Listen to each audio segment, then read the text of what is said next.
suggested limiting instruction for when Mr. Kendrick's plea comes in, and also covering Mr. Stillwell's pleas that already got admitted. Ms. Sharp, I guess, did y'all, that's what y'all are both jointly proposing? Yes. I wanted clarity. My understanding is what Your Honor said last week was, obviously we have the same issue with Mr. Winfrey's plea and Mr. Nichols' pleas. My understanding from the discussions last week is that Your Honor was going to, I don't know what the term would be, but unadmit those convictions? No. Okay. Because those were still, I think, overt acts, right? Are they or not? Yeah. Whatever Mr. Nichols pled to and what Mr. Arnold? Winfrey. Well, Winfrey's was an Alford plea. Right, but the issue isn't the act or evidence of the acts. Yeah. The issue is non-testifying witnesses saying, yes, I did it. Which is what we expressed way back when they were admitted. It's a confrontation clause issue. Yeah, it definitely is. Right, I remember being surprised that a limiter was not given at the time by the predecessor judge. Right.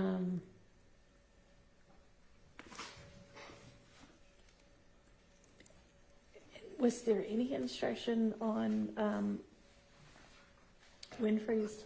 I cannot recall. Our stance is that the plea itself should not even be in evidence. Not even a limiting instruction wouldn't even be the issue. It just shouldn't be in.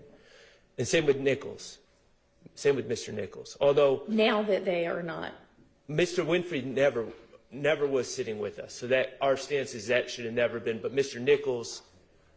He has come in, though, to sort of explain some of his testimony.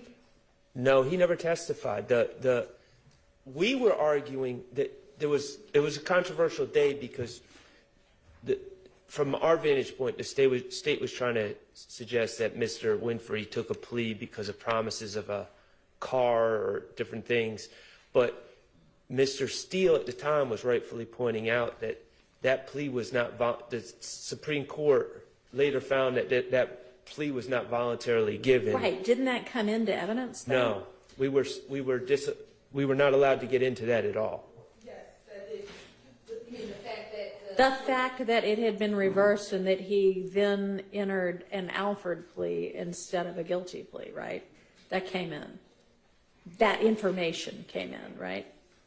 The information he had to take the plea a second time came in. I don't think the reasoning came in, but the fact that he had to take the plea. I want to be clear. I don't know if the underlying reason came in, but the fact that he had to take another plea about a month or so later didn't come in. Which didn't.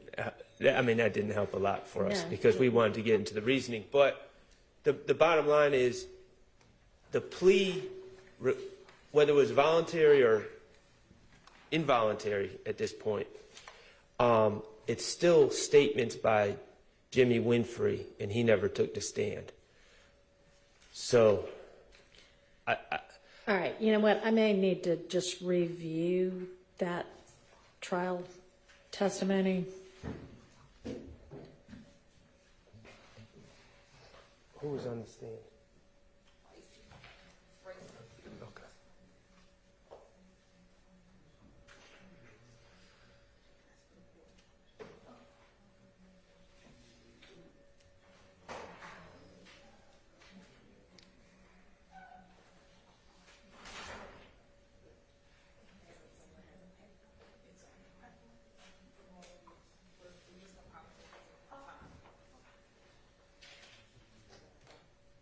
We've got a rough of it, so I'm going to take a look at it again right now.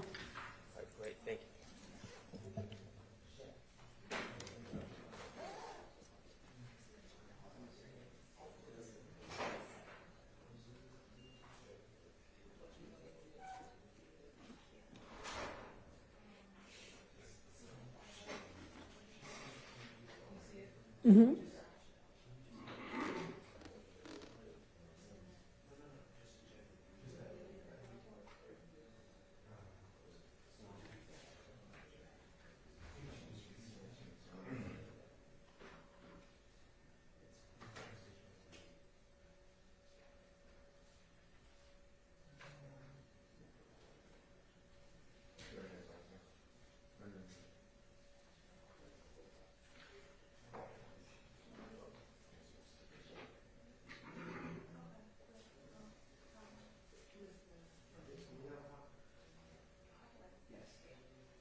Yes.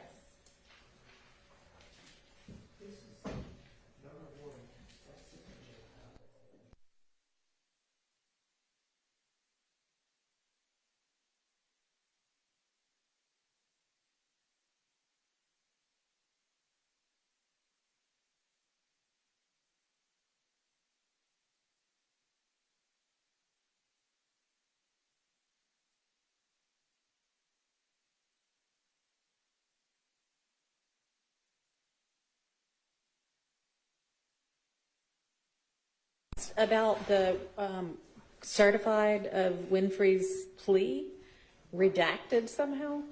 And Mr. Steele says, I know it's just going in and not going to be discussed, but at some point, and then the court says, well, yeah, I don't think it's going to go back with the jury anyway, and it's going to be redacted.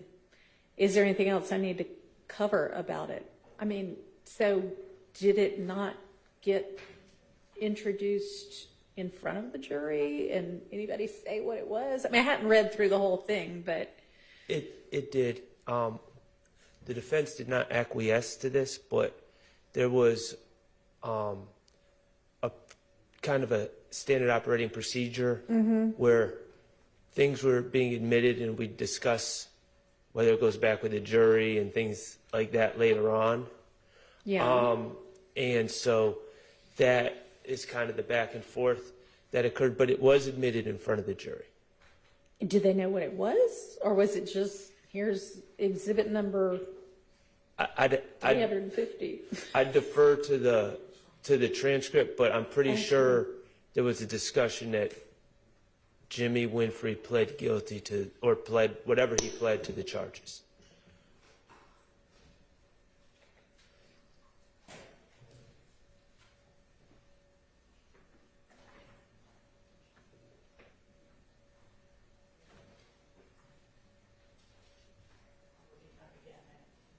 Okay, so this isn't the entirety of the transcript, but then it jumps to some questioning by Miss Hilton of a witness. I don't know who.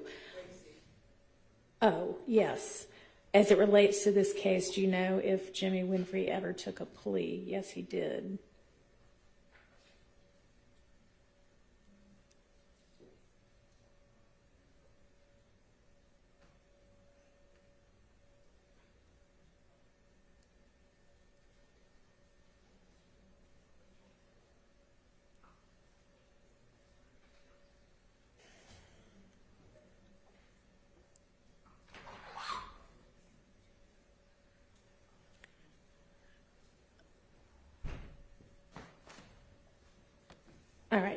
We have all the jurors now. Okay, I'll continue to look at it over lunch or break.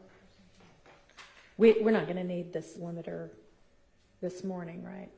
No, Your Honor, we probably won't need it until when the investigative career finishes. Okay, great. All right, let's get the next witness, get the jury out to approach, These are sorry. just, the PowerPoints that we're gonna show, so you have a copy of them. Okay, You know the PowerPoint. okay. And the exhibit list is on its way down, and once we get that, we'll pass that up. So these duplicates or? No, different ones. Different ones, okay, perfect. Thank you.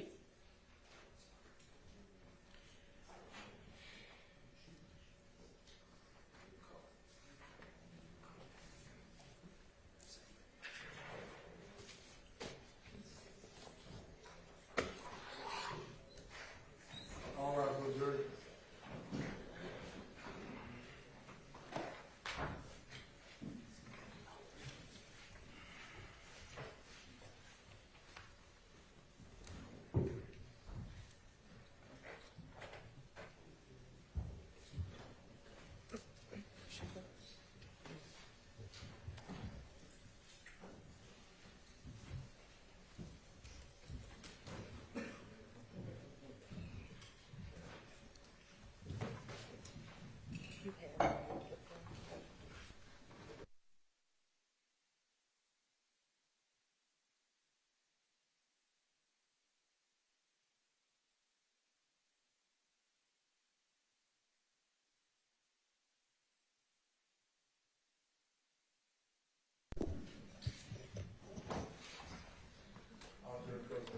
Thank you.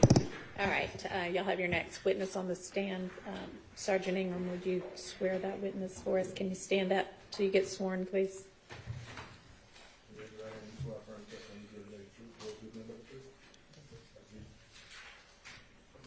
All right, go ahead, Ms. Hilton. Hollis Brown, Hollis Brown, Brown. And good morning, Ms. Brown, how are you? Good, how are you? I'm doing well. Where are you currently employed? Atlanta Police Department, Crime Scene Unit. If you could speak up. Atlanta Police Department, Crime Scene Unit. And how long have you been with the crime scene unit at Atlanta Police Department? 5 years. And has your entire career with APD been as a crime scene tech? Yes, ma'am. Currently, what shift do you work? I'm currently on day watch And what time is that? from 7 a.m. to 3 p.m. When did you start on day watch? July. Prior to serving on day watch, what shift were you assigned? I was on morning watch, And what time is morning watch? 11 p.m. to 7 a.m. And how long were you on morning watch? I was on morning watch for 4 years.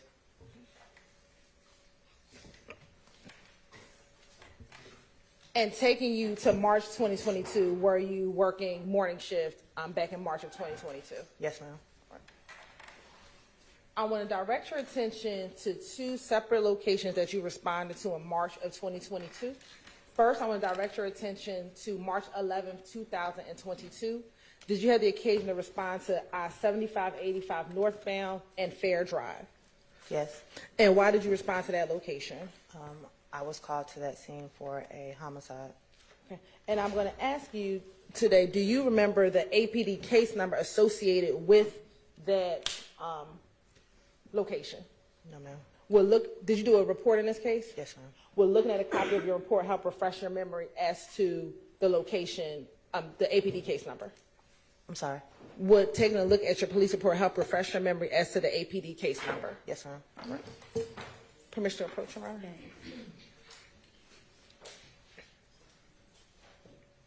I'm going to show you what I'm going to mark as 4VBA. Is that your police report? Yes. And does that help refresh your memory as to the APD case number associated with that police report? Yes. What is the APD case number? 220700312.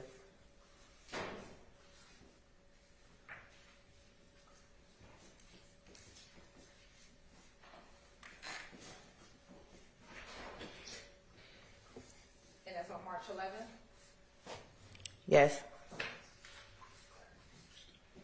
Why did you respond to that location? I responded to that location for a homicide.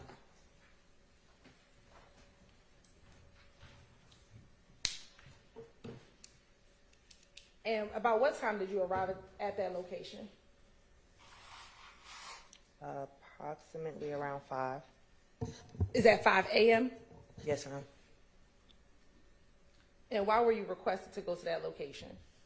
There was a vehicle on the expressway with a passenger who was deceased and another male had been transported. What did you find when you got there?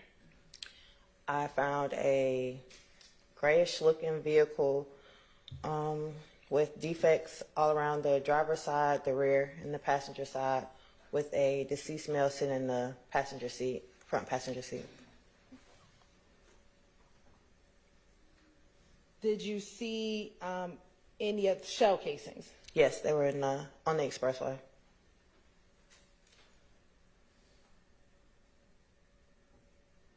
With the car, was there anything sitting on top of or around the car? There was a handgun sitting on the roof of the vehicle, On what side of the vehicle? the driver's side.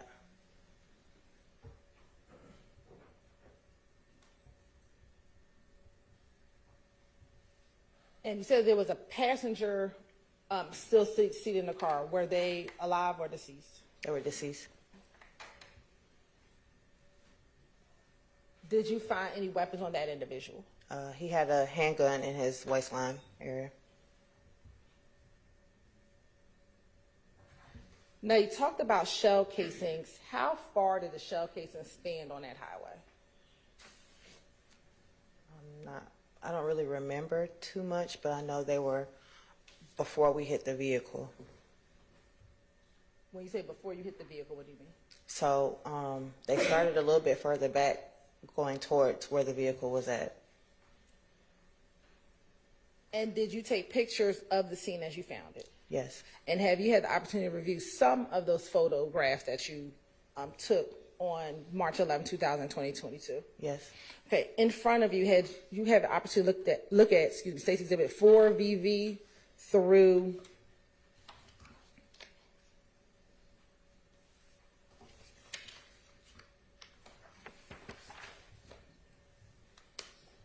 '63 VV.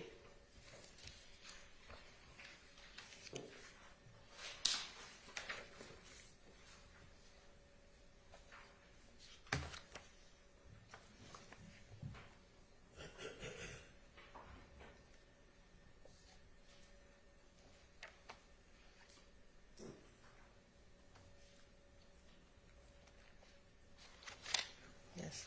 And did you look at those previously when you were before coming into court? Yes. All right. And do those appear to be a fair, accurate depiction of some of the images that you took back on March 11, 2022? Yes. Your Honor, this time the state would like to admit State's Exhibit 4 VV through 63 VV into evidence. Those are admitted. How many shell casings did you recover? I don't recall. We're looking at a copy of your police report. Help refresh your memory. Yes, ma'am. Okay. Once you've read it and your memory's been refreshed, just look up and let me know.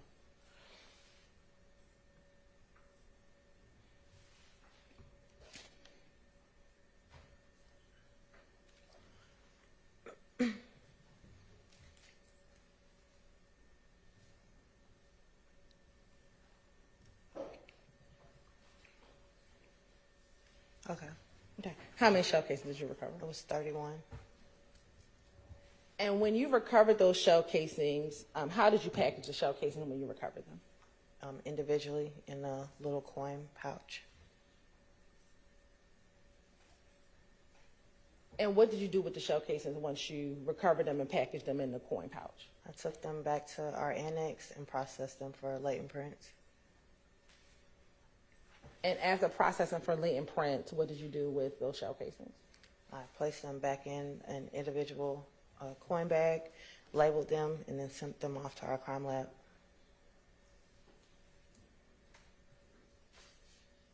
What caliber shell casings were they? 9mm.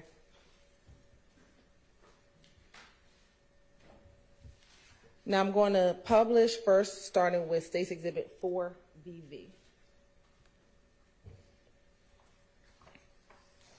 And it should come up on your screen as well.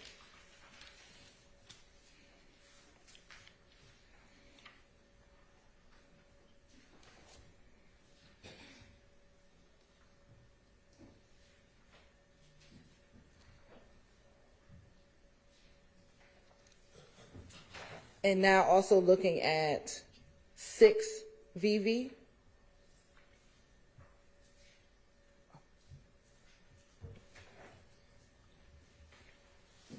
Now I want to go to 6VV. And then 7VV. Is this the vehicle in which you found on the highway when you arrived at the location? Yes.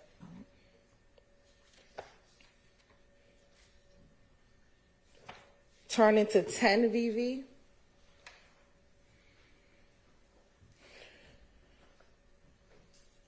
(11VV) and 12VV. What were you depicting in those 3 pictures? The defects in the vehicle.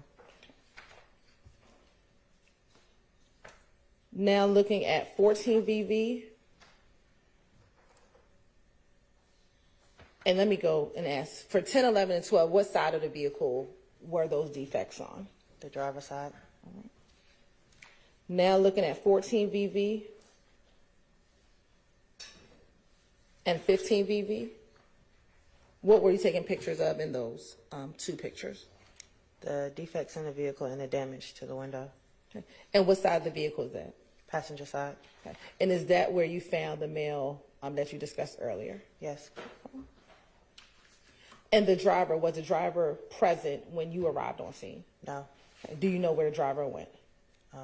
I was told he had been transported. Transported to the hospital? Yes. Now, starting at 19VV, and I'm going to ask you to look at the packet that's in front of you.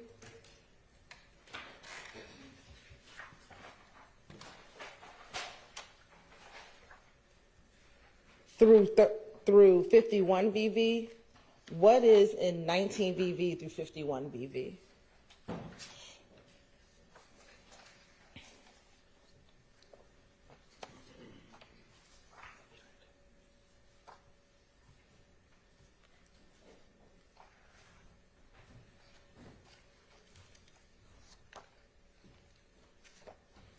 There are photos of my casings. Okay. And are those the individual photos of the shell casing that you collected? Yes. All right. Now I want to go to 53VV.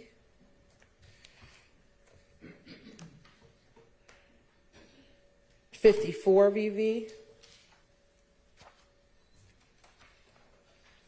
55VV, 56VV, 57VV, 58VV, 59VV, 60VV, 61VV, 62VV, and 63VV. Were those all of the shell casings that you collected in this case? Yes. And looking at starting from 53VV to 63VV, was that the stretch of where all of the shell casings were on the highway? Yes. And did the shell casing start from the rear of the vehicle where you found it all the way up towards the front of the vehicle? Yes. And did it go past the front of the vehicle? Yes.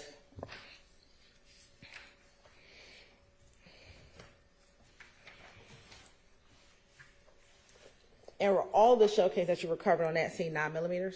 Yes.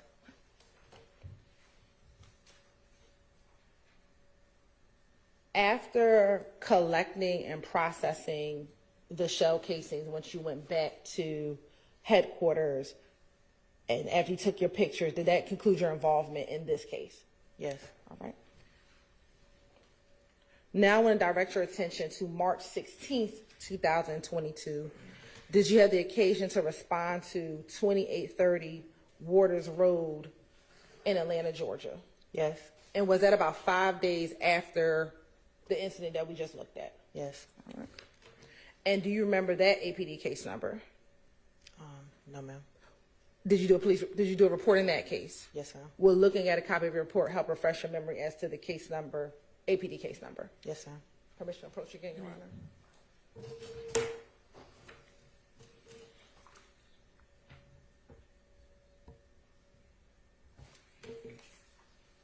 I'm going to show you what I'm going to mark as 248 VVA. Do you recognize 248 VVA? Yes. And how do you recognize 248 VVA? It's my report with my name on it. And what is the APD? Does that help refresh your memory as to the APD case number associated with this case? Yes. What is the APD case number? 220750015.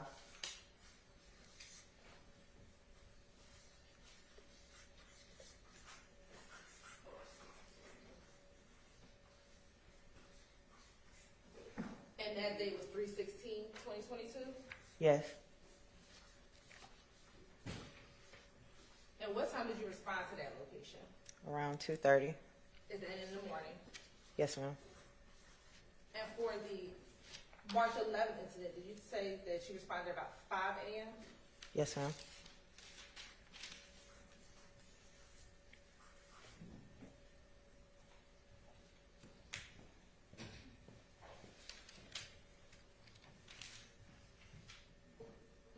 And why did you respond to that location? I was called to this location for a shots fired call. And what was the weather conditions like when you responded to that location? It was raining a lot. You said It was raining a lot. And does rain affect how you process a scene? Yes, it can. How? It can distort my photos a little bit. It can also be hard to find certain pieces of evidence. And when you say certain piece of evidence, what type of evidence might be more challenging to find when it's raining outside? Casings, anything involving glass, blood.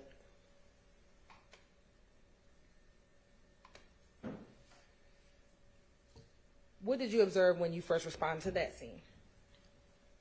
When I arrived, I noticed there were shell casings laying in the grass area by the fence. In front of the fence, there was a little street. There was casings located in the street as well. There was defects in vehicles to the next door, the house next door. There were defects also in the fence and the vehicle in front of the house.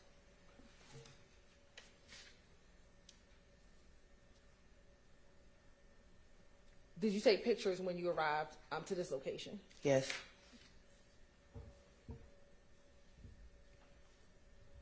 And have you had the opportunity to review those photographs before your testimony here today? Yes. All right.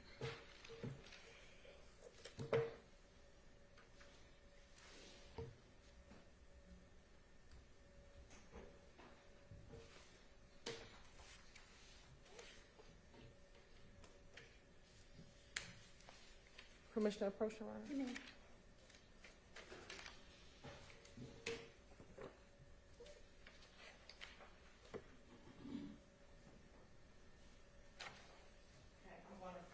Show you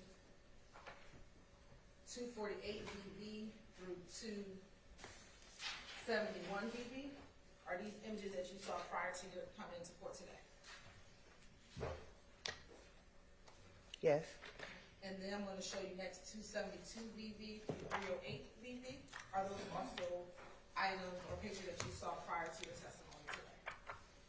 Yes. And then the last one are these 309 VV through 315 VV. Had you had the opportunity to review those photos prior to your testimony here today? Yes. Do those appear to be fair and accurate depictions of the pictures that you took on March 16, 2022? Yes. You're on this time the state would like to tender State's Exhibit 248 VV to 315 VV into evidence. All right, those are admitted.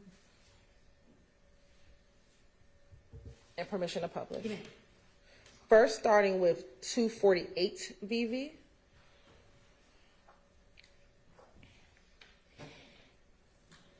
And is that the mailbox located in front of the location?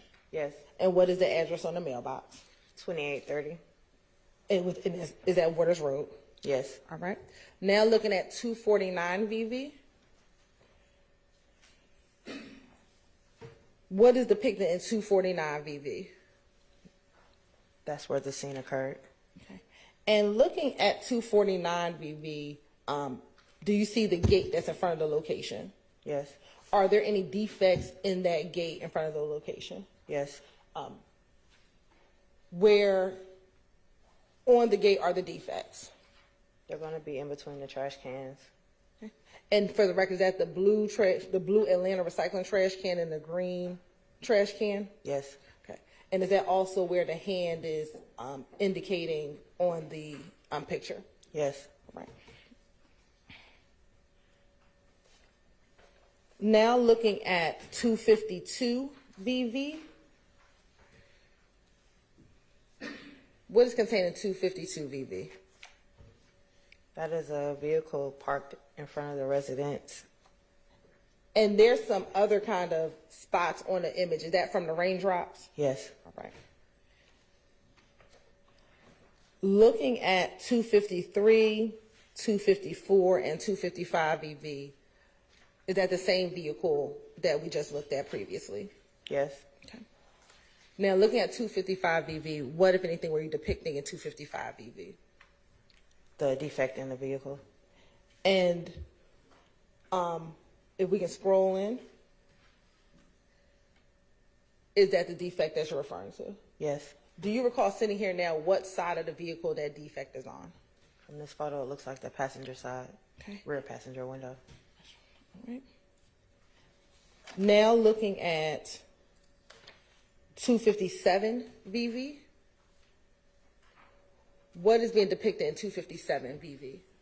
The driver's side of the vehicle with defects. And I'm going to show you, where are the two defects, excuse me? Or not two, where are the defects that you see? The driver's side window. Okay. Are there any other defects on the driver's side of the car? I don't see, well, there's one right here below the side view mirror, a little bit further down where the mouse is. Is that where the hand is? Yes. And if we can pull the photo towards the left, are there any other defects? I can't see from this photo, so no. Turning, if you can look behind you, are there any defects on the back window? It looks like it may be a defect. I can't really tell between the raindrops. Okay. Now looking at 258 VV. Is that a close-up of the defect that we saw on the front the front driver's side window? Yes. All right. 259 VV. Is that a defect on the rear driver's side above the rear tire? Yes. 260 VV. Is that a close-up of the defect that was on the front driver's side of the vehicle? Yes. Now looking at 261 VV. Where's this area of the home? This is on the right side of the residence. And this is on the front porch of the residence? Yes. All right. Looking at 262 and 263 VV. What were you depicting in 262 and 263 VV? The defect in the burglar bar and also the window. All right. Now looking at 264 VV and 265 VV.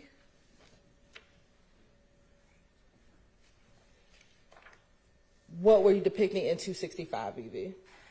Showing the defects in the doors. Okay. And is this a defect as we zoom in at the top of the door? Yes. And is there another defect as we zoom in on the bottom of the door? Yes. If you could zoom in.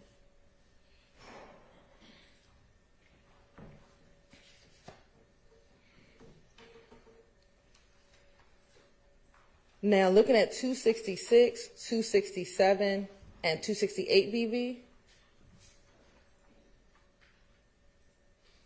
What were you depicting the security cameras?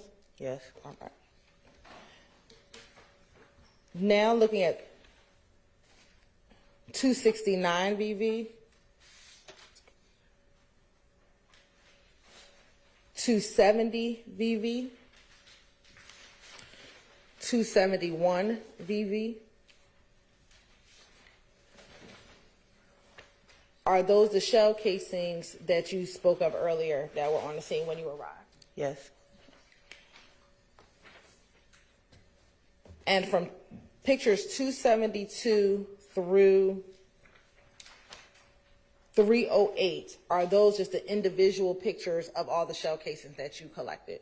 Yes. Right. How many shell casings did you collect? Around 40, if I'm not mistaken. And do you recall the types of shell casings that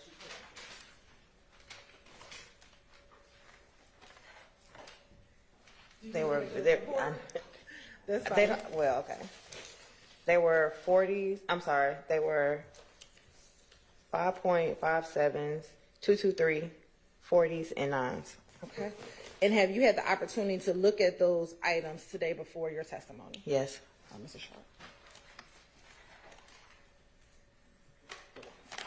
Permission to approach again, Your Honor. You may. I'm going to show you what's been marked as 424 DV. You can, the gloves, you kind of prepared.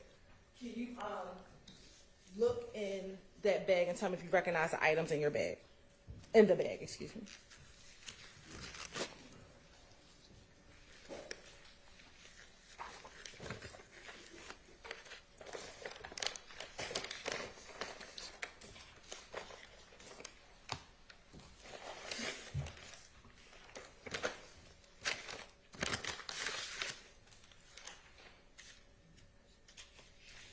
Yes.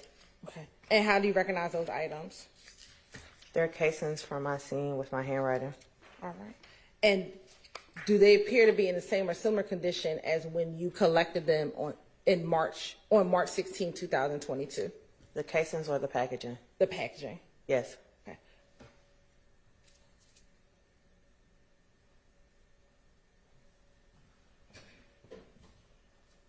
And is your identification on all of the packaging as you remember it from March of 2022, March 16th of 2022? Yes. Now, this time the state would like to tender and admit the contents of 424 VV into evidence. All right, that's admitted. Can you tell us how many of each type of shell casing did you find?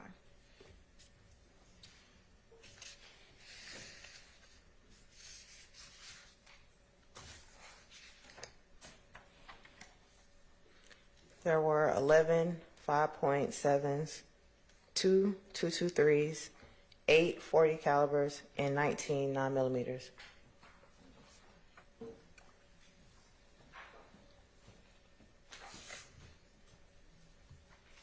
11 5x7. 2 223s, 8 40s, and 19 9mm.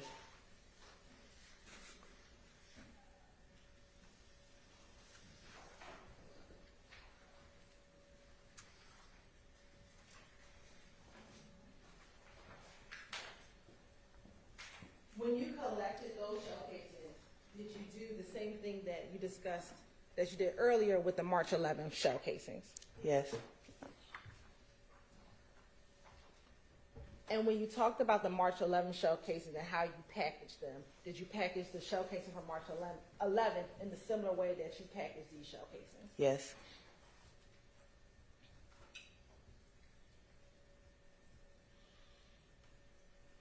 And then did you turn these shell casings over to the APD crime lab in order for any further testing? Yes. After taking the pictures, collecting the evidence, and turning it over to APD, that concludes your involvement in this case. Yes. All right, court's indulgence for a moment.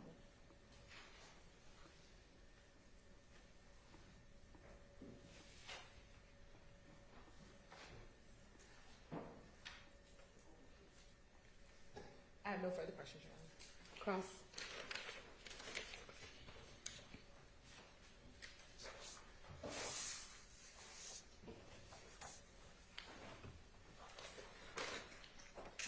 Good morning. Good morning. Crime scene take Brown. My name is Max Shard. I represent Shannon Stillwell, okay? Let me just ask you about the March 11th scene that you worked on first, okay? That's the one from the expressway, correct? The expressway. Now, did you write a report regarding that case? Yes. Okay. Do you have that report? Yes, sir. Okay. If you need to refer to the report, just let me know if you need to refresh your recollection, okay? Okay. All right. March 11th, on the expressway, we saw the pictures. It looked like a Kia Stinger on the right lane of the expressway. Yes. Okay, and the car had numerous bullet holes in it. Correct? Yes. Okay. Who were the victims in that case? For my report, I only have one listed, and that was the driver, And the driver, what was the driver's name? Christian McMiller. Okay. All right, and your understanding is 2 people were shot and ultimately died in that case, correct? Yes, sir. Okay. Do you know if anyone has been arrested for that case? No. No, you don't know, or no one has? No, I don't know. Okay. All right. I'm going to move to March 16th, okay, 2830 Waters Road. It sounds like from the pictures there's a house on Waters Road with a wooden fence around it, correct? Yes. And that's what your pictures reflect? Yes. Okay. And when you arrived, it was rainy day, and you were doing your best to document the evidence, correct? Yes. Okay. And there were a number of shell casings. I think you said you collected 40, correct? Yes. And were they all outside the fence? Yes. Okay. And you noted as part of your work that there were bullet defects, there were holes in the house, in the windows, in cars that were parked in the yard, correct? Yes. Okay.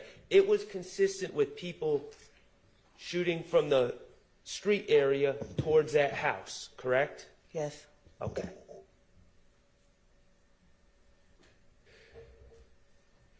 Do you know anyone who has been charged with shooting at that house? No, sir. Okay. Now, I just wanted to make sure I'm clear. Your Honor, may I approach? You may. Thank you. So, Ms. Brown, this brown paper bag is labeled 424VV, correct? Yes. And that's the paper bag that you put all the shell casings you collected from 2830 Waters Road, correct? Yes. Okay. Now, you preserve that evidence so it could be later processed by GBI or other people for ballistics and things of that nature, correct? Not Yes. in hits, exception. Yes. All right. If I am to ask the scientists or the GBI people later on about this case, what numbers would I need to know that we're talking about the same shell casings? There were 40 casings, so it should be numbers 1 through 40. As far as the case number, would it go by the APD case number, or what would be the cross-reference, if you know? I'm sorry, I don't know how GBI actually labels theirs. Okay, but you have it in the case number that you've already given us, correct? Yes, sir. All right. One other thing I just wanted to clarify and possibly correct. We talked about the different shell casings that were collected, right? In a total of 40. Yes. Okay. There was 2 223s, Yes. 840 caliber, Yes. 19 9mm, Yes. and 11 5.7 by 28, correct? Yes. Okay. Ms. Hill, do I have your permission to correct that? So it shouldn't say 5.7, it shouldn't say 5 times 7, it should say 5.7 by 28, correct? Yes. And all of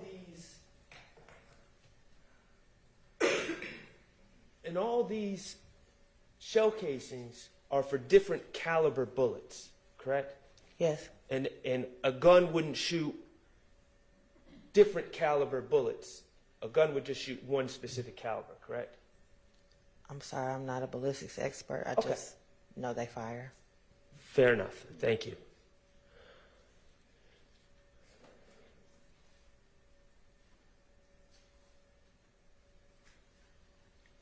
Okay. I have no further questions. Thank you. Okay, redirect. Just looking at your photos from March 16th, I want you to look at 310 VV through 315 VV.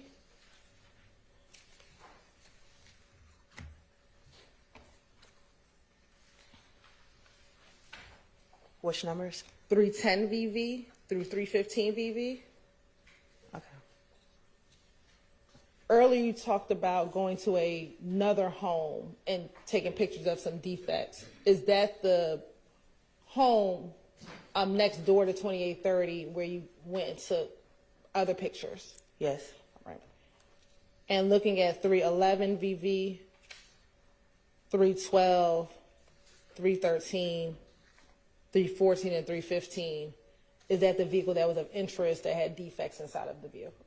Yes. All right. Thank you. No further questions, Your Honor. All right, thank you for your time. You're excused. Call your next witness. Yes, Your Honor. The state called Detective Lee Packer to stand.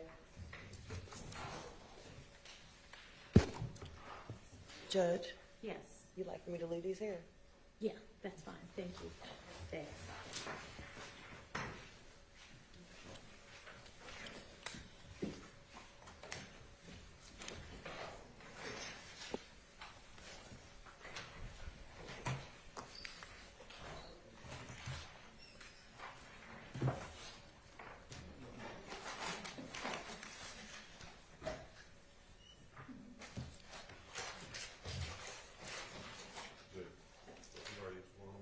I don't think so. I don't think he's testified yet.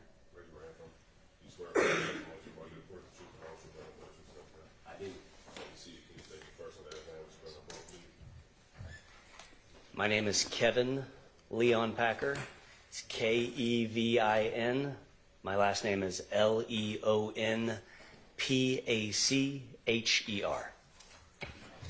Good morning, Detective Lee Packer. How are you doing? Well, thank you. Good morning. Can you tell the jury where you're currently working at? Well, working and employed, I'm a detective with the Atlanta Police Department.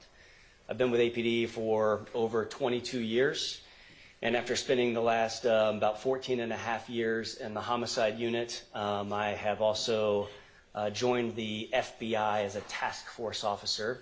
And my current assignment is, as of about 3 weeks ago, I've moved out of my role in homicide to a role as a full-time task force officer with the FBI, assigned to a violent crime squad in the Atlanta division or the Atlanta field office here.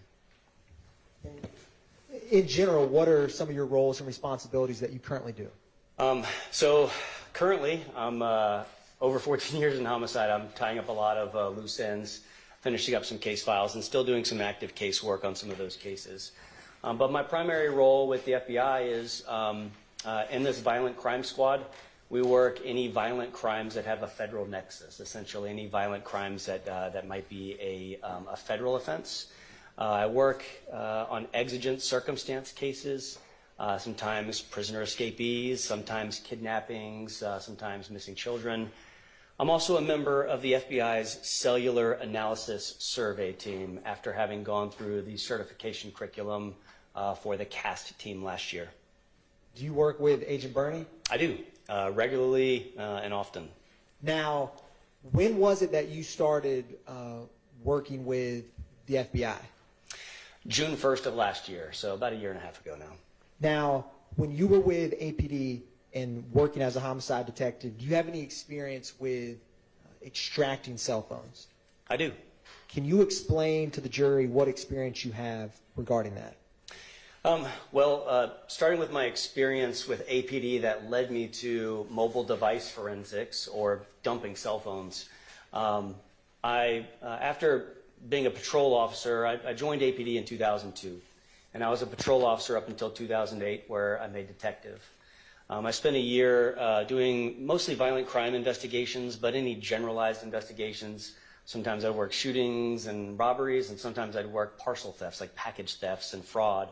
In 2009, I was transferred to the Special Victims Unit, where my role there was working offenses, investigations into offenses of a sexual nature, but primarily those involving children, with an emphasis on protecting children from online exploitation. And in that role, I began to familiarize myself with mobile device forensics, because mobile devices were an instrument used to affect that type of crime. In 2010, I moved to the homicide unit, and there's been just an ever-increasing use of mobile devices in criminal investigations and the data that we can obtain from them.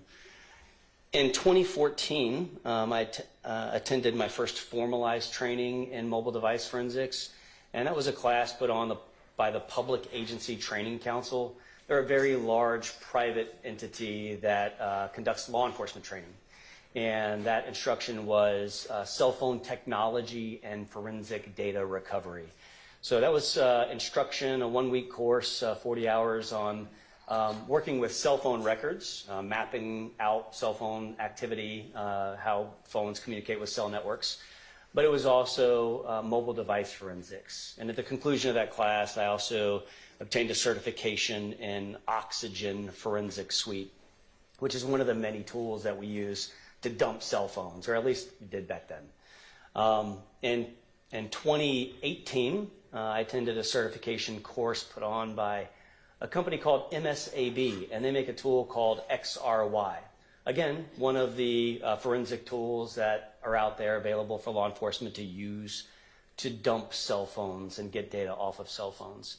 And I obtained 2 certifications from XRY. One was just a standard certification in mobile device forensics, and the other was an intermediate certification, which worked with doing some advanced extractions of mobile devices. In between 2014 and present day, I've taken other webinars, workshops, in-person workshops with various companies, including Gray Shift and Magnet Forensics, and product updates with XRY. I've attended and spoken at several conferences across the U.S. and internationally, detailing how I use mobile device forensics and the extraction process, and in sifting through data in criminal investigations, and learn from others and other law enforcement agencies that are doing the same to try to identify new strategies for sifting through data. Now, roughly how many phone extractions have you done in your law enforcement career? Several hundred would probably be a low number. It's not uncommon in many cases to come across, especially cases that have multiple suspects, to come across 10 or more devices in a single case. In my 14 plus years working homicide investigations, we didn't just dump suspects' phones, but oftentimes with the consent of witnesses that may have received a text message that was relevant to an investigation, or captured video of a crime in progress, we would conduct extractions of those as well. So a low ball, several hundred, probably into over 1,000 devices. Now, when you were with APD Homicide, would other detectives or officers come to you to help them with phone extractions? Yes, often. Did you ever have, or let me ask you this, do you know an investigator, Viverito? I do. Has she ever utilized or asked your help to extract cell phones on cases she's working? Many times, in many different cases. And before testifying here today, did you have an opportunity to review some USBs that pertain to some phone extractions? Yes. I'm approaching you with what's marked as 227 Victor Victor 1 and 227 Victor Victor 2. Can you tell the jury, or let me ask you first, do you recognize those items? I do. And what are they?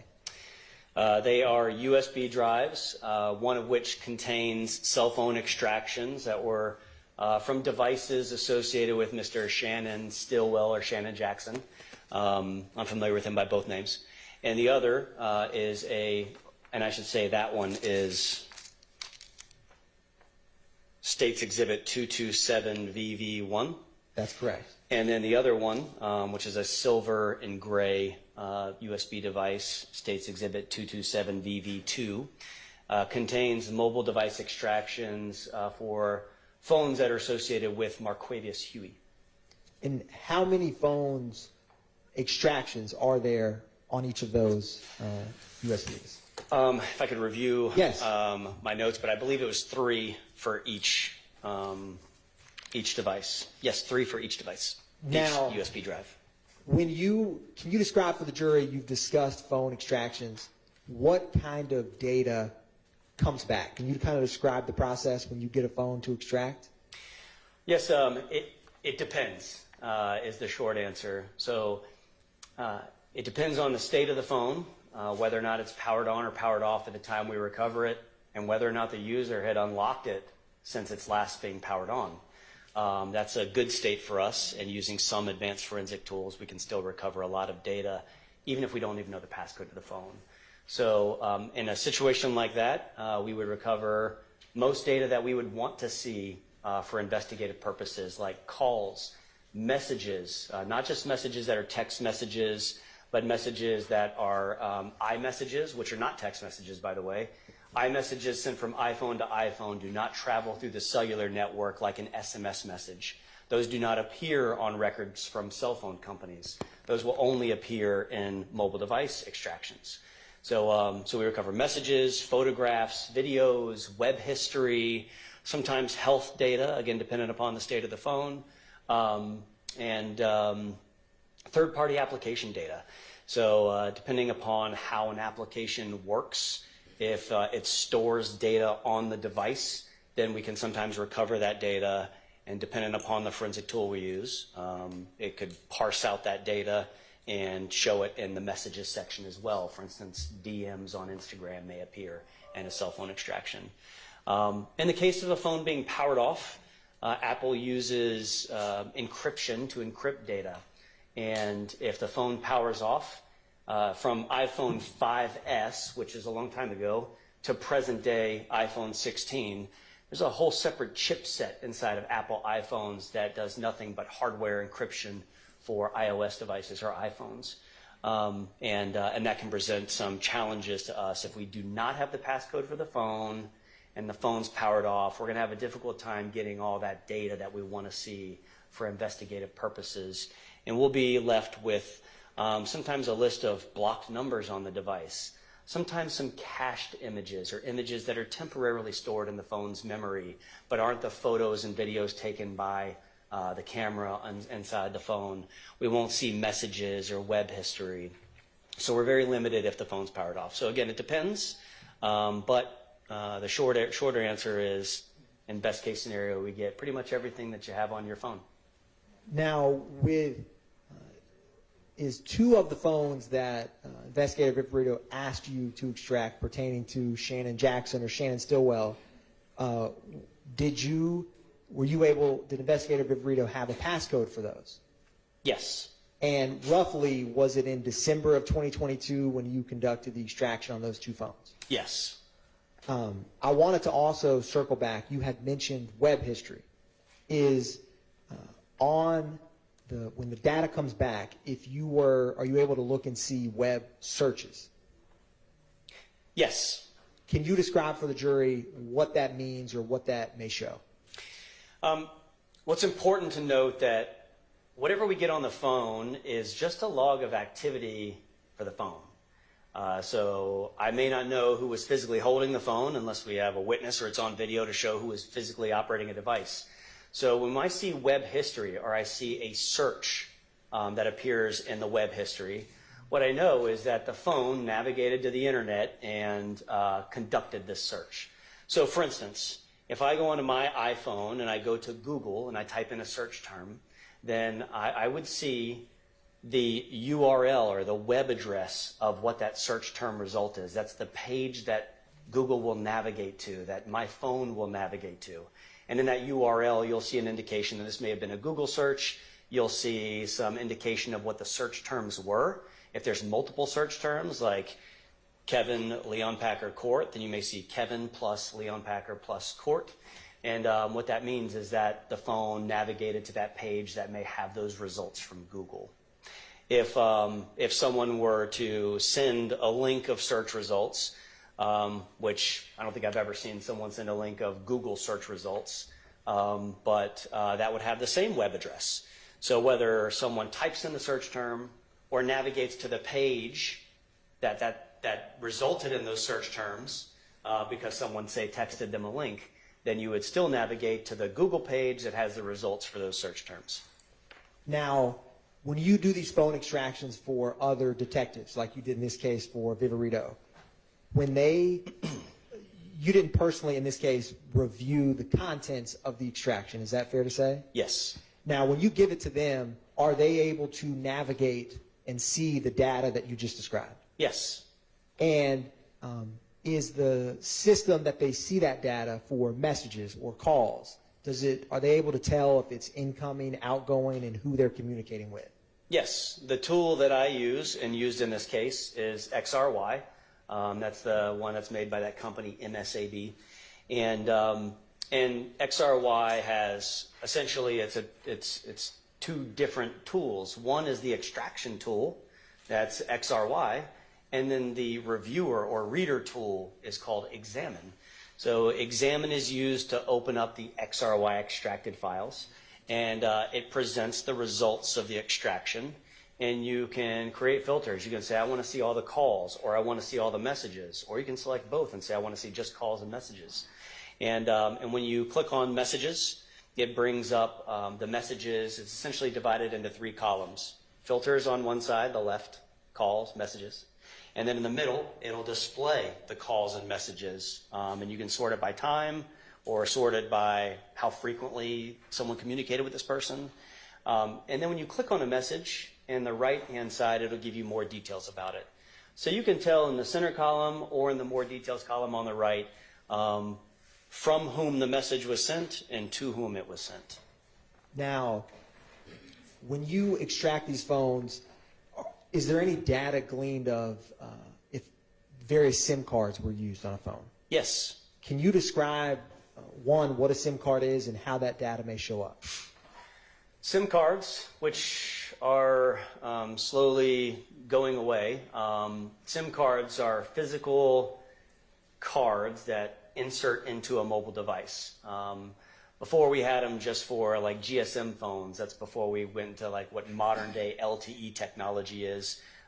We would have a SIM card in like an AT&T phone, but maybe not a Verizon phone. But with SIM cards, they're inserted into the device, and they contain information that is used to authenticate that phone or that user on the cellular network. So there are a couple of identifiers. One is an ICCID. That's the SIM card identifier, integrated circuit card identifier. The other is the IMSI, or International Mobile Subscriber Identity. That's a unique identifier for a cellular network, and the IMSI is used in that authentication process. You put a SIM card in your phone, you turn it on. If you have AT&T or now Verizon, it goes to the Verizon cell sites, and it goes through an authentication process. Verizon looks at your IMSI, identifies your phone number. The phone number is stored on the SIM card as well. And it says, yes, Kevin's paid his bill this month. He's allowed to use the cellular network, and you'll have access to make and receive calls. In iOS devices or iPhones, some of that SIM data is stored. Even if you remove the SIM card from the device, we may still see the ICCID or the IMSI and the date that SIM card was in the device. It'll have a date last updated. Did you see any SIM card changes in the 2 phones associated with Shannon Stillwell or Shannon Jackson that you got in December of 2010? I did. And did you ever find or see any connection or association with a phone number ending in any phone numbers of interest? I should Yes. say. What was that connection? Well, there was a phone number that I understand was a phone number that was identified by Sustained. What was the phone number without saying anything else about it? The phone number is 470-814-8694. And what was the connection with that 8694 phone number when you looked at the cell phones you got in December related to Shannon Stillwell, Shannon Jackson? It was the phone number associated with an Apple iPhone 12 mini. And that was one of those devices that investigator Viverito asked me to conduct a forensic analysis of, and that she provided the passcode for. Now, after you gave, Your Honor, the state tenders State's Exhibit 227, Victor 1 and 2 into evidence. Yes.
problem. Go ahead. Thank you, Your Honor. Now, Detective Leonpacker, did you have the opportunity on March 17th of 2022 to participate in a search warrant Yes. at 2830 Waters Road? Yes. Can you describe for the jury how you got involved in that search warrant? Well, I mentioned just a moment ago that I know Investigator Viverito. I've worked with her a lot over the years. She's been in a few different roles, and I've worked with her in each of those capacities with the different agencies that she's worked with, including when the search warrant was obtained and to be executed. So she asked for my assistance to execute the search warrant, and that's why I participated. Now, when you got there, was it daylight or nighttime? It was daylight. And was there other units within APD that were there for the search? Yes. What were some of those units? The SWAT team, our intelligence unit, I think some gang unit investigators, and myself and I believe my sergeant and our homicide unit, Ray Layton, were there, and our crime scene technician. Now, you personally, when you go to scenes or work cases, do you take any photographic or video evidence yourself? Sometimes. And what do you use for that? Usually a city-issued cell phone to photograph or video a walkthrough of the area. And did you do that in this case? Yes. Now, Your Honor, I am approaching with what's been marked as 336 Victor. Detective Leonpacker, before testifying here today, have you had a chance to review that medium I gave you? Yes. Can you tell the jury what that is? 336 VV, State's Exhibit, contains all the photographs and videos that I took while I was out there on Waters Road.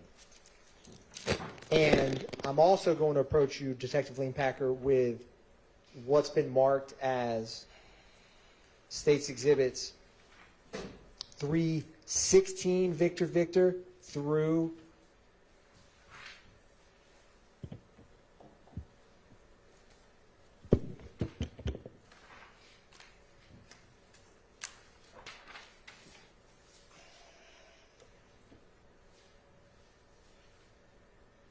335 Victor.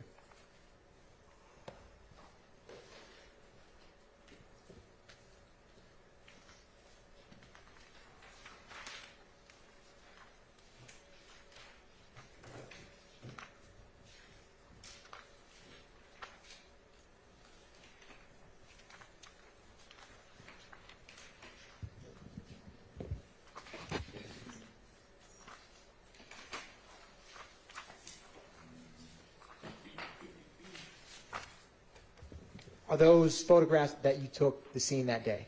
Yes, and at least one photograph is, I believe I took when I was back at Atlanta Police Headquarters after packaging some of the evidence, and I photographed the packaging of it. Your Honor, at this time, the state moves to tender into evidence 316 Victor through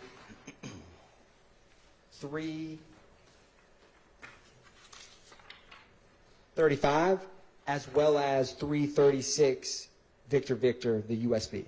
All right, those are admitted, and also you tendered, but then we broke, and I don't think I admitted on the record 227 Victor 1 and 2. Those are also admitted. Thank you, Your Honor.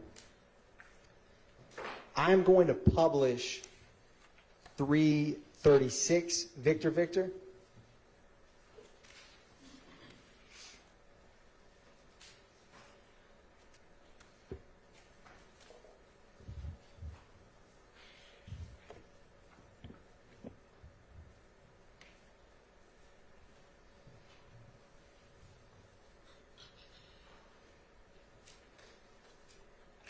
Now, is this the location that you were at, Detective Leonpacker, on March 17, 2022? Yes. And when you do document search warrants or scenes that you walk through, do you kind of take an overview of the location? Yes. And is this you walking to the mailbox to document the address for this search? Yes. Now, had SWAT already cleared the residence by the time that you started searching? Yes. And I'm going to publish another portion of State's Exhibit 336, Victor Victor.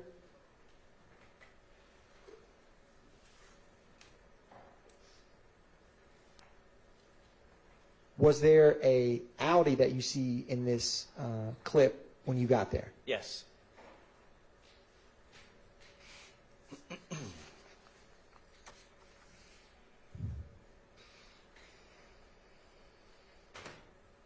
Now, do you typically try to capture the VIN number of vehicles that are on scenes? Usually. Can you tell the jury how were law enforcement officers able to get in this Audi vehicle? You can see on the left there at the door, there's a coat hanger. The window was ajar, and investigators used a coat hanger to tug on the door handle to open the vehicle and access the interior of it. Now, was there a firearm in that car? Yes, on the passenger floorboard, protruding up into there's me. The passenger floorboard, the firearm was laying down on the floorboard and leaning against the passenger seat. Now, after documenting the firearm inside of the vehicle, did you ever pull it out of the vehicle to examine it closer? Yes. I am going to publish 318 Victor Victor. Is that a picture of the firearm in the passenger seat where you found it? Yes. And what type of firearm was it? This was a Ruger AR 5.56. It takes 5.56 caliber ammunition. And I'm going to publish another portion of 336 Victor Victor. Do you see on the screen before I start this magazine and a firearm on the roof of the car? Yes, that is the magazine that was inserted into the weapon when it was recovered. Now, I'm going to play this first and ask you, is that cartridge you saw on the purple glove something that you had to get out of? Was that in the chamber or in the firearm when you examined it? Best I recall, I could review my notes for it to refresh my recollection, but best I recall, yes, it was loaded with one round chambered, and it had to be cleared to extract that round from the chamber. If I approach you with a copy of your incident report, would that help refresh your memory? Yes.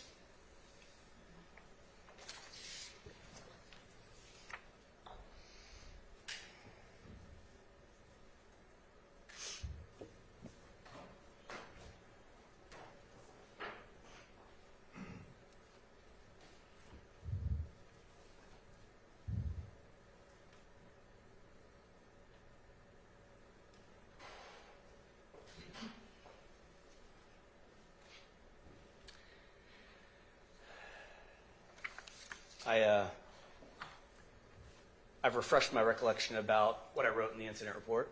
And what do you recall about that piece of ammunition? My recollection's unchanged, that it was loaded with one round in the chamber, but I did not specifically note in my incident report that that round was chambered. But you can see the magazines are loaded, and the one round out would have been the round that we cleared from the firearm, and that's what I recall about the condition of that firearm when it was collected. Now, I wanted to ask you, and I'm going to show you from this clip. Can you describe for the jury what is that, 2 magazines, and can you describe like what that was, and with the tape and the different magazines? Well, there's 2 magazines that are designed to fit that weapon, that AR, and they're taped together facing opposite directions. So if one were to insert the magazine and fire enough rounds to use all of the ammunition in that one magazine, one could then pull the magazine out, flip it over, reinsert it, and get back in battery and begin shooting additional rounds without having to drop a magazine, retrieve an additional magazine from an alternate location, and then load it in. It's taped together so it makes a quick extract, turn over, reload, and then the firearm would be ready to fire again. Now, did you also collect this firearm that day? I did. Now, I am approaching with what is marked as 223 Victor Victor. And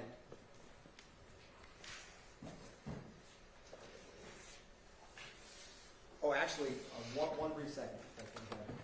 With this specific firearm, did you do any research with this and contact any other law enforcement entities? I did. Can you describe for the jury what you did in relation to this firearm? Is it permissible to talk about the results of inquiries I made on the firearm? Yes. Okay. So I checked the serial number of the firearm in the same way we would run a license plate to see if a car was stolen. We can run serial numbers of articles and firearms to see if they have been reported stolen. And what I found was this firearm was reported stolen while in transit from a Ruger manufacturer in North Carolina while it was en route, I believe via UPS, to Baton Rouge, Louisiana, somewhere between origin and destination. It was stolen in this essentially cargo theft from UPS. And so it was recovered when I wrote the report for it. The ATF investigates firearms stolen while in transit, and I communicated with an agent of the ATF who then recovered the firearm at a later time. Now, ultimately, did the ATF ever come or get in possession of that firearm? Yes. Yeah, I made arrangements to ensure that the firearm, after being test fired for examination purposes and testing purposes, was then released into the custody of that ATF agent so he could continue his investigation. Now, Detective Leanpacker, I'm going to publish 319 Victor Victor. Is this another photograph of that same firearm? Yes. I'm going to publish 320 Victor Victor. Is this a close-up where the trigger mechanism would be? Yes. And 323 Victor Victor. Is this another photograph of those taped magazines in the gun? Yes. Now, did you find any other items in that vehicle that you documented that day? Yes. What did you find? There was a pink colored wool cap, I believe, in the back seat. Did you collect that item? Yes. I'm approaching you with what's marked as 340 Victor Victor. And Detective Leanpacker, when you collect items at a scene, are you familiar with how APD property evidence labels and case numbers are for pieces of evidence? Yes. And is there any identifying features on that? And if you need to open it, you by all means can. That helps you know what is inside of it. Well, I packaged this item and sealed it. My initials were on the original evidence seal. And I also wrote on there that it was a pink wool cap recovered from the Audi. And in the evidence label that I created, I labeled it as the brand Time and True pink wool cap. So at the time that I packaged it in this evidence envelope, it was a pink wool cap. Your Honor, the state moves to tender into evidence 340 Victor Victor.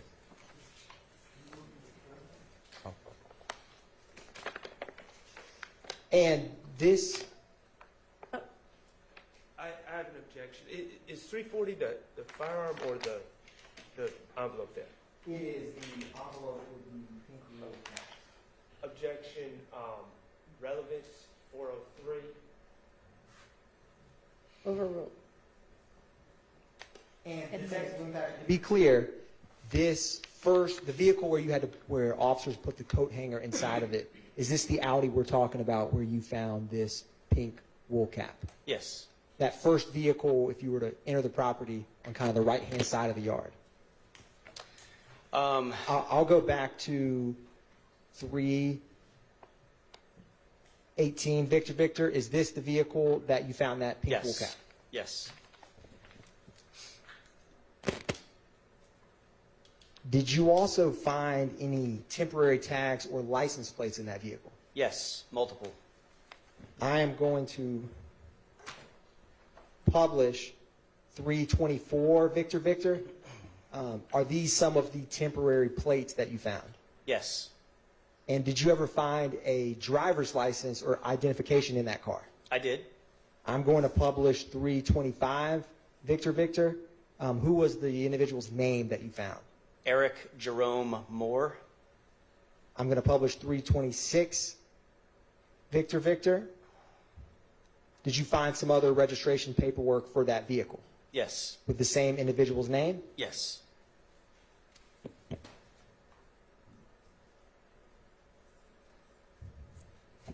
Now, I'm going to publish another portion of, and is this the pink wool cap that you were just discussing? Yes, and I've looked inside the envelope, which is open, and I can see it's the same pink wool cap.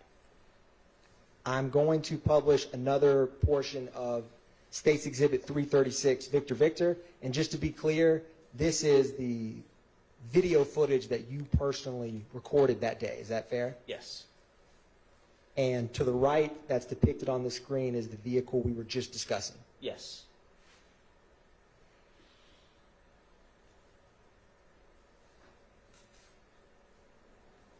Did you find any other firearms in the yard that day? Yes. Approaching this Jeep vehicle on the ground there was this firearm with a drum magazine. Is the circular item the drum magazine? Yes.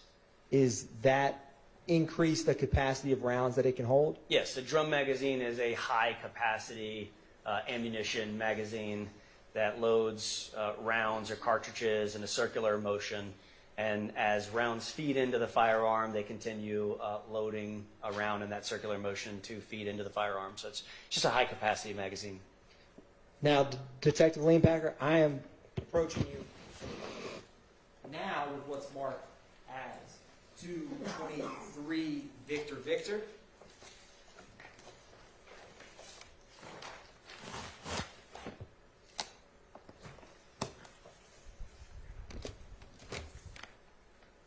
And I wanted to ask you if you're able to recognize that before you.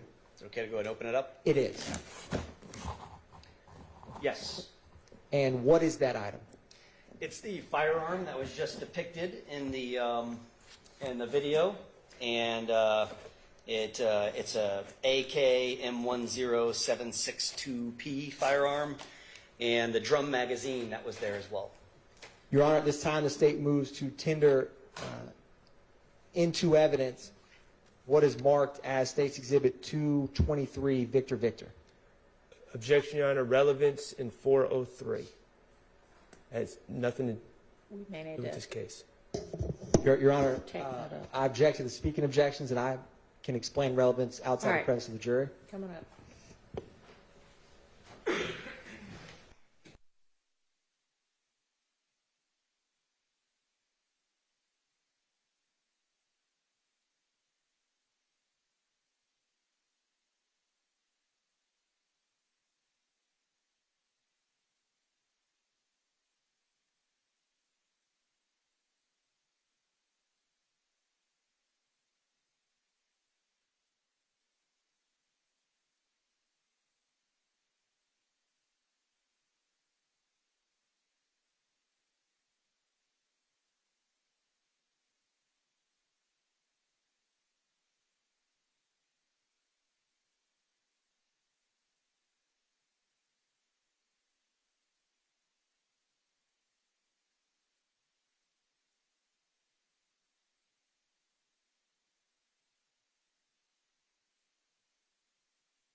So, Detective Lean Packard, this is the firearm we were just discussing with the drum magazine that we see in the yard of 2830 Waters Road. Yes, still covered with the same dirt.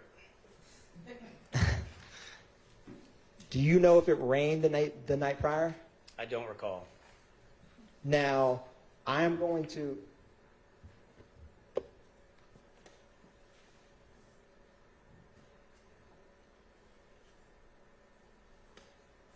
And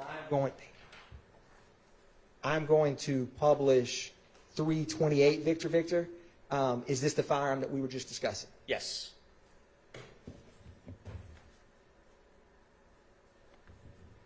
I'm going to publish 329 Victor Victor. And with this specific type of magazine, do you see how the ammunition at the very end to the right? Does it keep feeding into it until all rounds are discharged or something else? Until all rounds are discharged or whoever's operating it stops shooting, as long as there's still rounds left. But yes, that's how it feeds, and that it's loaded in that circular motion and feeds up through the magazine into the firearm.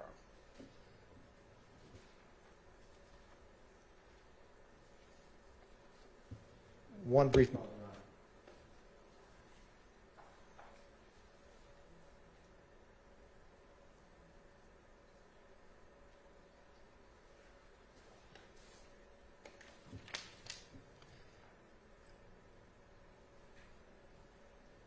Now, you had mentioned that Jeep Liberty that we saw in that video. Yes. Was there any defects in that car or anything of note in that blue Jeep Liberty? Yes. What did you see? On the driver's door, there appeared to be what we often say in homicide cases, we don't know what caused it, but it's a defect consistent with gunfire. It looked like a bullet hole in the door. Now, I am about to publish, before I do another portion of 336 Victor Victor, what part of the house is this frame right here? This is the rear of the house. And is that a stairwell in the rear that you see in this photograph? There's a set of stairs that leads up, and then there's an open door in the back. And did you ever go and explore or examine the basement level of this residence? Yes. I'm going to publish this next portion of 336 Victor Victor now.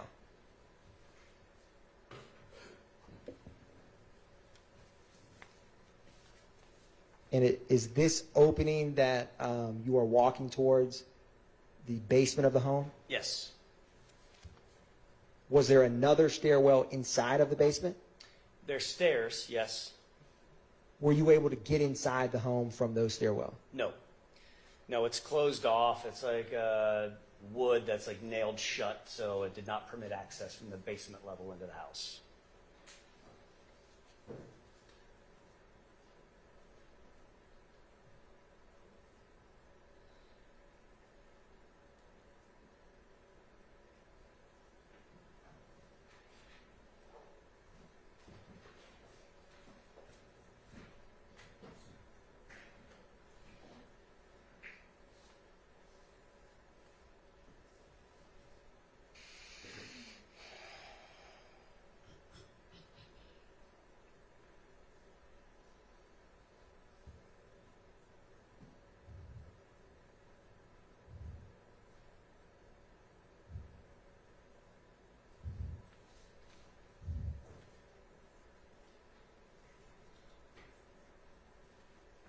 Now, when you looked in the ceiling in this basement, was there any openings that were in the basement?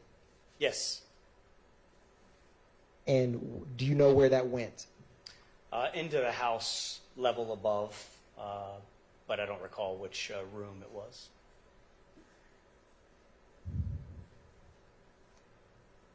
Now, ultimately, did you go and conduct a search of the house inside the home? Yes. I am publishing 336 Victor Victor, another portion, but before I do, what is that, or let me ask you this, if you were to walk in the front door, do you know where we are in the house with this photograph right now? Yes, if you walk in the front door, just to the left, there was a television, a large television, a flat panel TV, and yeah, there's some wires hanging down there. I am publishing this next portion of 336 Victor Victor.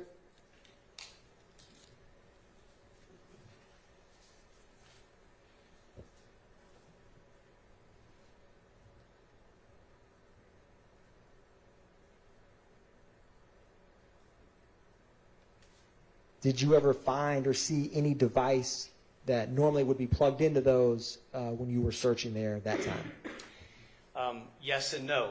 I did see at least one camera on the front porch that had a light illuminating from it, indicating the camera had power. And I believe these wires to terminate to that camera, because I was essentially trying to follow what are these cameras plugged into. And then so that on one end, I expect that one of these wires is plugged into at least that camera. On this end, no. You see those wires, they said to DVR, which I would expect to be a video recording system, a digital video recording system that would capture surveillance video from any cameras that terminated at the end of those wires. And these wires dangling there suggested there may have been one, but there was none there when I was there. Now, Detective Leanpacker, I'm going to play briefly this last portion of the video, the portion of 336 Victor Victor. Was there a bedroom nearby where these cords were? Yes. And after looking at the cords, did you ever go into that bedroom? Yes. And did you ever look in the closet in that bedroom? Yes. And in just a second, that right there, did you see that in the floorboard? Yes. What is that? It's a void in the floor. And do you know, did that go down, if you know, to the basement? As I recall, yes, that was the hole in the floor that led to the basement. Or that, I should say, opened up to the basement. I want to say led as if one would navigate through that hole to get down there. That's fair enough. Now, I'm going to show you what's already been admitted as 163 Victor Victor. Did you ever see this item when you were in the house on March 17, 2022? No. I am going to publish the next video portion of 336 Victor Victor. Can you describe for the jury before I play it what you see here and what you found? This is a plate carrier vest. It's a bit like the tactical vest I wear when I'm in uniform for APD. It has an insert inside of it. When you purchase it, it typically doesn't have an insert, but it's made to have an insert that's body armor. I'd say bullet-resistant vests that we wear for law enforcement and that military often wears. And did you search through this body armor? I did.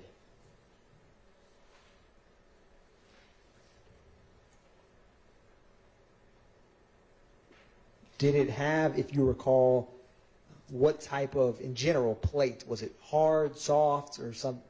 It was hard. Body armor that I have for my Atlanta police uniform is soft and flexible. This one was extremely heavy and hard, which would indicate to me it's a different level of body armor than the one that I wear for APD. And was there any other cases found nearby the body armor? Yes. There's a gun case or a rifle case.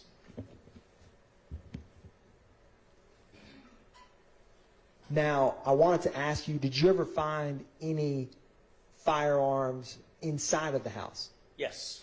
Where did you find it? In a bedroom closet on the top shelf, there was a pistol. I'm going to publish the next portion of 336 Victor Victor. Is this the inside of the home? Yes.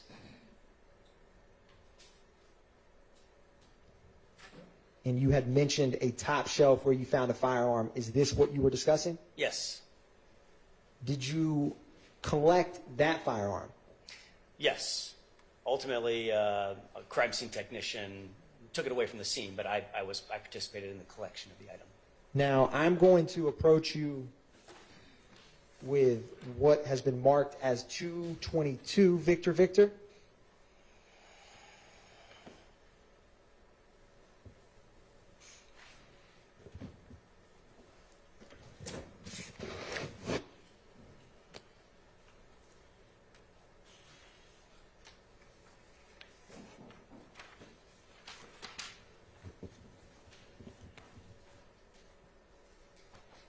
Do you recognize that item? I do. What is that item? It's the Taurus pistol that was on the top shelf here. And was that firearm loaded? Um, And if you need, I don't recall. It's got a magazine inside of it, but I think that the full processing of it was done by the crime scene technician. that's fair. I'm publishing 317 Victor Victor, is this the firearm we were just discussing? Yes. And 330 Victor Victor, is this another photograph of that firearm? Yes. Now, did you ever go up into the attic of that home? I did. How did you get up to the attic, if you recall? I don't recall if there was a pull downstairs or a scuttle hole. I don't recall. Now, before I play this next portion of 336 Victor Victor, is this the attic area of the home? Yes. And did you find anything up in the attic? Yes. What did you find? There was a bucket full of ammunition of various calibers. Now,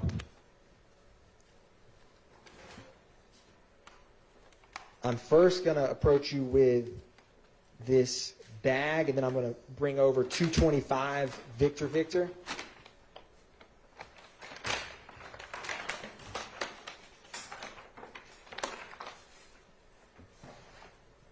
And I'm going to set it down by your feet and ask you if you recognize that item. Yes. What is that? That's the bucket of ammunition that was recovered from the attic. And at some point, was that bucket inside of that bag that now has a hole in it? Yes. The the bucket was packaged by the crime scene technician. I misspelled my name, but it's on there nonetheless. And yes, that's the bucket that was inside the residence. Can you explain for the jury, and feel free, well, Your Honor, at first the state's going to tender 225 Victor Victor into evidence. Submit it. Thank you, Your Honor. And Detective Lane Packer, feel free to examine 225 Victor Victor. What kind of ammo was in this bucket in the attic? 5.56 ammunition. It's pretty much a full box. 223 ammunition.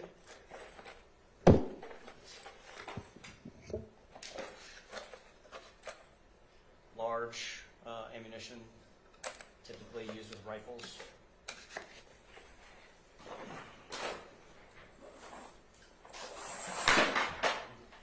And the 5.56 are the green tip ammunition, much like the ones that were loaded into that stolen rifle, had green tips as well.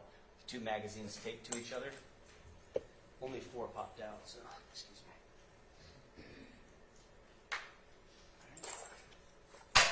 You did say feel free to examine it.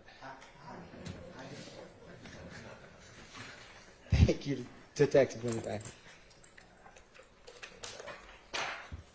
Is there any other items inside 225 Victor Victor?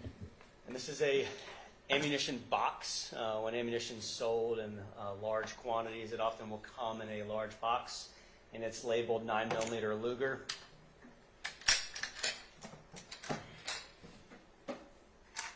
Which contains a Glock magazine for a semi-automatic pistol, a magazine for some type of rifle, semi-automatic pistol, which appears to, that's a 5.7 by 28 caliber, and an ammunition loader, which is used to quickly reload magazines with ammunition. And it's got one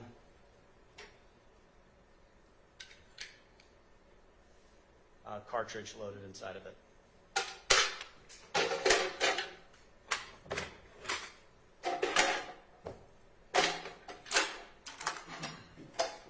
Thank you, Detective Lane Packer. I'm going to help you when you get that back, move that bucket to the side.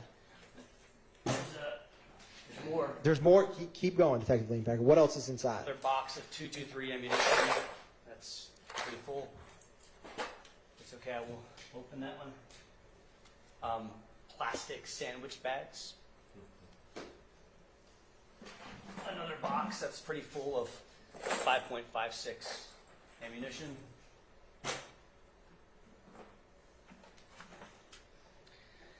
A digital scale. 5.7 by 28 ammunition. A box for an FN57 pistol magazine. Another box of 5.7 by 28 millimeter ammunition. An evidence bag with test bullets and cartridge cases from laboratory testing of the firearms. Another box of 5.7 by 28 ammunition.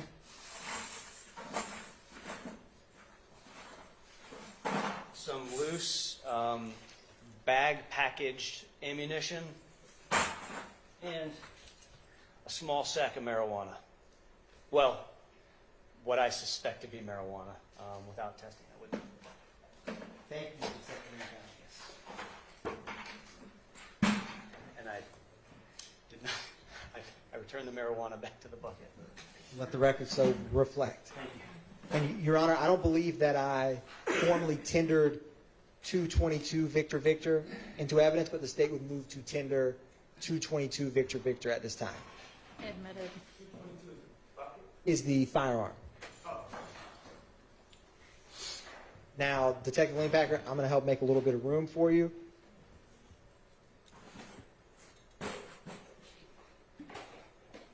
Is that a different firearm than 223 was? Yes, Your Honor. Okay.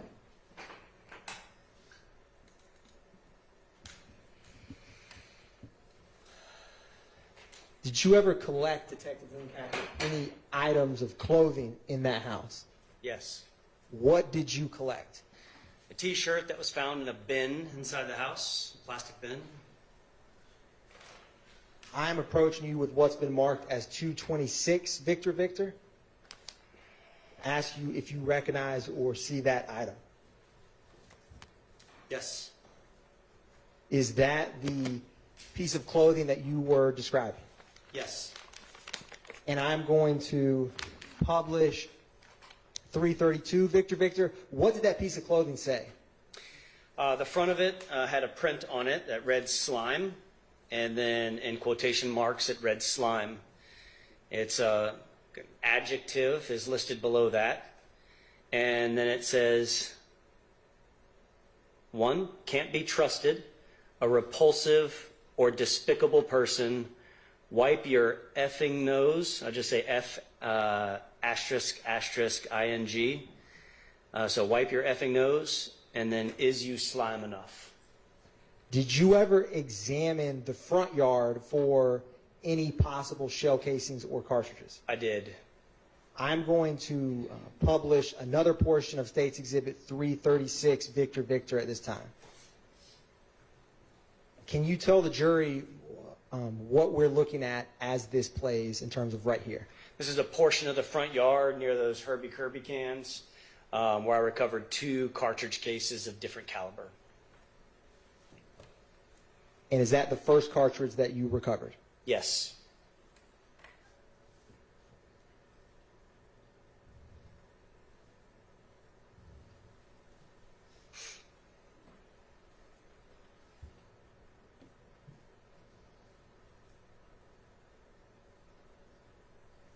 Is there a second cartridge case that you recovered?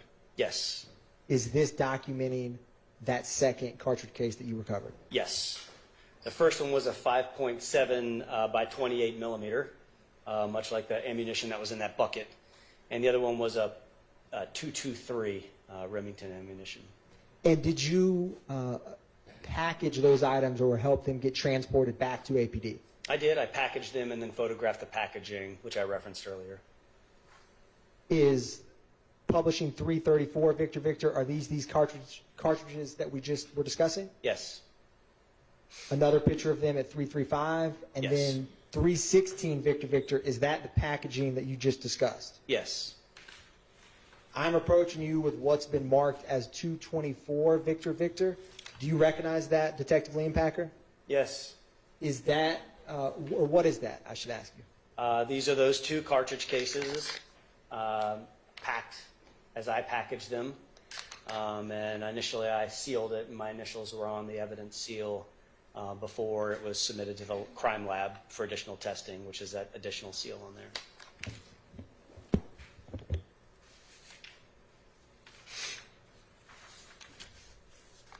Your Honor, the state moves to tender into evidence 224 Victor Victor at this time.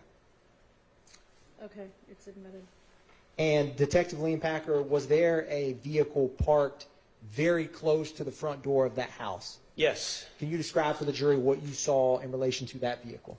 That vehicle was a 2011 Chevy Malibu, and it had significant damage from gunfire.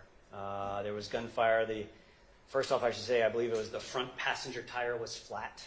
And then there was gunfire, I think, through the window, through the fender, through the pillar, like on the back. We call it the C-pillar, it's the rear driver's side pillar.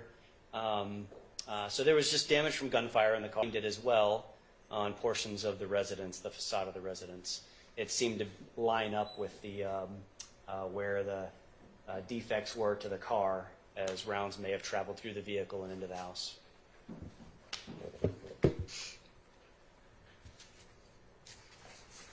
Was there any cell phones on scene that were collected? Yes. Do you know how many? As I recall, I think 5, and I can refresh my recollection. But if looking at a copy of your report would refresh recollection, Yes. please do. Yes.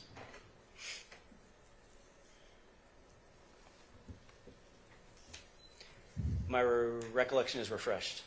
It was 5? Yes. Now, I am going to, or let me ask you this. In total, in your time working for Atlanta Police Department Homicide, do you get familiar with different parts of the city? Yes. And have you, in your career, had cases or had to go to various parts of Atlanta? Yes. I'm going to approach you with what is marked as 344 Victor Victor through 347, and then 350 through 353, as well as 216, all Victor Victor. Yes, you may. Can you read those numbers again for me, too? Yes, Your Honor. And to make it, yes, yes, Your Honor. I think I got One it. brief moment, Your Honor. Sure.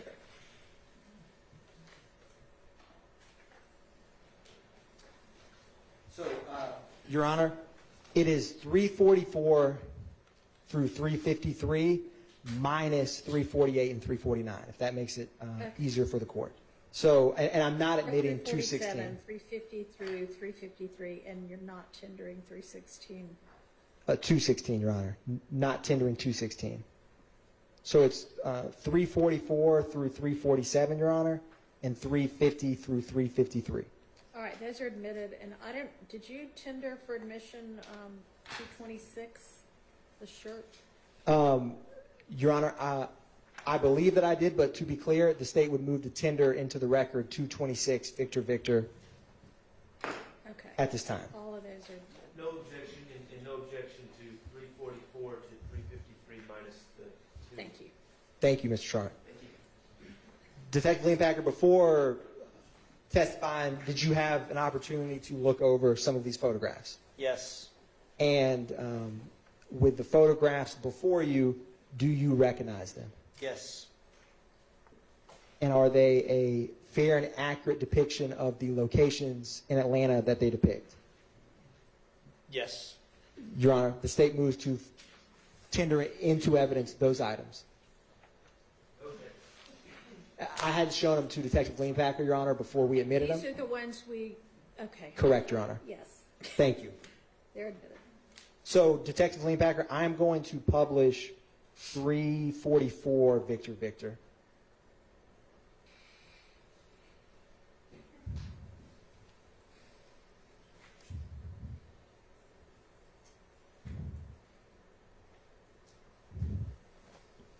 One brief moment, Your Honor.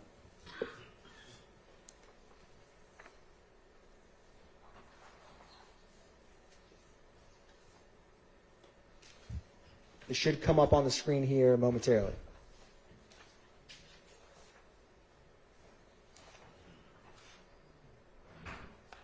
Where is this area, Detective Leanpacker?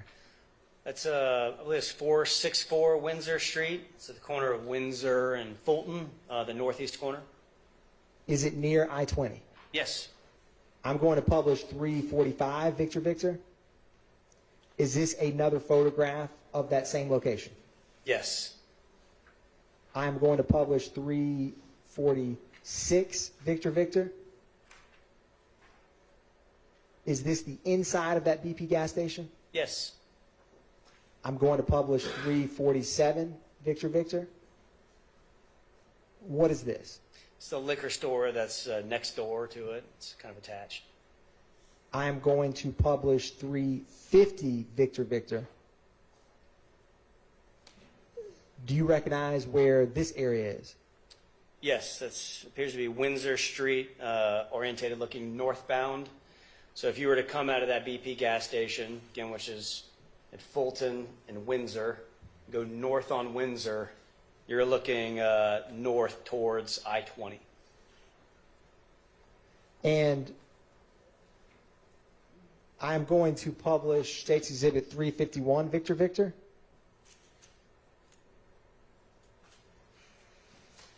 It's a closer image of The Windsor intersection? I-20. Yes. I'm going to go to 353,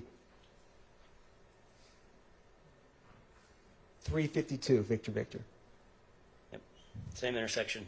Now, Detective Leanpacker, if you were to leave that BP, go to that intersection and get on I-20 West, would you ever hit the perimeter? Yes. And what highway or would you cross over, intersect if you kept going down I-20 West? If you go I-20 West, you would eventually hit Interstate 285, the perimeter. That's in the Adamsville neighborhood of Atlanta.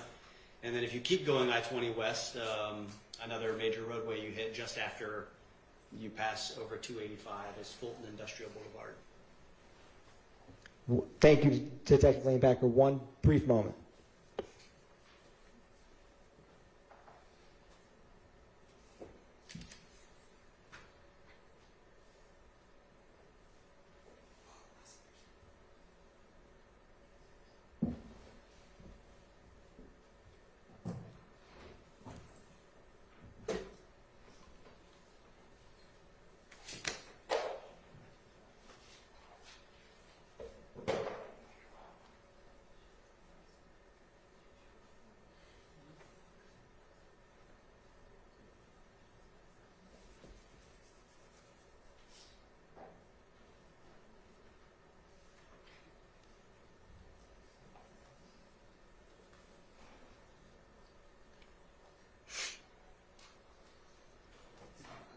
Detective Leanpacker, I'm going to publish 353 Victor Victor.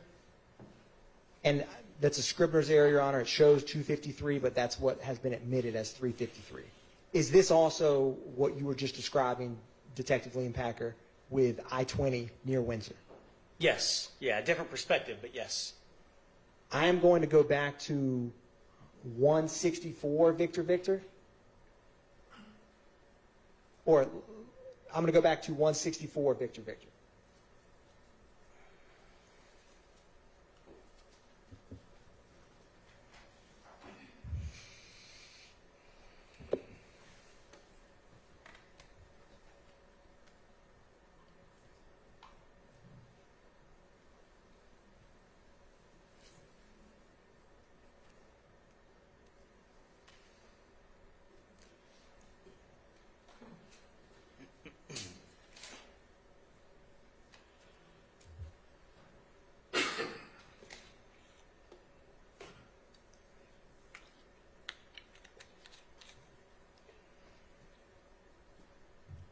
I'm going to go one.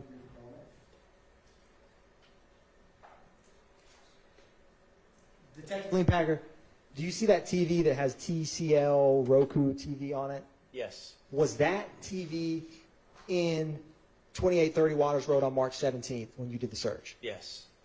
And do you see on this photograph like a table or some kind of setup on the right-hand side of this photograph? Yes. Do you see any cords that resemble or appear to be ones that you saw on March 17th? Yes. And the screen that appears to be mounted on the back of the wall, was that or was that not present? Was not present. One brief moment, Your Honor.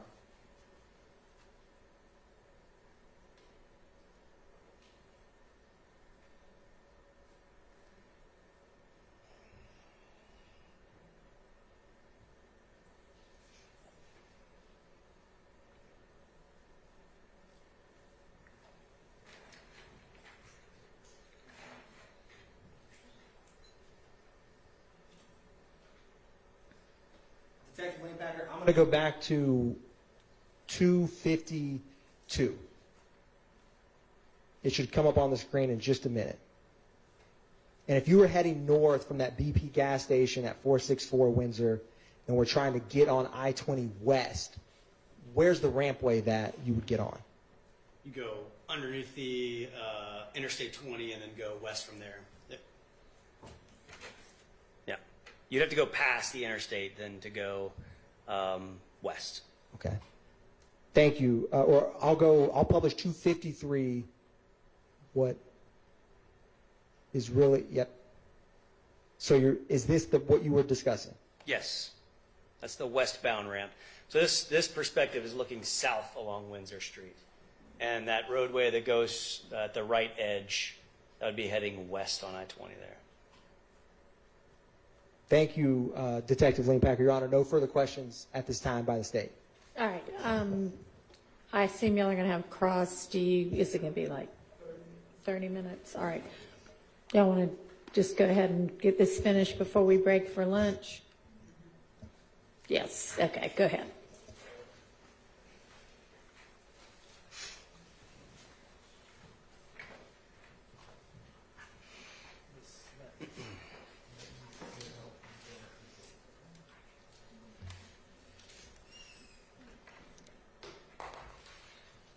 Detective Leanpacker, good afternoon now. Good afternoon. Max Shard, we've met before, but Max Shard, I represent Shannon Stillwell, okay? Yes, sir. All right. I just want to ask you first about what we talked about first in direct, talking about the downloads of the phone. We talked about you were able to find searches on a phone that you download or extract the data from, correct? Yes. Okay. I should say I didn't find searches because I didn't sift through the data, but I'm aware of there being some links associated with searches. So let me get this clear. You extracted information from several phones, including my client's phones, but you did not review any of the downloaded information. That's correct. Okay. Do you know who reviewed the downloaded information? I provided all of the extractions to investigator Marissa Viverito, who I believe conducted thorough reviews of the data. Okay. Now, you it seems to me that your role now in law enforcement focuses a lot on cell phones, correct? Yes and no. I actually, in my role now with the FBI, I expect that I'll be spending a lot more time working with cell phone records from providers and less time working in mobile device forensics. So I'm transitioning now.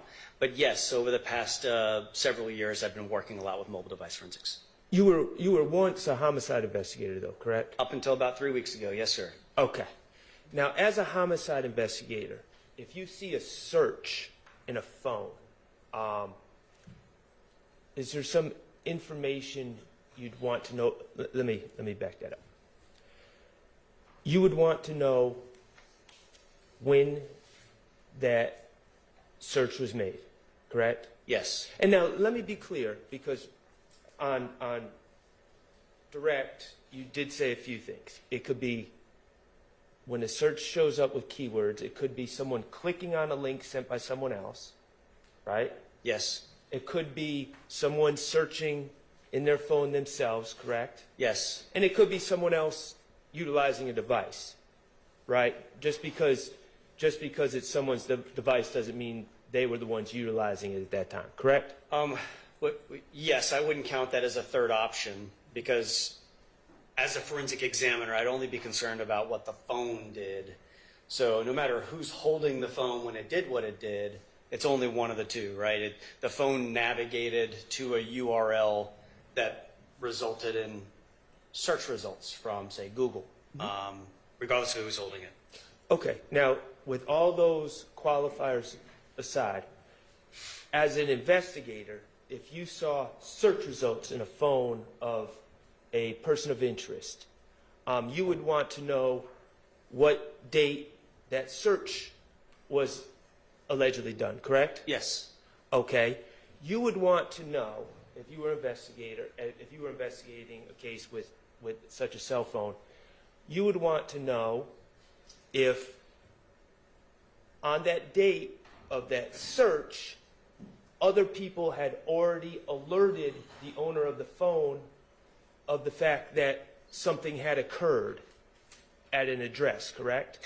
I would take that into consideration in my examination of the results, yes. So, for instance, if the search was homicide or shooting, Smith Street,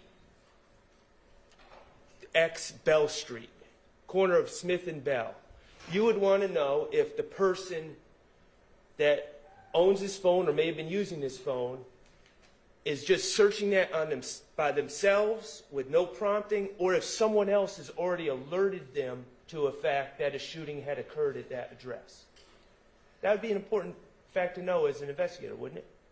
It would be important, an important consideration in how I reviewed the data, yes. Okay, and you'd also want to know, if the person searched these terms, hours after an event or days after an event, correct?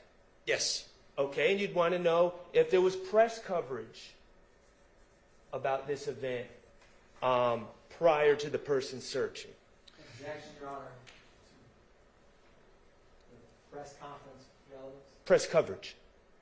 Overruled. Yes, and I'll add to explain my answer. It's not uncommon in cases of, I've worked homicides and I've been on our complex case squad in homicides, so I've worked a lot of violent crime cases, even those that haven't been homicides. I'm going to object as non-responsive if we're going to get into what usually happens. I can let him explain his answer. Okay, thank you. And it's not uncommon that there is media coverage of violent crime incidents when I'm conducting an investigation into such an incident. And it's not uncommon for those searches to be related to that media coverage of that incident. Right. Okay, but certainly there's a difference between someone, a suspect searching unknown keywords that no one else would know except them versus searching keywords after there's been media coverage, correct? That's difficult for me to answer in the hypothetical because oftentimes as an investigator conducting this type of search of a forensic analysis of a phone, I don't know what someone knows about the incident or how many people know it, especially if it's an incident that I suspect multiple people were involved in. Well, what if in that phone there was actual messages from other people alerting that person to the event? Would that give you insight as to whether they knew about the event? The person conducting the search? Yes. If other people had told them, texted them, sent Yeah. them news articles in their phone. Yes and no. Yes, and that it would give me insight that there's evidence in the phone of the person operating the phone likely receiving information in that text message that, hey, this incident occurred. But no, in that I've worked many homicide cases where I see people that that I did charge with participation in a murder that were receiving notifications from other people, hey, did you hear about this incident? So one may have nothing to do with the other, but one could have something to do with the other. It could be important. I would take it into consideration, yes. That absolutely be a part of my consideration in examining the phone. As a homicide investigator, you would take it into consideration whether someone told the owner of the phone about specifics of that event before they typed in the keywords.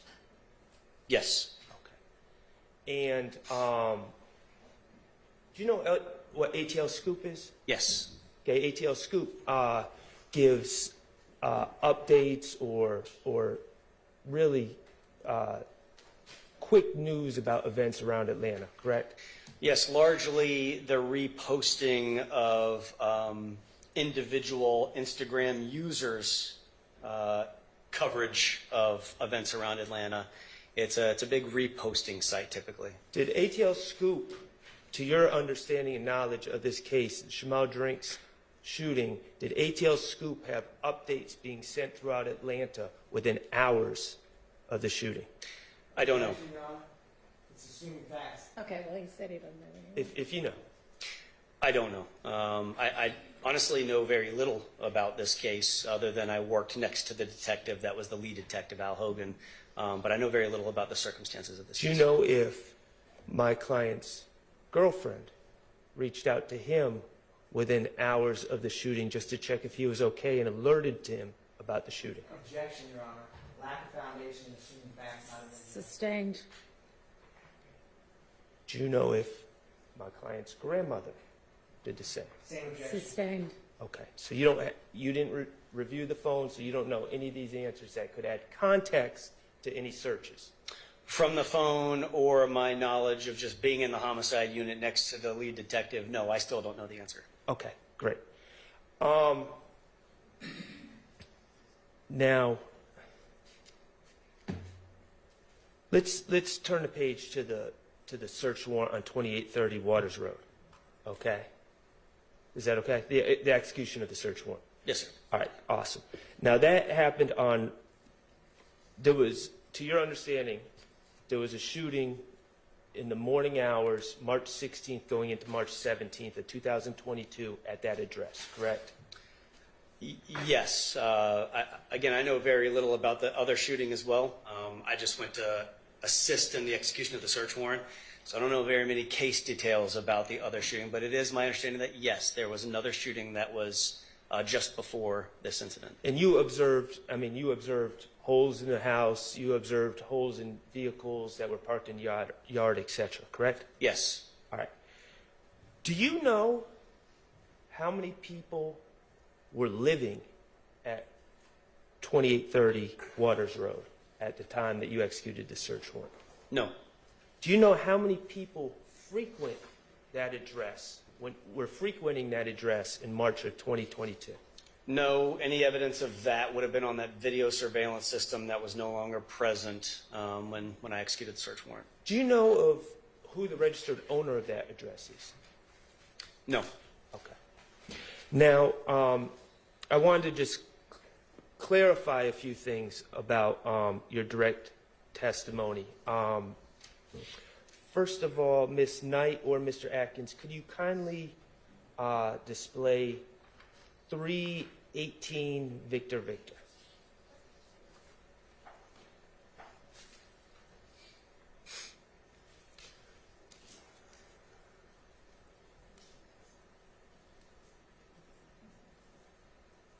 Now, what time did you execute this search warrant? Like when we saw that video that you made at 28:30, what time of the day was that? I don't recall, but I'll add that I often do, and I believe I may have in this case. When I start recording a video, I verbally say aloud the date and time that I begin the recording of the video. And I know that the audio is not included in this published version of this video, but I'd have to refer to that to tell you the exact That's time. fine. Do you have an approximate time? I'm not going to hold you. Okay, it's fine. Sorry, I don't. Yeah. Light hours. Daylight, yes. Okay. All right. You are aware that on March 17th, around the same time that you were conducting the search warrant at 2830 Waters Road, my client was being arrested at Meadowlark Drive in a white a white Audi with Maryland plates with tinted windows. You're aware of that? No. Okay. If I was back then, I don't have any recollection of it now because I wasn't involved in that investigation. All right. Well, I want to be very clear about a few things. 318, okay, we see a blue car, correct? You're talking about the vehicle that's here? Yes. Yes. Okay. Blue car. It is an Audi. Yes. Okay.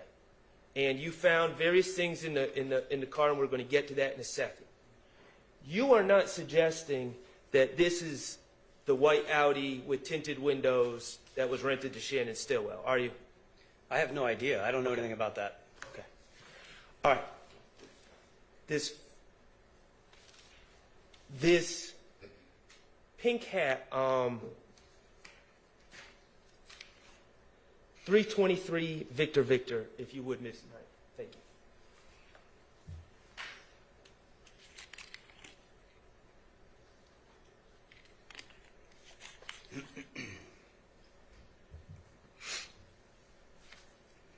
See that pink hat? And I think there's a better picture somewhere in here, but we're talking, and you have it in front of you. Yes, it's right here. Okay, that pink hat that's in that envelope. You aware that Mr. Stillwell was arrested on the same day in the white Audi wearing a pink hat? No. Okay. This pink hat would not have been something that you took from the scene and then somehow met up with Shannon Stillwell and gave it to him to wear for when he would be arrested, is it? No. Okay, so this is a completely separate pink hat. Isn't that correct? I don't know when Mr. Stillwell was arrested or what the circumstances were, what time that was, if it was before or after the execution of this warrant. If I accept what you're telling me as fact, then sure, he was arrested before with a pink hat, but I don't know. I just know that this hat was recovered in this car on March 17th. I put it in this envelope, sealed it, and put my initials on it, and that's the last time I saw it before today. Okay. All right. Well, I think that answers the question. Now, in this car, you also found a gun, a very large gun. And that's what's in front of you on that table, correct? Yes, sir. And what Well, kind of gun? no, that's the gun that went back to the ATF. You're right. Thank you Stolen for that firearm. correction. And what type of gun was that? That was it was a Ruger AR-556. Okay. And that gun was found in this blue Audi, and it was also inside the blue Audi was a license in the name of Eric Moore. Yes. Correct? Okay. And Eric Moore, did you investigate further into who Eric Moore was? I believe I ran Eric Moore's driver's license at some point to identify who he was, but no, I didn't conduct any follow-up investigation into that aspect of the processing of this vehicle or its contents. Okay. Ms. Knight, if you could put up 319 Victor Victor, please.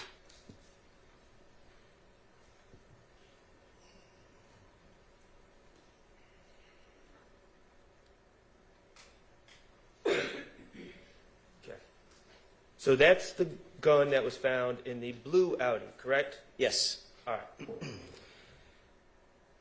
Do you have any evidence that Mr. Stillwell's fingerprints are on that gun? I don't physically have any evidence of that. I believe the gun was taken by the crime scene technicians for additional processing. The results of that, I'm unfamiliar Okay. with. Do you have any evidence that Mr. Stillwell's DNA is on that gun? Not me. No, I believe the guns were processed for additional evidence, but to what extent and what those results are, I don't know.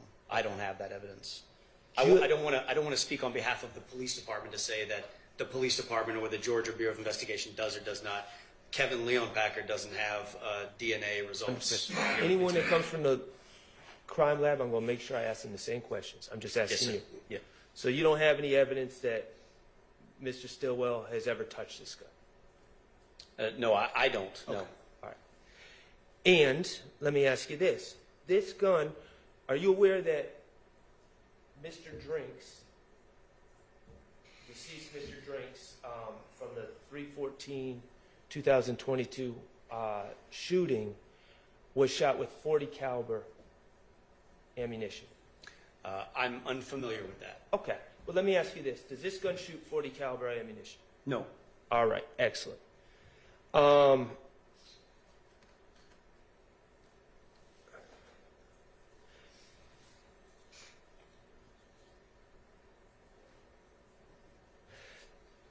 Miss Knight, if you could help me out and pull up 328 VV.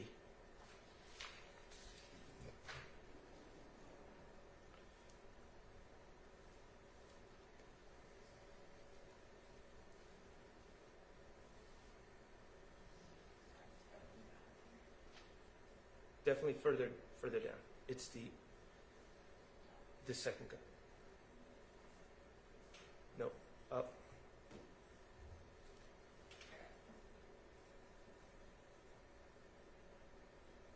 There we go. Thank you. All right.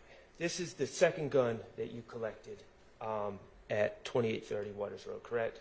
Yes. And that was in the mud. This gun was in the mud by a Jeep Liberty. Yes. Okay. Did again, I'm going to ask you any DNA or fingerprints that you're aware of that link to Shannon Stillwell? Not that I'm aware of. Okay. And how about that Jeep Liberty? Are you aware of any links that would link or connect Mr. Stillwell to that Jeep Liberty? Not that I'm aware of. Okay. So, and let me ask you about what type of gun is this? It's a 7.62, I believe. It's a Romarm Cougar 7.62. The model is M10-762P. It's an AK-47 type firearm with a drum magazine. And it shoots 7.62 bullet or caliber bullets? Yes. Okay. It does not shoot .40 caliber bullets, does it? Correct. All right. Excellent. And Miss Knight, if you could, 330 Victor.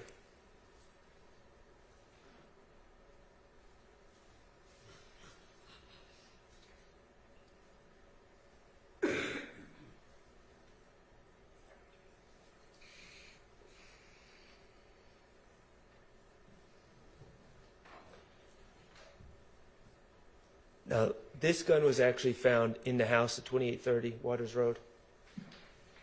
Yes. Okay. And any DNA or fingerprints that you're aware of that link this gun to Shannon Stillwell? I have no knowledge of that. Okay. And what type of gun is this? This is a Taurus G3 9mm pistol. 9mm. Yes. Does this gun shoot .40 caliber bullets? No.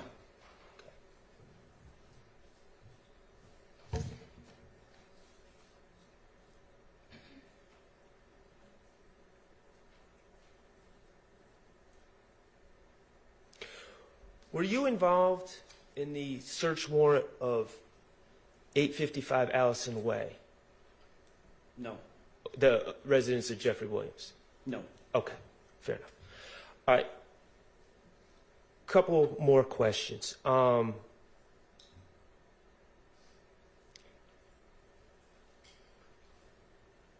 5.7 by 28 an FN gun, a 5.7. Would that shoot 40 caliber bullets? I would not expect it to, no. Okay. I'm not a firearms expert or a ballistics expert. Right. But no, I would not expect, especially given those cartridge cases, the 5.7 cartridge cases that we recovered, or the one cartridge case I recovered, it was an elongated cartridge case versus a 40 caliber is much shorter. And in FNX 45, FNX 45, would that shoot 40 caliber bullets? I don't know what an FNX 4.5 is. Okay. Let me just ask you this, would a 45 caliber handgun shoot 40 caliber bullets? I would not expect it to. Okay. I suppose under like a perfect set of circumstances, you might be able to put a 40 caliber cartridge in a 45 caliber firearm, and it may, under the right set of circumstances, the firing pin might strike it in the right place, but I wouldn't suggest it, nor would I overtly expect it to fire that round. At least not correctly.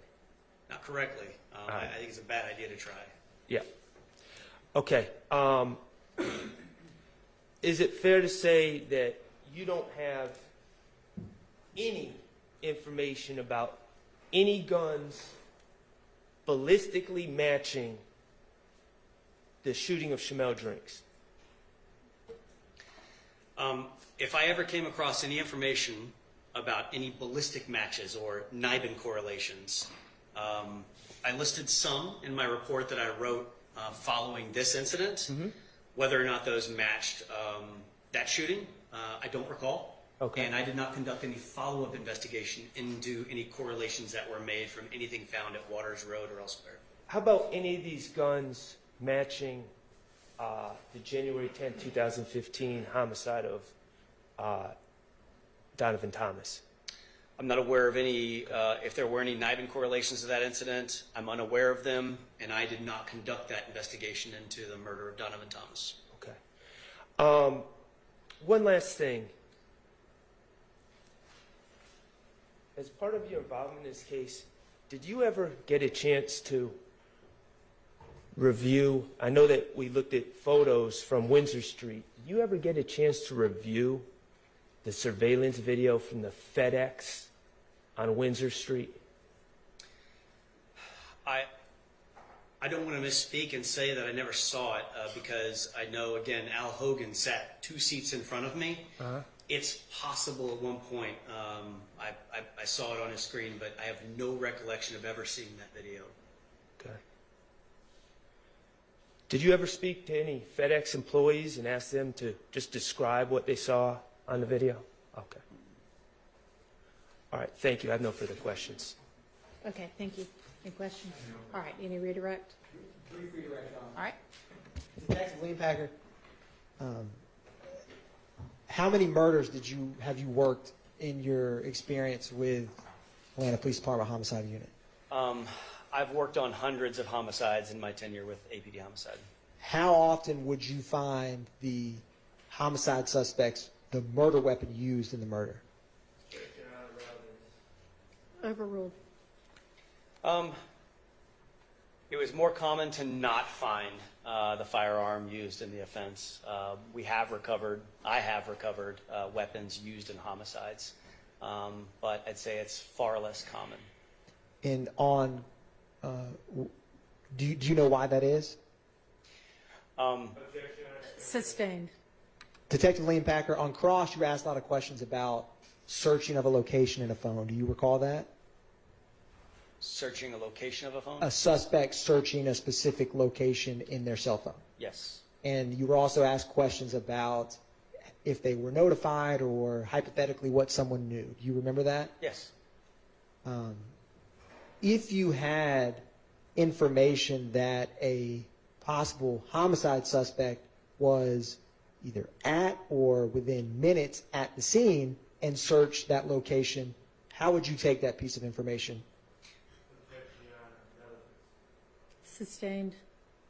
On cross-examination, do you remember Mr. Shard asking you about 8 to 10 questions about searching a location of an incident Yes. and how that would impact your investigation? Yes. With those line of questionings that you remember, how would it impact your calculus if the person that searched the location was on the scene when the murder happened? I would perceive that as being intelligence gathering to determine what the police knew about the incident through media reporting. And if I obviously knew who my suspect was because I'm searching his or her phone, then I would incorporate that into a series of questions that I might ask that individual given the opportunity to interview them about their search of these items. It's not uncommon in my experience for people that have been determined to be involved in an incident to say that they had no involvement and they weren't there, and that they had little if no knowledge about the incident at all. So whether I confront them with the knowledge of knowing they searched about the incident and probably other evidence that suggests that they may have been at the scene and the duration of time that passed between the incident occurring and when the search occurred would all be things that I'd want to talk to that individual about. One brief moment, Your Honor.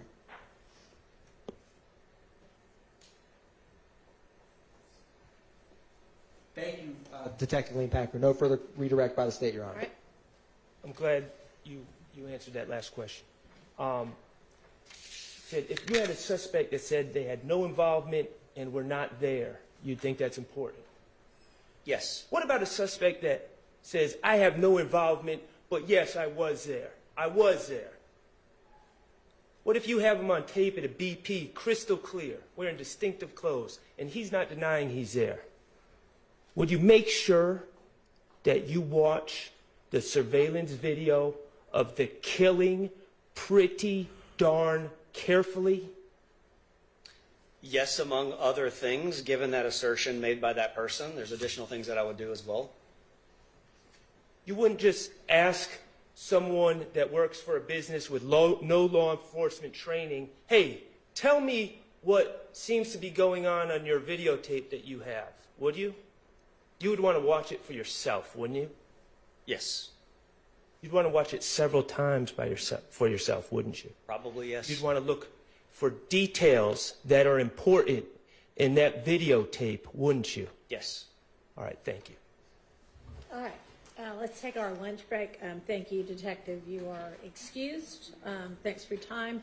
Let's take until 1:30.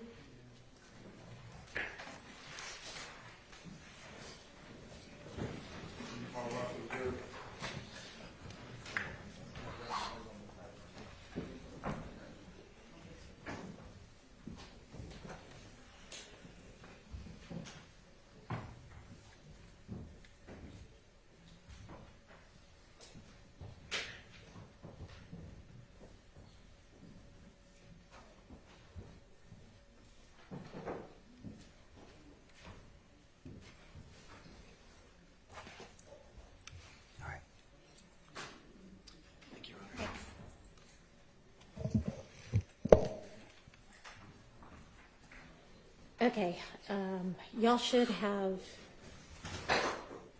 a copy. I received your proposed instruction, and I took a look at it and made some potential edits, and it's about to get sent to you. And we don't have to sort it out right now, but if y'all will take a look at that, see what you think, and then maybe we can come back at maybe 1:25 and put whatever on the record about that then, okay? All right, anything else before we take our lunch break? All right, see y'all at 1:25, thanks.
The proposed limiting instruction, yes, Mr. Weinstein, that was a typo. I was super copying a sentence from above or below, so thanks for catching that. Any thoughts on this?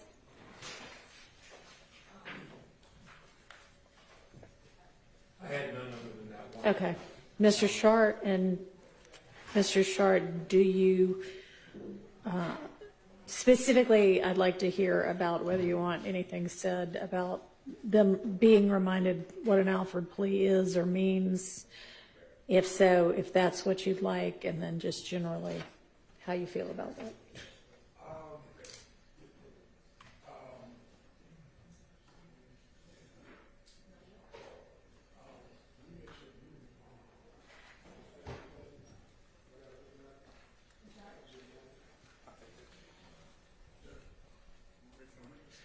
No, we're not. I mean, we almost are, but not quite yet. Let me just ask the court a question Yeah. first.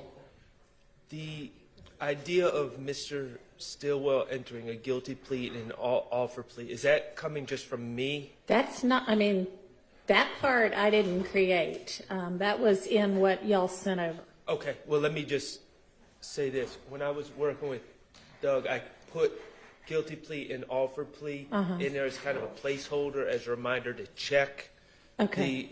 the Evidence? the depth, right? Okay. Because I wasn't.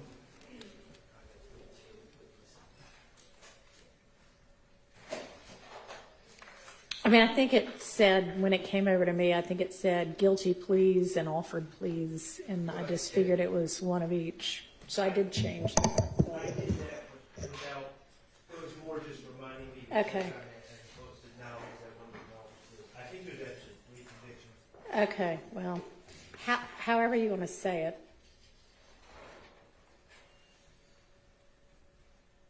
Do you guys know those certified convictions?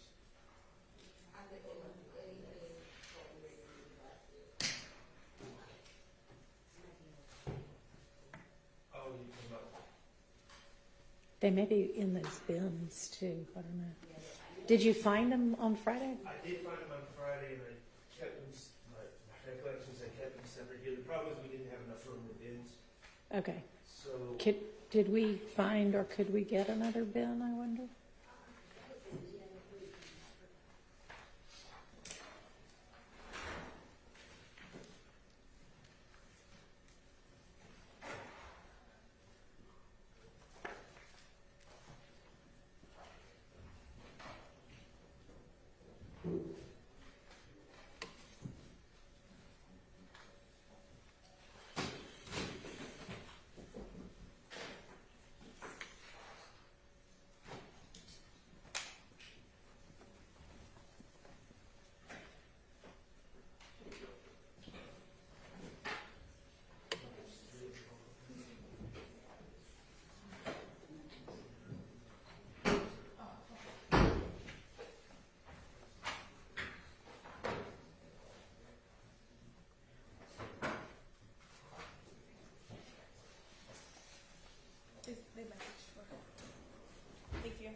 So we don't have to, you got them?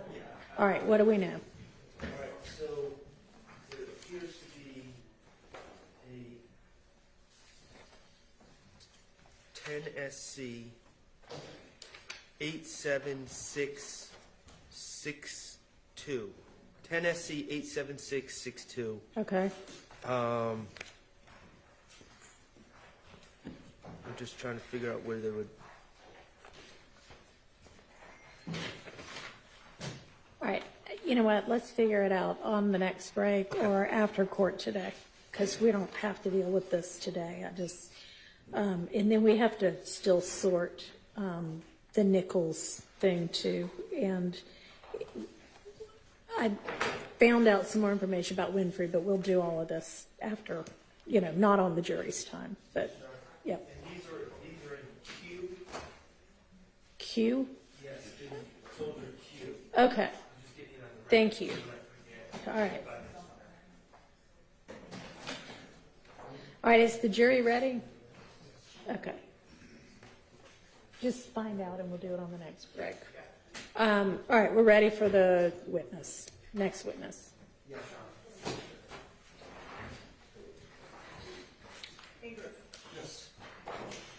I'll just send her an email.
Yes, Your Honor. Needs to be sworn in. Yes.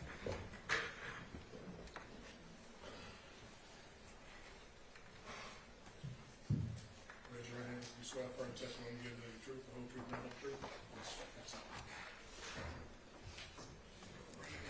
State and spell your first and last name for the courts, please. My name is Doug Bailey, Dougbailey.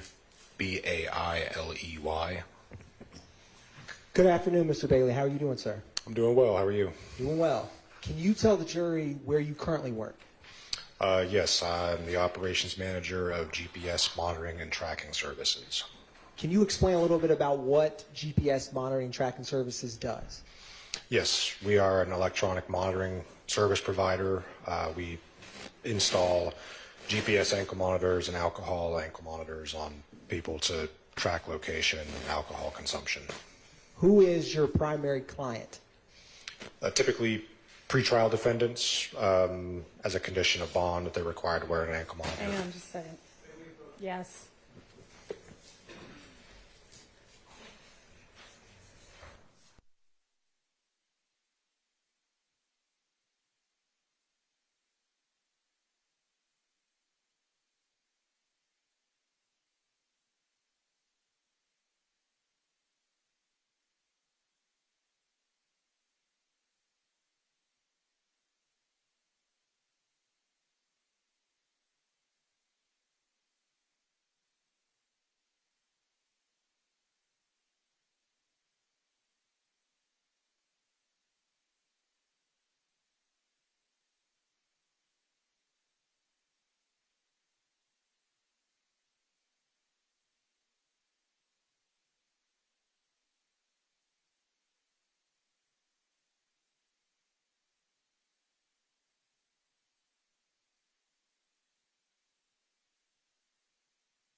Specifics. Is there a number of reasons why someone may utilize a GPS monitoring service company like GPS Monitoring?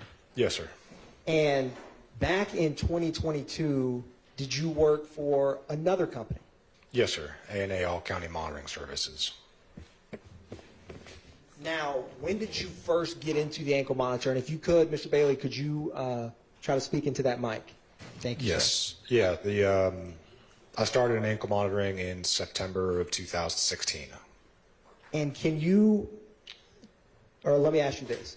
Since working in ankle monitoring since 2016, can you tell the jury your experience with the data that's collected on ankle monitoring in general? Yes, for the Scram GPS ankle monitor, which we've used probably since 2017, I've seen all sorts of use cases and all kinds of data, location, and just a lot of data. Is some of the data in what's called a Scram report? Yes, sir. Is some of the data in Excel spreadsheets? Yes, sir.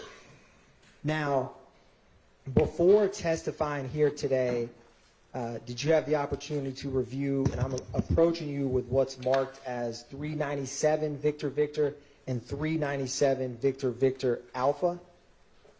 One of those is a disc. Did you have an opportunity to review that disc before testifying here today? Yes, sir. And did you initial that disc after reviewing its contents? I did. Can you describe for the jury what data is on that disc? The disc contains, if I recall correctly, it's 2 different Excel reports containing location history data for Mr. Jackson, and this same, I believe, stop report, which is a summary of that location history, and an event details report that shows any events recorded by the device on his leg. And is that 397 Victor Victor Alpha, that document, that Scram report you had just mentioned? Yes, sir. This is the stop report. Yes. Your Honor, at this time, the state moves to tender into evidence 397 Victor Victor and 397 Victor Victor Alpha. My understanding is there's a disc and then a printed out report. Could I Correct. just see what the Scram report is? All right, those are admitted without objection. Thank you, Your Honor. Now, before we get into these documents, can you talk about the technology of the ankle monitor in terms of, in general, how does it work? Yes, sir. So the Scram GPS ankle monitor is, it's basically like a cell phone that attaches to someone's leg without a screen, but it does have a GPS antenna to ascertain location, and then a cellular modem in it to communicate that location data to the ScramNet system, where then location data is recorded in a minute-by-minute history. So in these Excel spreadsheets, do they capture each minute of location data for whoever's wearing the monitor? Yes, sir. Approximately every minute, yes. Now, are they battery run, the ankle monitors? Yes, sir. Can you explain what's the average shelf life of the battery before you have to charge it? Yes, sir. So the manufacturer recommends that the device be charged for 2 hours per day, and that should last at least 24 hours continuously, never dying, as long as every day it's connected to a charger for 2 hours. If a battery were to get low, is there any kind of warning system involved? Yes, sir. The system itself, the device stores an event called a low battery event, and the person who is wearing the device would feel a slight vibration that lasts maybe about a second. And if they were to look at the device while it's in low battery on their leg, they would see a red light flashing on it. If the battery were to die on the ankle monitor, is there any kind of data that is captured? No, sir, not after the battery is dead. It can no longer record or communicate location data at that point. And is one of the Excel spreadsheets a event details that shows low battery or plugins for the ankle monitor of what you have reviewed? Yes, sir. Your Honor, at this time, the state's going to publish the event details in 397 Victor Victor. All right. And specifically, it's going to come up on the screen, Mr. Bailey. I'm going to focus your attention on March 14th, 2022 at 7:34 p.m.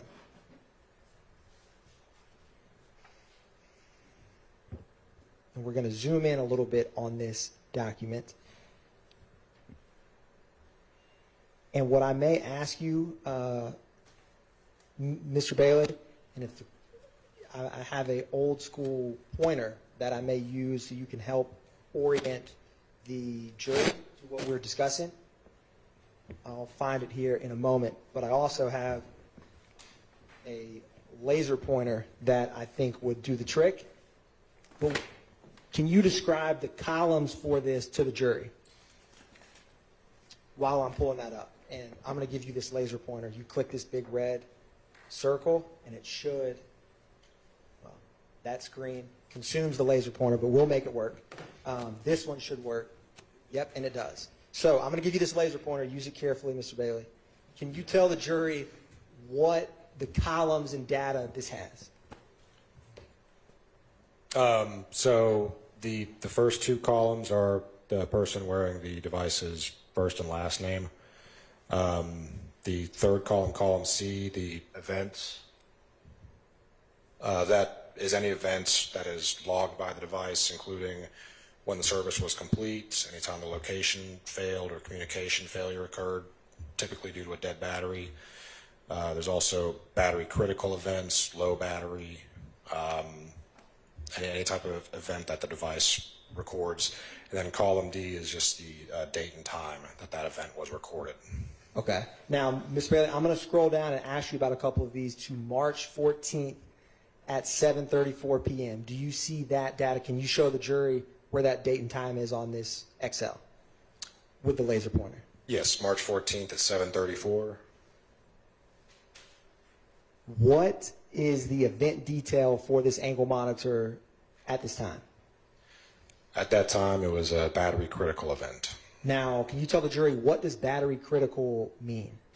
Battery critical, it's below low battery. It's 10-15% battery remaining. Would the person wearing the ankle monitor be alerted that the battery is in a critical state?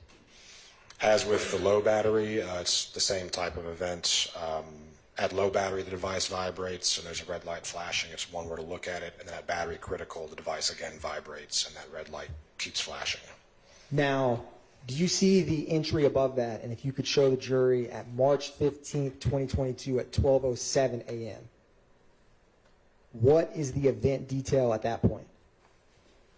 At March 15th at 12:07 a.m., it was a potential dead battery event. Now, I'm going to scroll up 2 rows and ask you about the next input. So after that 12:07 March 15th potential dead battery, what is the next event detail? So the next two events at 12:07 and 12:11 a.m. on March 15th were communication failure and location failure when the device, the system realized the device had no longer been communicating or providing location data. Now, with potential dead battery at 12:07, communication failure 12:07, and location failure 12:11, are those events connected in terms of in the system? Yes, the assumption is that the device is no longer communicating because the battery has died. Obviously, the device can't communicate that it's dead. It can't phone home with a dead battery, but it's correlated, assumed that the device has died. Now, can you go up to the next input in this Excel? So we have, what's the next date and time? If you can show the jury. So that is March 16th, 2022 at 8:41 p.m. There is a communications failure clear event. What does that mean? That would typically mean the device has been charged and is now communicating and ascertaining location once again. So from March 14th, 2022, you have battery critical. When, can you explain to the jury, you have this potential dead battery at 12:07. Does that mean that the battery died at 12:07, or what's the time range of when this alert would come? Not necessarily that it died at 12:07. I don't remember the exact configuration at the time, but it's typically 60 to 90 minutes prior to that. And like I said, the device can't report once it's dead because it's dead. So a certain period of time passes where it's out of communication that the assumption is the battery's dead. Would the event report Excel that's minute by minute help give clarity on when exactly it died? Yes, sir. Now, I am going to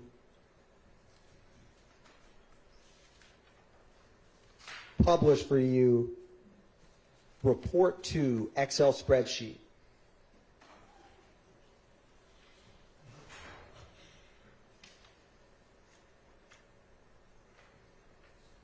And I'm going to scroll to the very bottom or the oldest date of that document. And from reviewing this report while it's coming up in general, and I can ask you when it comes up, what is the time frame for report 2? If I recall correctly, report 2 is from January of 2022 through March of 2022.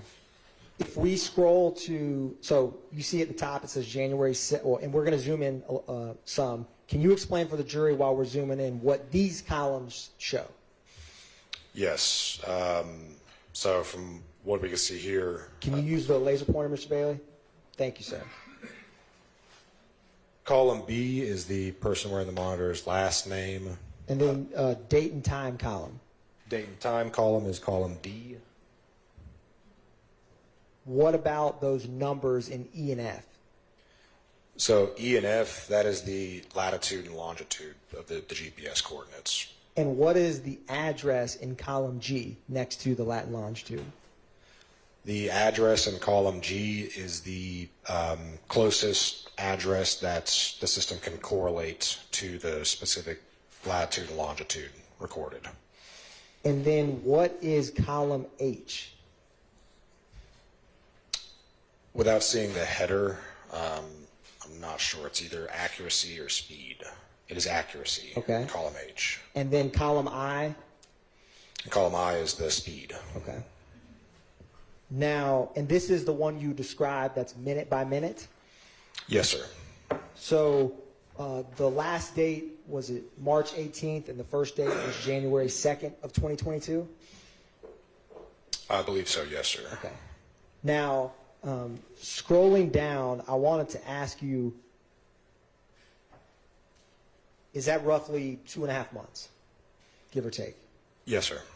So if you wanted to see where the person wearing this ankle monitor was in terms of certain locations, if I control F or searched an address, would it populate how many times they've been at an address in 1 minute increments, or would it not? Yes, sir. So if I were to control F 2830 Waters RD for road and click find all, would that tell us how many times in minute increments the person wearing this ankle monitor was at that location in this 2.5 month span? Yes, sir. Okay. And can you see, because it's kind of hard, what the cells found is in the bottom left? It says 3,331 cells found. So I'm not going to ask you to do this math, but is that 3,011 minutes at that address Yes. between January 2nd, 2022 and March 18th, 2022? Yes, sir. Okay. Now, I wanted to orient you to 2:48 p.m. on March 14th. We're going to get to that location in this data, 2:48 p.m. on March 14th, 2022. And when it comes up, I'm going to ask you a couple questions.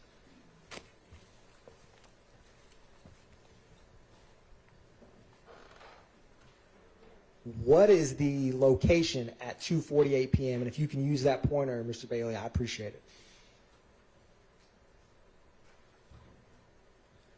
Is that Hartsfield-Jackson Atlanta International Airport? Yes, sir. And then do you see in the rows above 2300, 2200 Rental Car Center Parkway? Yes, sir. Are you familiar with what's at that location in general? I believe that's the Hertz rent-a-car adjacent to the airport. Now, we had talked earlier, but I wanted to ask you about the ScramNet GPS report. Do you remember that? Yes, sir. Can you describe for the jury, this is minute by minute, what is captured on the ScramNet? Does that have every minute? So the ScramNet, the stop report is more a summary. It's a named a stop report because you pre-configure a number of points at a location, and it'll only show you if the person has been there for more than that number of points. Which would be 3 minutes? On this specific report, yes, it's anything longer than 3 minutes. It marks down that they were there for longer than 3 minutes. So if you wanted to check stable addresses for someone wearing the ankle monitor, would that ScramNet GPS be a good document to use? Yes, sir. It's eliminates travel time driving around because you're moving and not staying at the same location.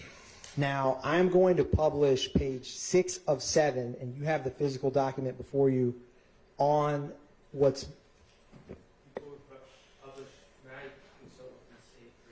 Yes.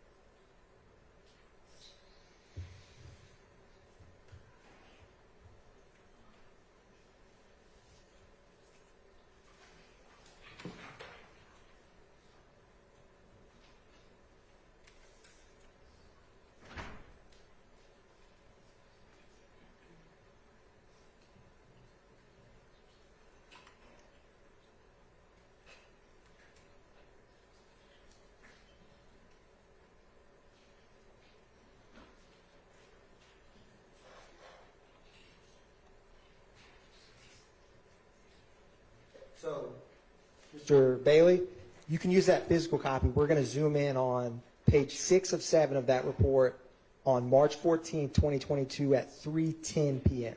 Now, while that's coming up, you know on the far right column of that document, it has a date and time. Can you tell the jury what that date and time means? As in, what kind of columns does this document show us while it comes up?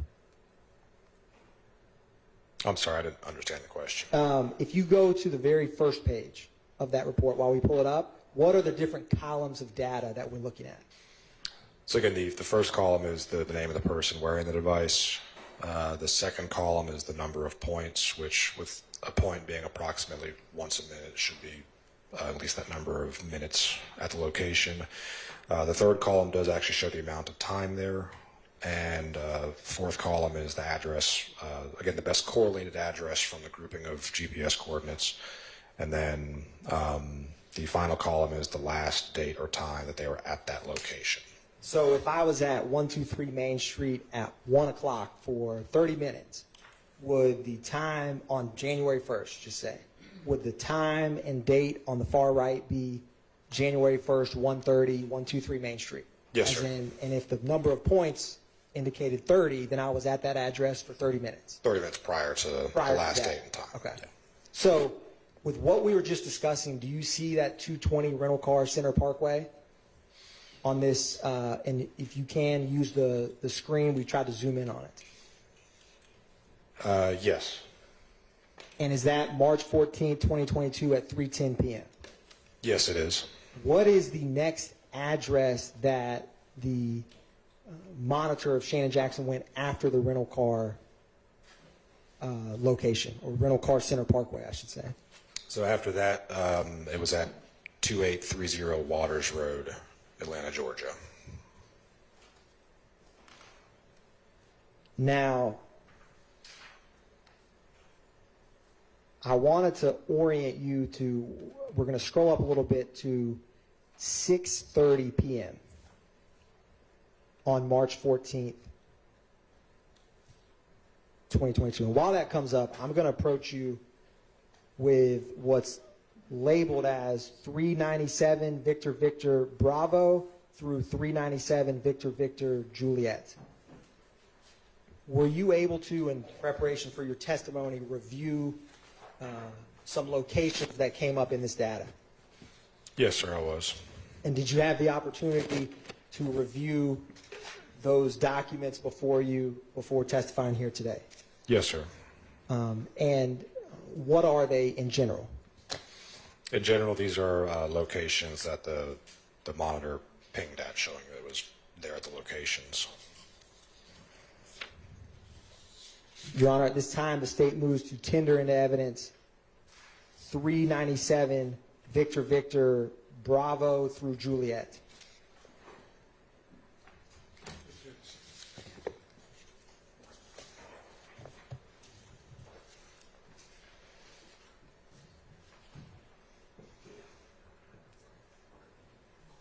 No objection. All right, those are admitted. So, to orient the jury, this is March 14, 2022, what's displayed on the screen. Yes, sir. Can you describe the date and time and minutes for this 257 Flat Shoals Avenue, Southeast Atlanta, Georgia? So it was March 14th, 2022 at 6:56 p.m. and then again at 7:52 p.m. And is there also one at 6:30 p.m.? Yes, sir. And in general, with the amount of points or minutes there, what's a rough ballpark of how long at this address? Just on the 3 on this page, approximately an hour and a half. Now, I am going to publish what's just been admitted as 397 Victor Victor Bravo. It's going to come up on the screen.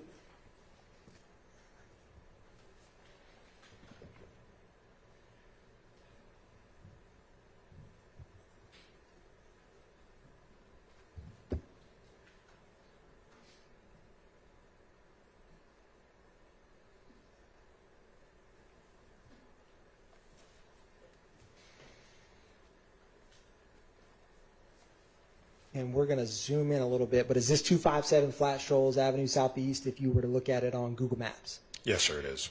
And do you see that red Dodge truck in the Yes, far sir. left? Yes, sir. Do you see that writing behind the truck? Yes, sir. Window tinting. And is this the address we were just discussing for roughly hour and a half on March 14, 2022? Yes, sir, it was. Now, what is the, looking back on page 5 of the Graham Net report, do you see a time at 8:36 p.m.? On page 5, yes. March 14, 2022, 8:36 p.m. is at 2830 Waters Road.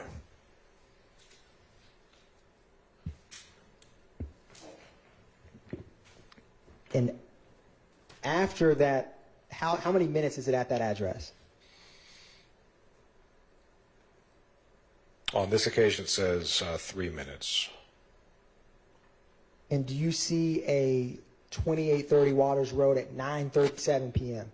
Yes, sir. How many minutes is it at Waters Road on March 14, 2022 at 9:37 p.m.? 43 minutes.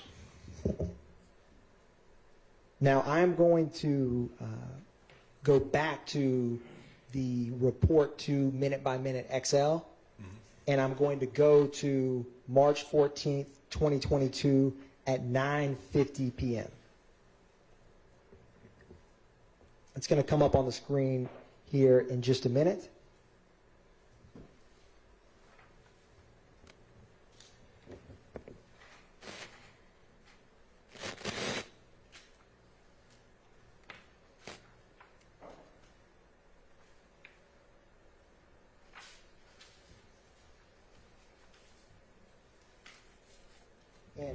And we'll publish this in a minute, but while that comes up, do you have well, here it comes.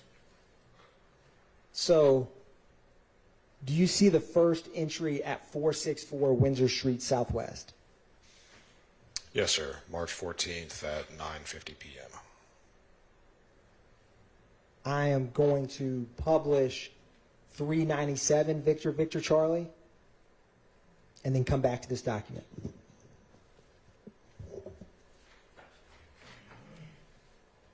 Was this one of the addresses that you reviewed that was contained in this data, the 464 Windsor? Yes, sir. And on the screen, is this the 464 Windsor Street Southwest? Yes, sir. And is there a gas station at that location? Yes, sir. It's a BP gas station, I believe. And this is at 9:50 on March 14th, 2022. Yes, sir. I'm going to go back to the report 2. If you look at this report minute by minute, can you tell how many minutes someone's at a location? Yes, sir. So starting at the first 464 Windsor at 9:50, we're going to scroll up a little bit until the last time we see 464 Windsor. We'll stop right there. What's the last time it's at 464 Windsor? March 14th at 10 p.m. And can you show the jury that with the laser?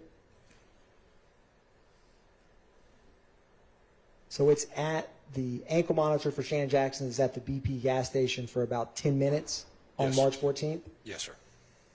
Now, earlier you had described about this latitude and longitude that we see here. Do you remember that? Yes, If you put in latitude and longitude into Google, will it give you an address? it will. Now, at 10:01, does the address change from 464 Windsor Street? It does. It changes to 405 Cooper Street. Now, if you were to put in the latitude and longitude depicted there, would you also get that address? So I'm going to show you or publish what's admitted as 397 Victor Echo.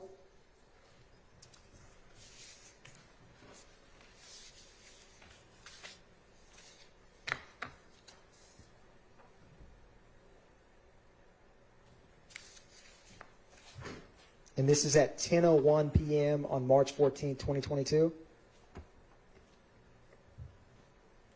Yes, And you see that red dot in the middle, is that GPS coordinate location? that'd be the GPS coordinate, yes. And do you see that King's Liquor and a FedEx icon on this map? Yes, I think that's the back of the BP gas station, same lot.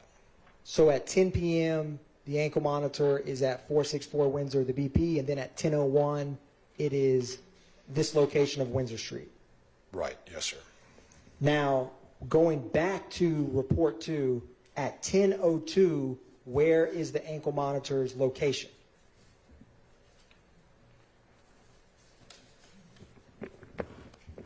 It's going to come up in just a second. We're going to scroll up one column. Do you see where it says PJV2 plus VR, Atlanta, Georgia? Yes, sir. Is that also an address you can put into Google to see where that ankle monitor is at 10:02? It's closer to it like a GPS coordinate. They call it a plus code, but it's like more like a GPS coordinate than an address. But yes, you can search that in Google Maps. It'll show the location. I am going to publish 397 Victor Victor Foxtrot.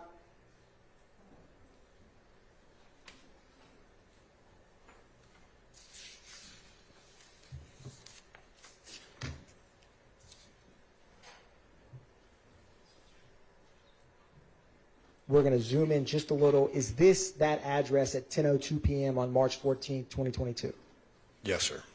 And is that the same King's Liquor and FedEx icons we see in blue on the bottom? Yes, sir. Is it fair to say that this is more north on Windsor Street than where it was 1 minute before? Yes, sir. Just north. And is that I-20 that major highway that you see depicted on this exhibit? It is.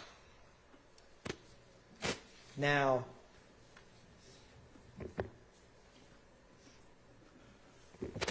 I'm going to go back to report 2 and ask you after that 10:02 p.m. March 14th input about some of the addresses next depicted. So we're going to scroll up a little bit and keep that laser pointer handy, Mr. Bailey. We're going to put it to good use. Can you see on 10:05 I-20 and 10:07 I-20 on this XL? Yes, I can. And when the addresses change minute by minute, is that typically when someone is moving? That would be indicative of traveling, yes. Now, going back to, or I'm going to say this, we're going to scroll to the right, to the column. You had mentioned earlier about speed and of the ankle monitor. Yes, sir. If I'm in a vehicle, will it track the speed of my vehicle? Yes, sir. I mean, in terms of my ankle monitor while I'm moving. Yes, yeah, I believe it just takes the distance between the 2 points and the time it took. Divide distance by time, you get speed. And was it column I that is the speed? Yes, it is. Now, what's the speed when it's at the intersection PJV2 plus VR at 10 o'clock? What was the intersection right there? At that intersection, it's reading 18 miles per hour. And can you use that laser pointer, Mr. Bailey, to Yes. show the jury? Now, 1 minute later at 10:03 p.m., how fast is the ankle monitor of Shannon Jackson going on March 14, 2022? It says 90 miles an hour. And at 10:04 p.m. on March 14, 2022, how fast is the ankle monitor of Shannon Jackson going? Yeah, I'm going to object at this point. What time did you ask about? 10:04 p.m. Overruled. At 10:04 p.m., it says 83 miles per hour. Now, Mr. Bailey, how fast is it at 7:05 p.m.? Can you use that laser pointer, Mr. Bailey? Thank you, sir. You mean at 10:05 p.m.? Sorry, 10:05. Yes, sir. That'd be 77 miles an hour. What about at 10:06 p.m.? 10:06 p.m. is 80 miles an hour. 10:07 p.m.? 10:07 p.m. is 85 miles an hour. I'm going to go up another column to 10:08 p.m. 10:08 p.m. is 79 miles an hour.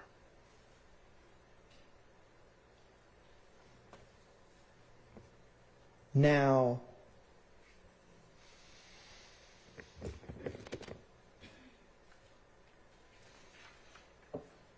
I'm going to go back to the ScramNet GPS report to specifically where we get to 464 Windsor Street, Southwest, Atlanta, Georgia, on March 14th that we were just discussing.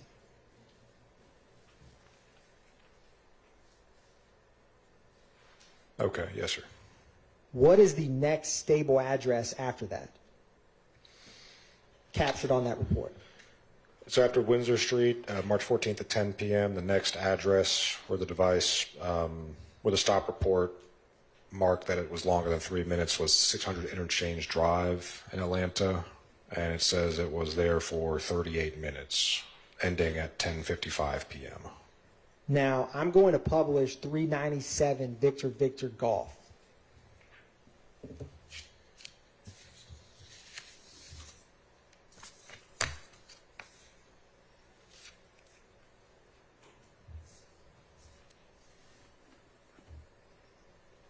Can you orient the jury what these two addresses show? So the right side of the screen is, I believe, the Windsor Street starting location. And the left icon? Is the 600 Interchange Drive. And that, this is just a Google Map demonstrative, but what's highlighted in this screen is that I-20 going westbound. That is the route between the two, yes, sir. I am going to publish.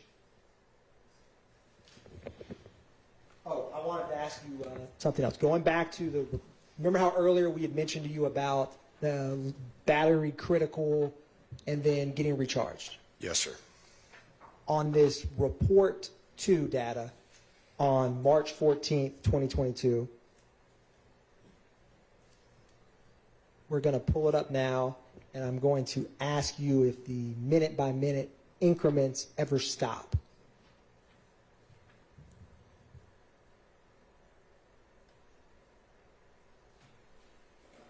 So we're going to scroll up a little bit.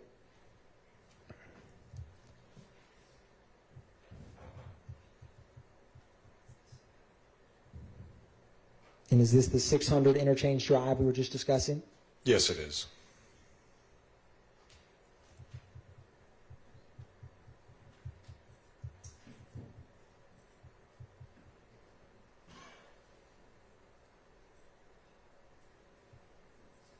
Now, I'm going to stop here. And can you use this laser pointer, Mr. Bailey, and can you show the jury the last data point on March 14th, 2022? What time is that? So the last data point on March 14th, 2022 was at 11 p.m. at 600 Interchange Drive. And then the following data point was almost 48 hours later, March 16th at 10 p.m. Does this coincide with what we first talked about, the battery critical and then the communication clear? Yes, if I recall correctly from the event log, there was a battery critical preceding that last data point on March 14th. And between 11 p.m. on March 14th, 2022 till March 16th, 2022 at 10 p.m., are you able to get any location data from the ankle monitor? No, sir.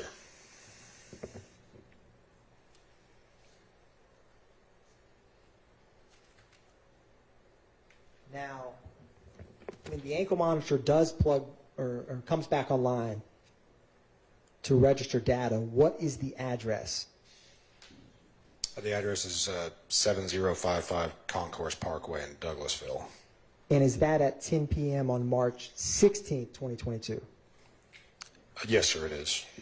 Now, I am going to publish 397 Victor Victor India.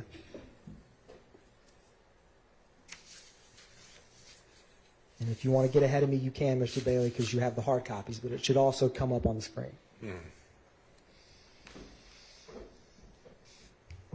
Is this the address that comes up for that 7055 Concourse Parkway? Yes, sir. It appears to be a hotel.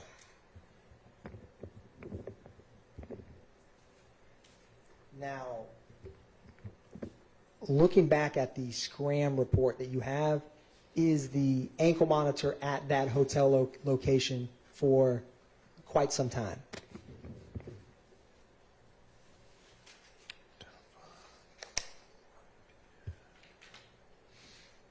Yes, sir. Yeah, at least several hours.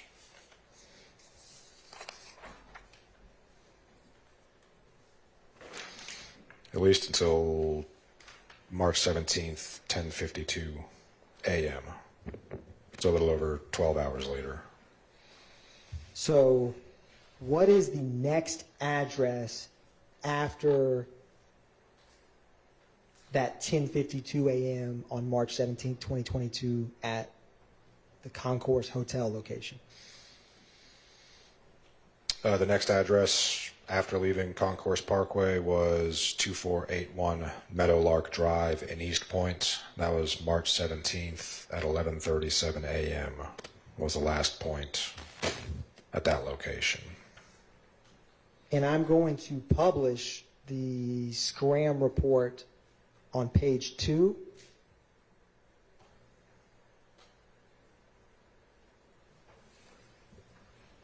Is this what you were just discussing in terms of the 10:52 a.m. March 17th is the last time it hits at that Concourse address, and then the address above that is the Meadowlark Drive?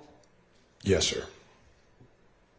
Do you see on this report, the third from the top, a 50 Mount Zion Road Southeast?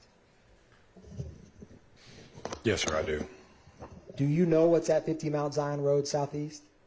I do not. What is the time and how long is the location at that site? So 50 Mount Zion Road, the last point at that location was March 17th at 1:22 p.m.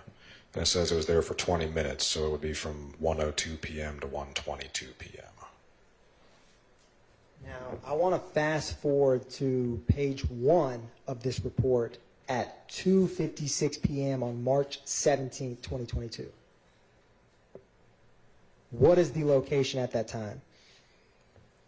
At 2:56 p.m. on March 17th, it was 1065 Cleveland Ave in East Point. And was that also one of the locations that you looked at in preparation for your testimony? Yes, sir. I'm going to publish 397 Victor Victor Juliet.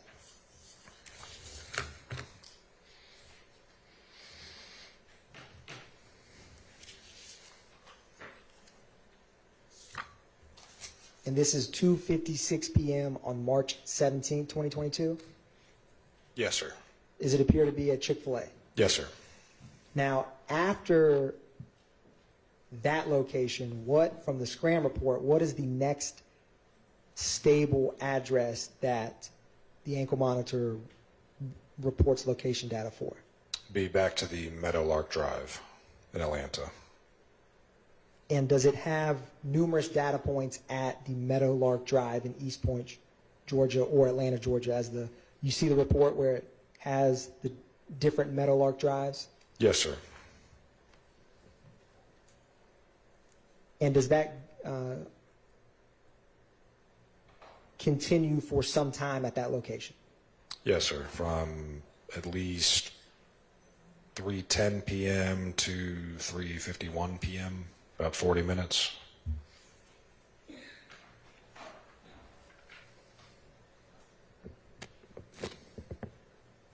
One brief moment, Your Honor.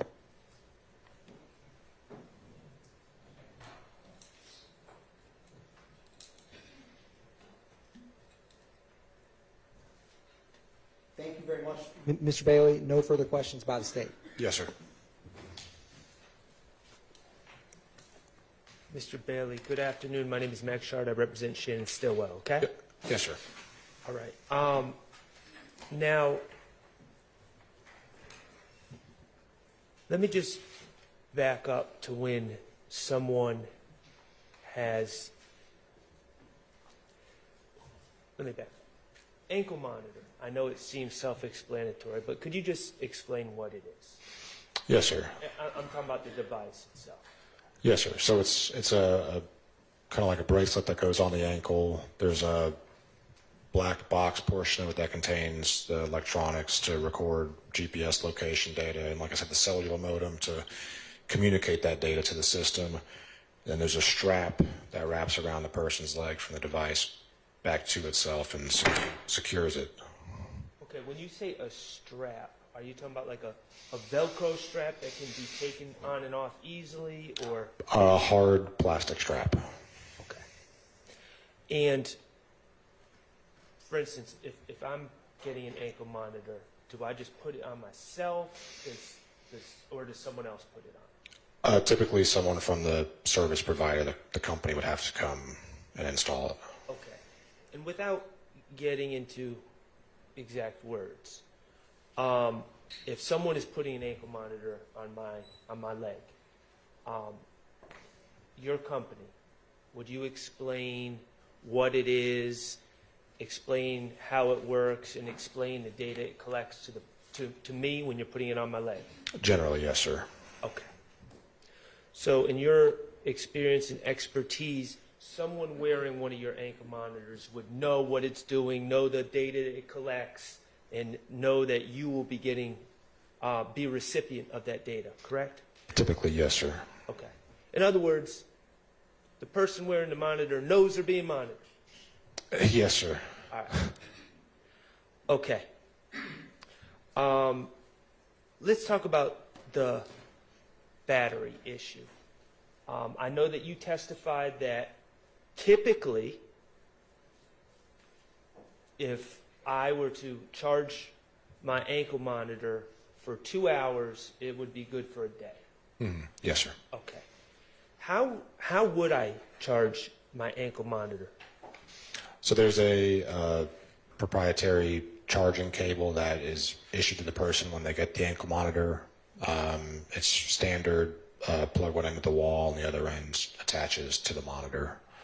Okay, and how many chargers do you typically give each person that's getting an ankle monitor? One at time of install.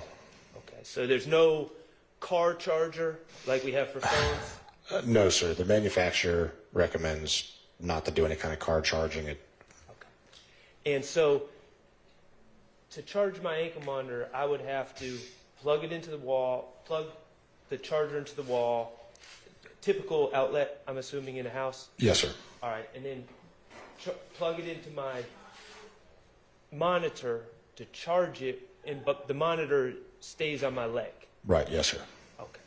So when we say, you got to plug it in for 2 hours. Typically what we're saying is you got to be still for 2 hours while your leg has a device on it that's connected to the wall. Right, yes, sir. Cool. Now, in your experience, I think you testified that about a critical battery and then the battery running out on Mr. Stillwell's monitor on the evening or the early morning of March 15th. Yes, sir. Okay, cool.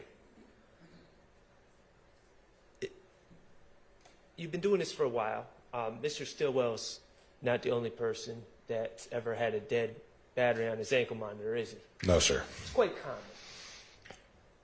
I'm not sure it's common is the right word, but it definitely does happen, yes. Okay. And in fact, you know, the state's or the prosecutors focus on March 15th.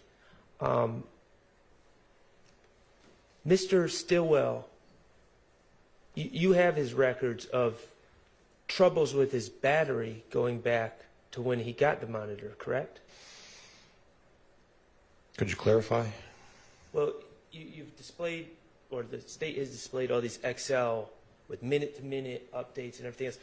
We can look at those records to determine if Mr. Stillwell has had problems with his battery in the past or if it was just on March 14th, correct? Insofar as the battery dying, yes, yeah. Yeah. I believe the event report goes further back than that. Do you have the event report in front of you? I do not. That's, I guess, on this CD, but not on paper. Okay.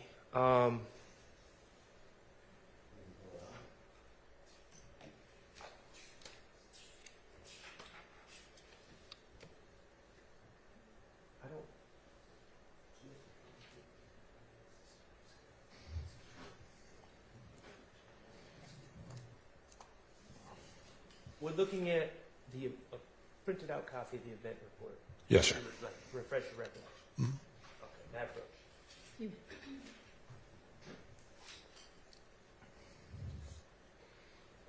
All right. That goes back to beginning of January 2022, correct? Yes, sir. And it goes till March 17th of 2022, isn't that correct? March 18th was the last event prior to when the terminated out of the system in September, but yes. Okay. Let's just start, let's just, for time's sake, begin on February 1st. Okay. Okay. February 1st, going into February 2nd, on Mr. Stillwell's ankle monitor, at 6:18 p.m. on February 1st, there was a low battery. Yes, sir. Okay. 10:28 p.m., battery critical, correct? Yes, sir. Okay. 2:48 a.m. on February 2nd of 2022, location failure, correct? Correct. Yes, sir. The battery's dead, correct? At some point prior to that, it would be dead. Yes, sir. Okay. 2:50 a.m. potential dead battery on February 2nd. Yes, sir. Okay, and it's not plugged in until 10:50 a.m. on February 2nd. Says AC plug-in, correct? Right. Yes, sir. All right, let's go to February 4th. 5:10 p.m. low battery, correct? Yes, sir.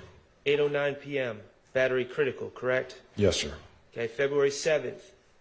6:24 p.m. low battery, correct? February 7th. Yeah.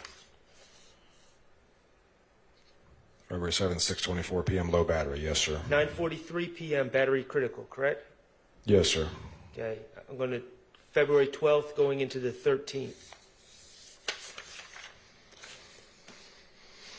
Okay. 8:50 p.m. low battery. Yes, correct? sir. Yes. 12:46 a.m. on February 13th, battery critical. Yes, sir. Okay. On February 25th.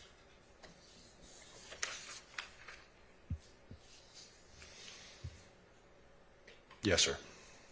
8:58 a.m. low battery, correct? Correct. 1 o'clock p.m. battery critical, correct? Correct. 4:55 p.m. potential dead battery, correct? Correct. Yes, sir. All right, and on that particular instance, the charger stayed uncharged or dead for some time, correct? Correct. March 25th or February 25th through March 3rd. Okay. So we're talking about 7 days, Yes, sir. approximately, February 28 days, maybe 6 days. 6 days, yeah. All right, cool. March 4th, going into the 5th. 8:57 p.m., low battery. Yes, sir. 12:20 a.m. on March 5th, battery critical, correct? Correct. 4:45 a.m., potential dead battery. Correct. Okay, let's look at March 7th going into the 8th. Okay. 9:04 p.m., low battery, correct? Yes, sir. March 8th at 12:34 a.m., battery critical, correct? Yes, sir. March 8th, 5:13 a.m., potential dead battery. Yes, sir. All right. March 8th, later on that day, 2:21 p.m., low battery. Correct. 5:58 p.m., battery critical. Correct. 9:48 p.m., potential dead battery. Correct. Yes, sir. All right. March 10th, going into the 11th of 2022. 11:47 p.m., low battery, correct? Correct. March 11th, 3:32 a.m., battery critical, correct? Correct. 8:10 a.m., potential dead battery. Correct. All right. So in that month and 10 days that we just reviewed, 1, 2, 3, 4, 5, 6, 7, 8, 9, we had 9 different battery events, correct? Correct. Yes, sir. All right. And that's what we had on March 14th as well, correct? A battery event. Correct. Yes, sir. All right. Not his first one. Correct. No, Not sir. his only one. No, sir. All right. Now, here's the thing about the battery event. March 14th at 10 p.m., it was working, right? March 14th at 10 p.m. I think, yes, sir. Yeah, it was. Right. It's that monitor that he was wearing that allows you to put him on Windsor Street, correct? Correct. Yes, sir. Okay, so we're talking about dead batteries. March 10th, 10 p.m., the battery was still working. March 10th at 10 p.m. Excuse me, March 14th, 10 p.m. March 14th, 10. Yes, sir. Still working. Yes, sir. All right. So, now, other than just hoping your battery runs out, there's other ways to stop a monitoring company from tracking you, correct? Yes, sir. You could smash the monitoring device, correct? Yes, sir. You could also, and this is quite common, you could gnaw at with a knife and cut off the monitor from your leg if you didn't want someone to monitor you. Yes, sir. If you wanted to hide your location, you could do that. Correct. Yes, sir. Okay. Was Mr. Stillwell's monitor smashed? No, sir. Either of those two scenarios, the device can tell if it's been smashed or if the strap is cut, and it would show an event. Mr. Stillwell didn't cut off the device either, did he? Doesn't appear to, no, sir. Okay. And in fact, at 10 o'clock on March 14th, the device was working just fine. It just needed to be charged eventually. Yes, sir. All right.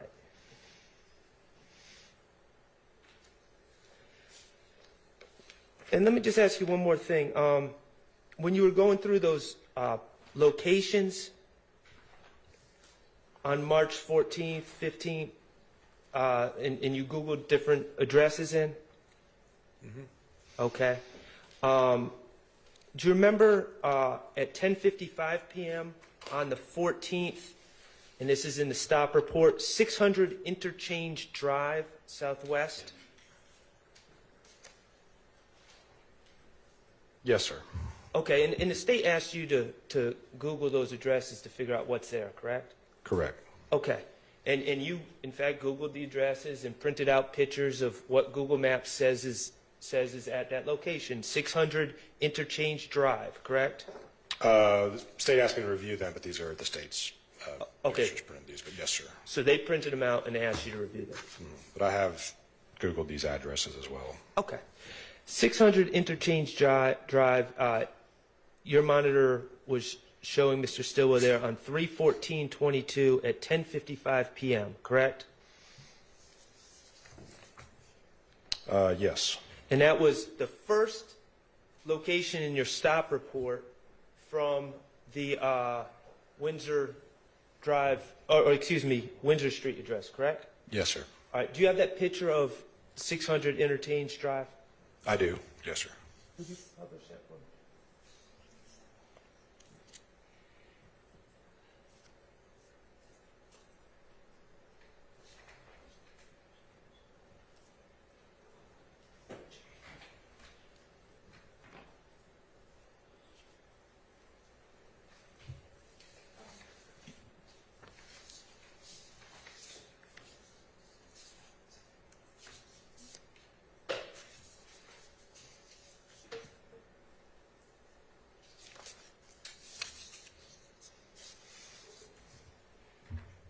Okay, and this is where the monitor puts Mr. Stillwell at 10:55 p.m. on March 14th, 2022, correct? Yes, sir.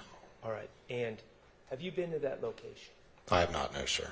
Do you know if there is, in fact, a recording studio at that location? I do not. Okay. Thank you. I have no further questions. Redirect? Yes, Your Honor. Go ahead. Your Honor, can I have a 30-second approach with you and Mr. Sharp real quick?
Yes, sir. On cross, you were asked about cutting off an ankle monitor, smashing an ankle monitor. Do you remember that? Yes, sir. What happens when that occurs in terms of in the system? There's an event recorded. If the device were to be smashed and separated, that shows up as a device tamper. Or if the device's strap were to be cut, that would show up as an event for a strap tamper. And if the battery dies for whatever reason, does that show up as anything other than communication failure or low battery critical? No, sir. Now, you had mentioned about the charging is about 2 hours. Correct. Yes, sir. Is the charging of an ankle monitor in terms of the time any different than charging your phone at night? No, sir. That's typically the analogy we use is you have to charge your phone every day. You have to charge your ankle monitor. And is the person wearing the ankle monitor responsible for charging the ankle monitor and making sure that it is active? Yes, sir. And they are notified when the battery begins to get low. Is that fair?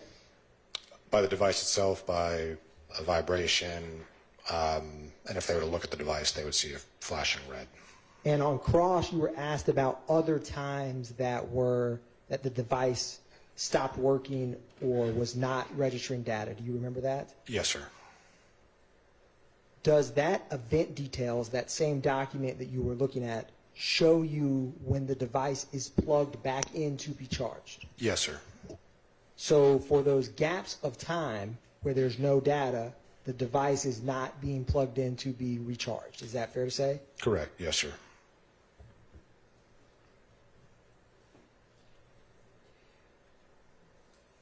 And you also had mentioned that the battery critical warning, there's a window of time for when it can die. Do you remember that?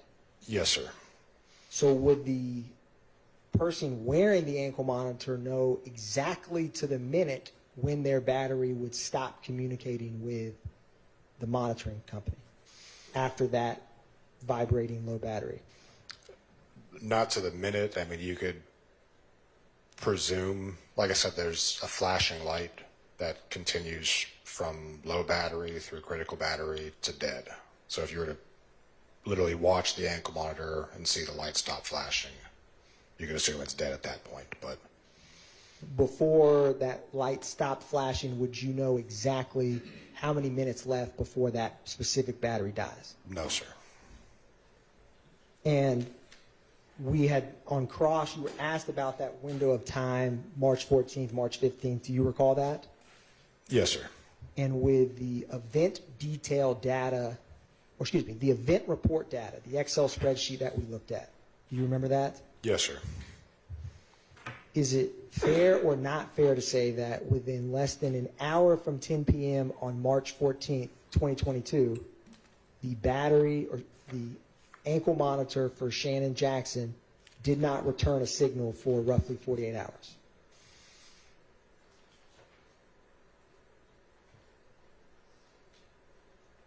Yes, sir. No further questions. Thank you, Mr. Bailey. Okay, yes, sir. Your Honor, may I ask one last question? Okay. My apologies. But what happens when there's an alert for a device tamper or tamper with the strap? Can you clarify what? When you had mentioned the device getting separated or the ankle monitor being physically cut, you said it's a tampering notification. What happens with that notification?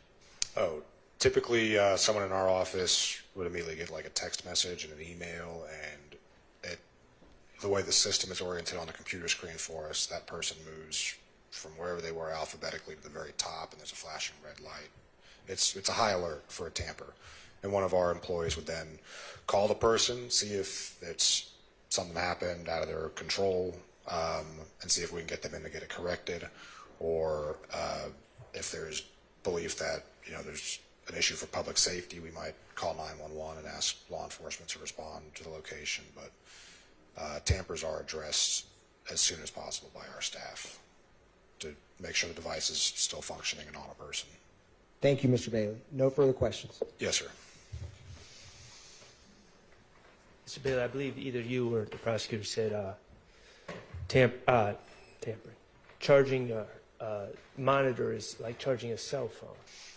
Like I said, that's the analogy we use. You have to charge a phone, you have to charge a monitor. Right. I mean, that's fine as an analogy, but okay. Do you connect your cell phone to your body when you're charging it? No, sir. Okay. Do you have a car charger and a travel charger for your cell phone? Yes, sir. Okay. And about these alerts, you never received a device tamper alert. Bottom line is you never received a device tamper alert for Mr. Stillwell with his No, ankle. sir. And you never received a strap tamper alert. No, sir. Okay. Thank you. All right, thank you for your time. You are excused. Call your next witness. And are y'all going in order? Is our next? No, we had to go slightly out. Okay.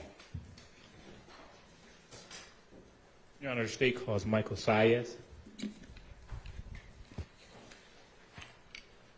Jurors, if y'all need to stand and stretch or anything while he's making his way in, go ahead and do that.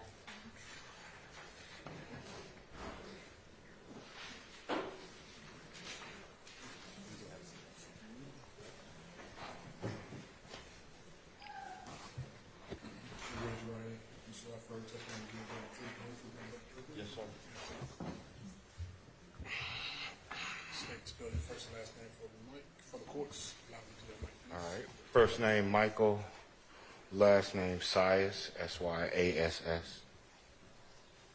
Good afternoon, Mr. Sayas. Good afternoon.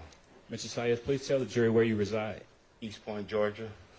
And how long have you resided in East Point? 4 going on 5 years. Okay.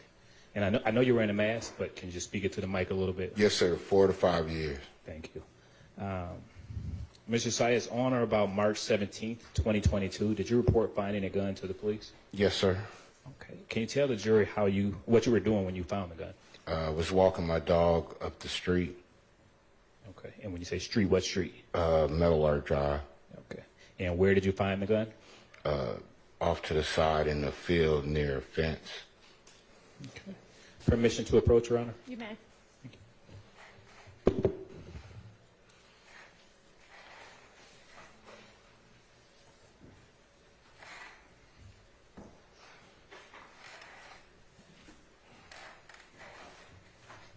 Mr. Sayas, I am now showing you what's been pre-marked as State's Exhibit 398 Victor Victor through 403 Victor Victor. Okay. Do you recognize what I've just handed you? Yes, this is the street going down to my block. And how do you recognize those photos? I walk down this street every day. Okay. Is it a fair and accurate depiction of the area where you found the gun that you reported? Yes. Okay. Your Honor, at this time the state moves to admit 398 Victor Victor through 403 Victor Victor. Admitted. Thank you. I'm now going to go ahead and publish. Permission to publish, Your Honor. You may. Thank you. Now going to publish 398 Victor Victor. And right in front of your right hand, Mr. Sayas, is a pointer. It looks like a marker on the top of the desk. Mm-hmm. And if you could turn around at a screen on 398 Victor Victor, can you kind of orient the jury on what's depicted in 398 Victor Victor? The street leading down to my house. Okay, and what street is this? Metal Art Drive. Okay. I'm now going to go ahead and publish 399 Victor Victor.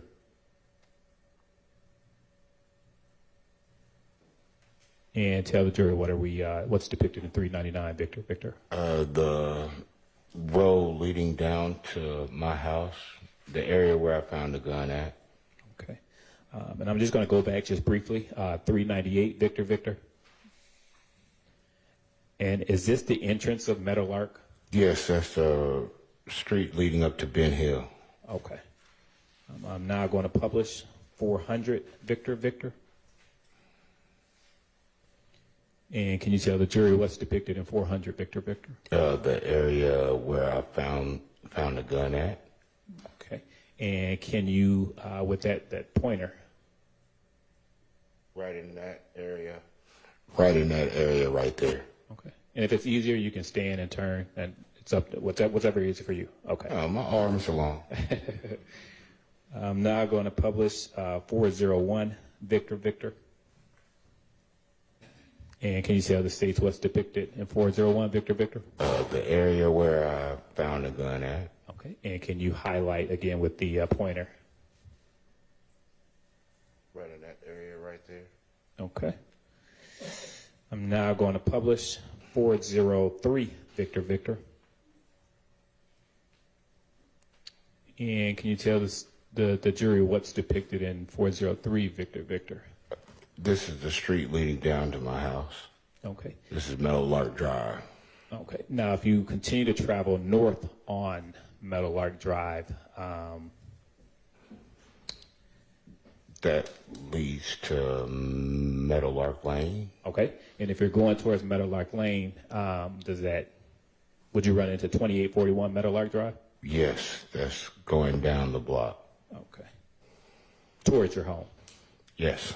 Okay. Now, when you found the gun, can you describe the gun for the jury? Black gun. It was a black gun.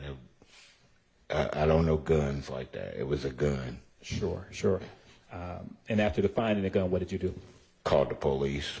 And did the police respond to your call? Yes. Officer came out and I guess stayed in the area. Did the officers collect that gun? I believe so. I left. Okay. I went to work.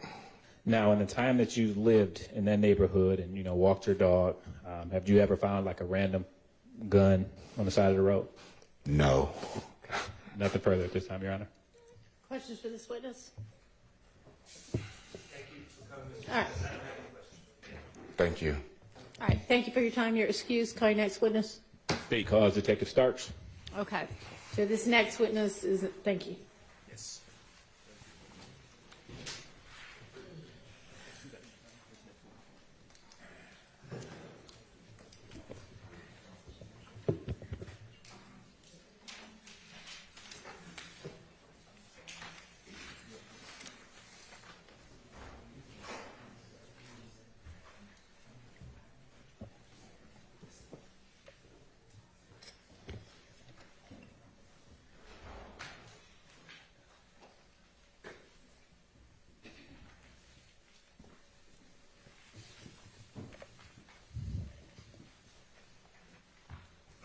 Raise your right hand. You swear firm testimony to be the truth, the whole truth, and nothing but the truth? I do.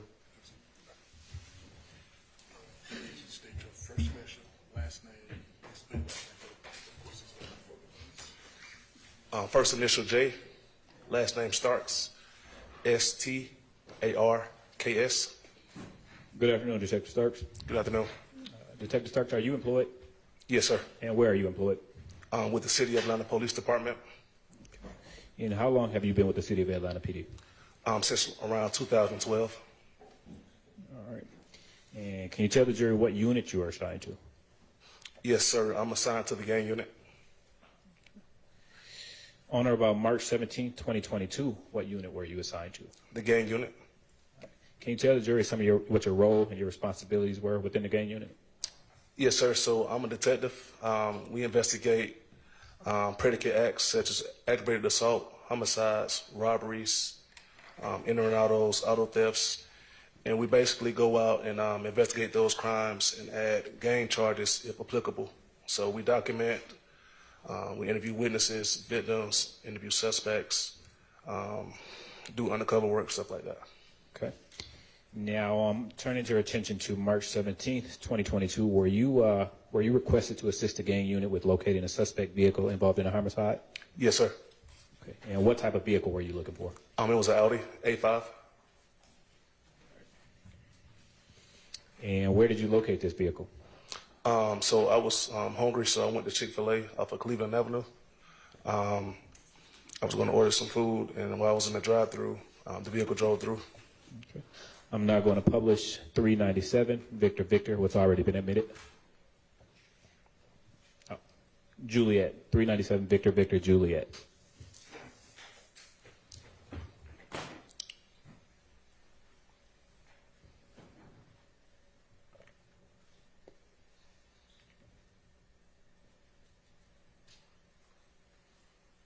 And Detective Starks, is this the Chick-fil-A that you just referenced? Yes, sir. Now, can you tell the jury what caused you to locate this vehicle? So that morning, when I arrived to work, my supervisor handed me a bolo, and he told me to look out for this vehicle in the area of Cleveland Avenue. So, like I said, I was hungry, so I drove to the area. I went up and down Cleveland, did not locate it, and then when I pulled into the Chick-fil-A restaurant, that's when I located it. Okay. Do you recall the what state issued license plate that? Yes, sir. It was Maryland. Maryland tag? Yes, sir. Okay. Now, after locating the vehicle, what did you do? I immediately, so it pulled behind me, so I pulled back out the line, and I pulled behind it, like 3 or 4 cars behind it, to verify the tag. Once I verified the tag, I raised my supervisor and support units to come help, with a traffic stop. I raised our air unit, our auto theft unit, and more undercover officers to come in the area. Okay. And I know you just briefly said it, but can you tell what law enforcement agencies also assisted? Yes, it was East Point, Georgia State Patrol, and Atlanta Police Department. Okay. And what else did you do? I gave out the, I verified the tag and gave it over the radio. I advised them what the place he was in line, like in the drive-through line, and when it took a long time for the food to come, so I guess they got the food. So it took like maybe 20 minutes, and then I guess they pulled out, and then I advised the responding units the direction of travel. And what was that direction of travel? It made a right out of Chick-fil-A. I believe that's going back west. And did that complete your involvement in this case? Yes, sir. Court's indulgence, Your Honor.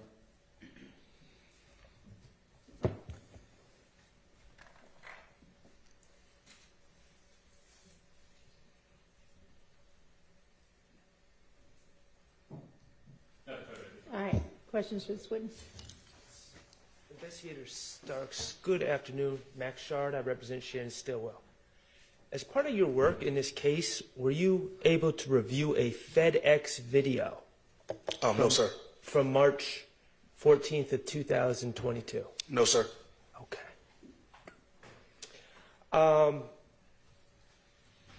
And did you take part, I know that you said you raised other units. Did you take part in any sort of apprehension of Mr. Stillwell on March 17th?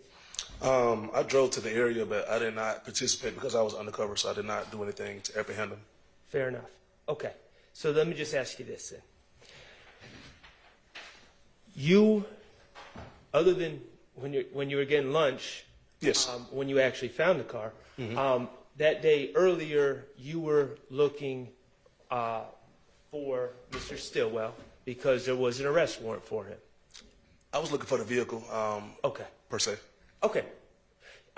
You were looking for a particular vehicle. That information had been given you emanating from Detective Hogan to be on the lookout for this vehicle so an arrest could be made. Is that fair to say? No, sir. So my supervisor just gave me a bolo with a vehicle with the tag description and said, hey, this vehicle was involved in a homicide. It should be around the Cleveland area and look for it.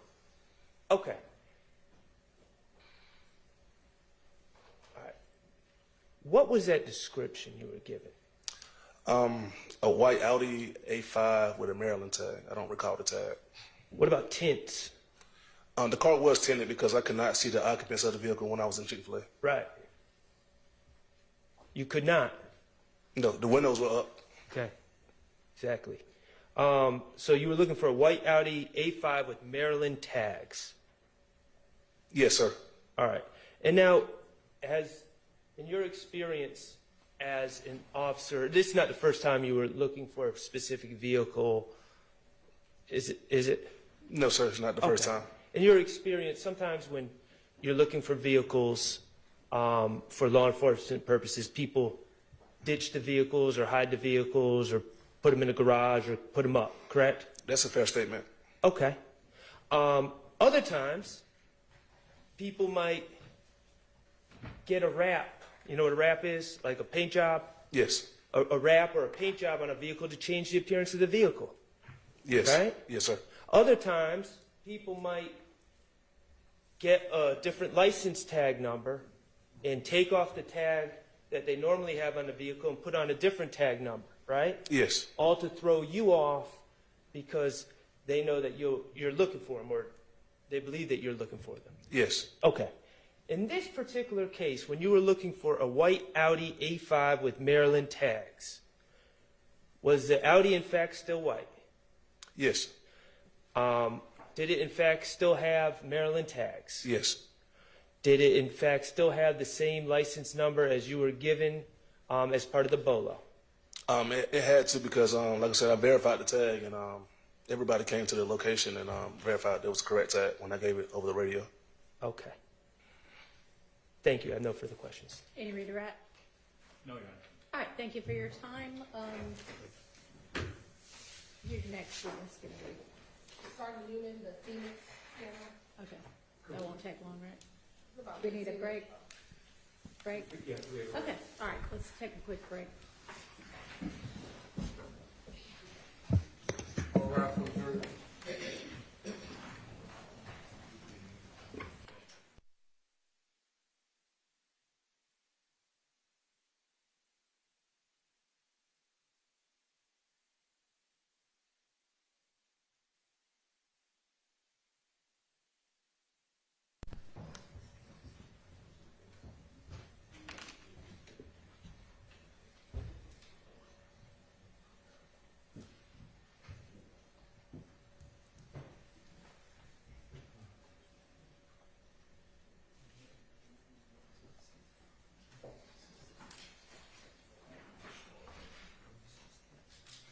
Any matters for the record before we break? Just on the next witness, Your Honor, just so the record's clear, and Mr. Sharp and Mr. Watson both looked at it, but the video that we're using, the part where it says anything about anybody being armed and dangerous has been redacted. Okay. So there's no issues from my understanding with the audio now. Right. On an entirely other.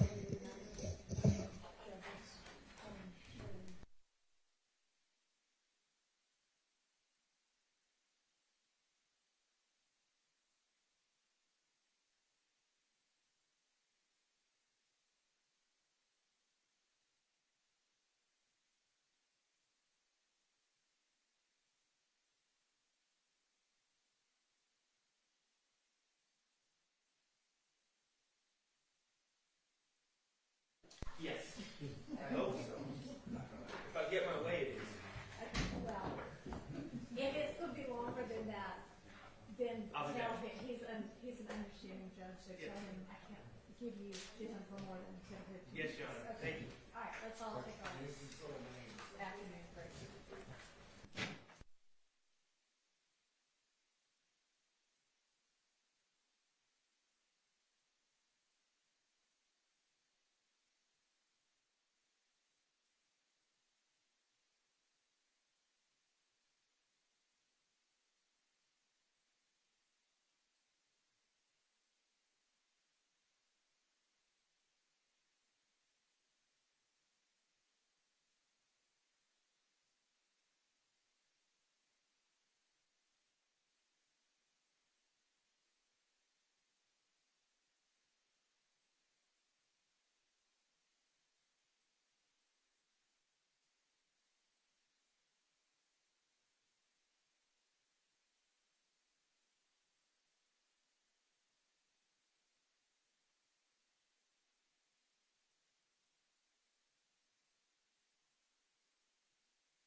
Sergeant Newman's going to be the next witness. Okay.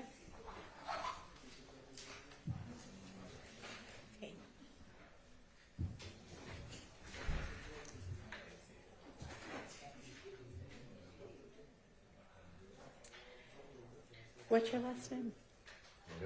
Okay.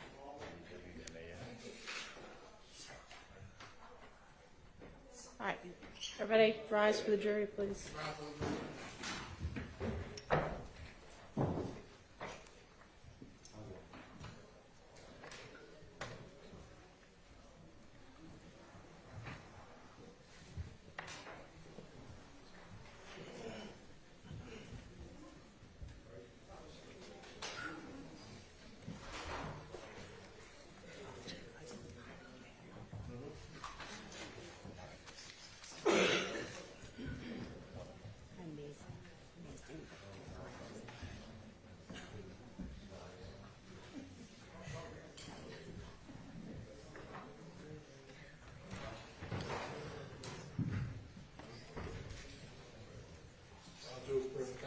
Thank you. You can swear our next witness.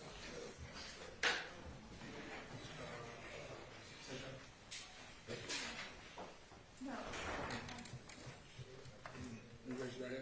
You swear for testimony you give. What? You're good. Oh, I'm sorry.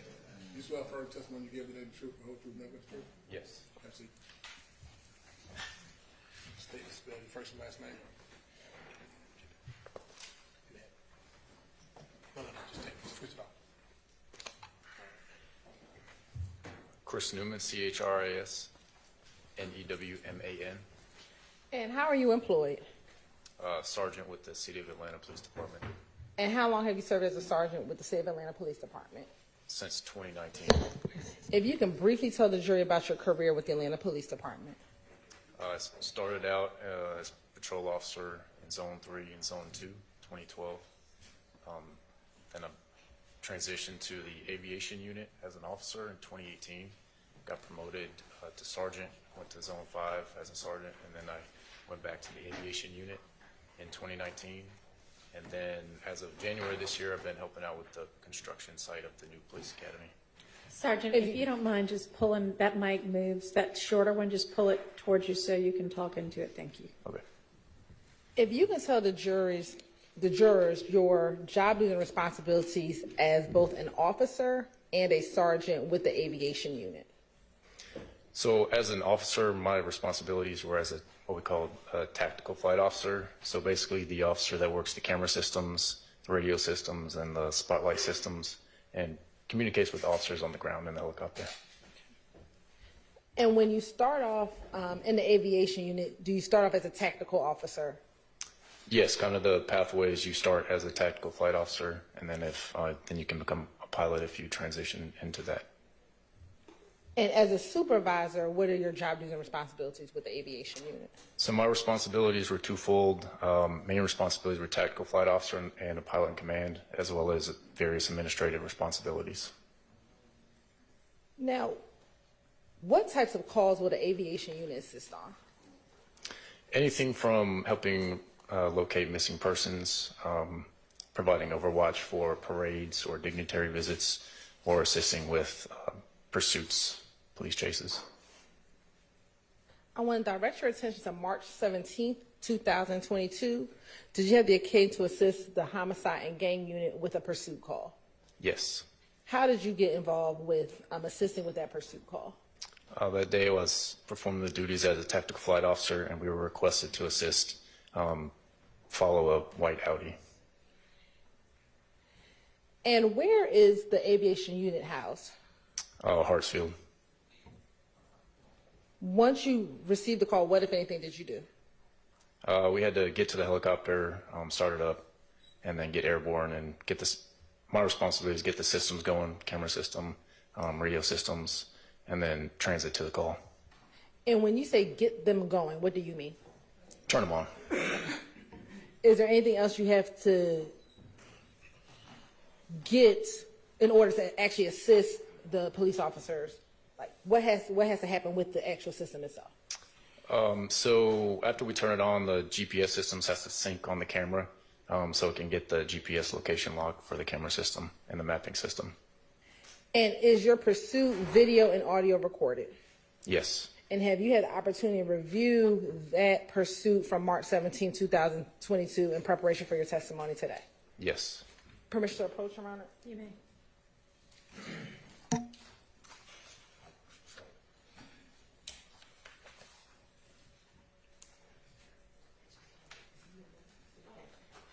I'm going to show you what's going to be marked as 337 BV. Tell me if you recognize 337 BV. Yes. And how do you recognize it? It's the video we watched earlier, and I signed it. Yeah.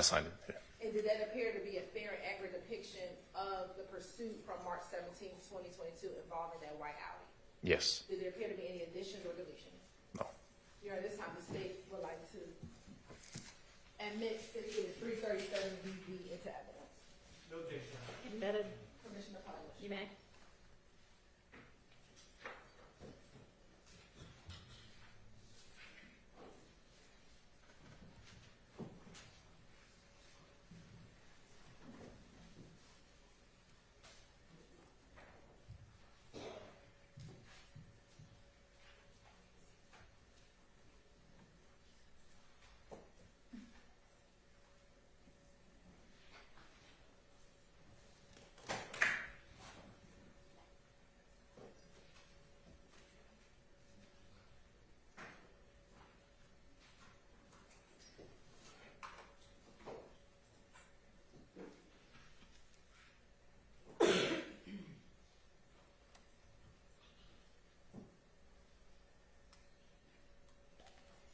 From the airport to where you first encountered seeing the white Audi, about how long did it take to travel that distance? I remember East Point's pretty close, so it was a couple minutes, if that. And when you are serving and assisting, do you take over the responsibilities of kind of navigating the other vehicles that are in the pursuit on the direction of travel of your target vehicle? Yes.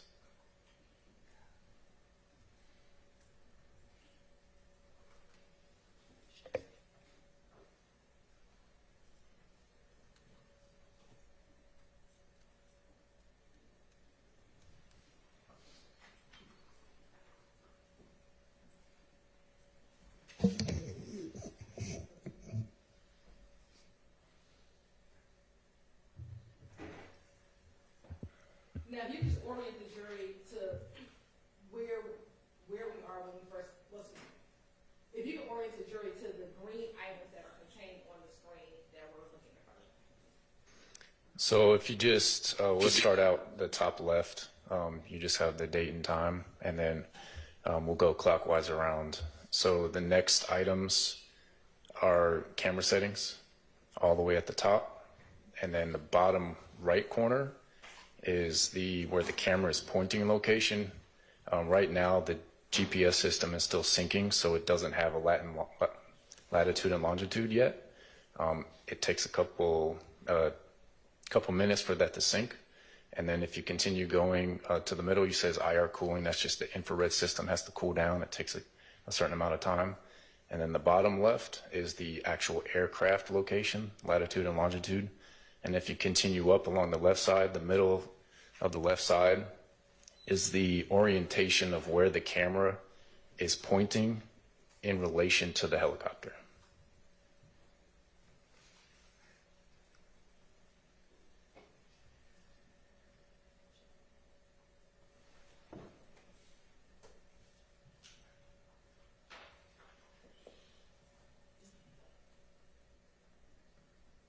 I just have enough UCs in the area.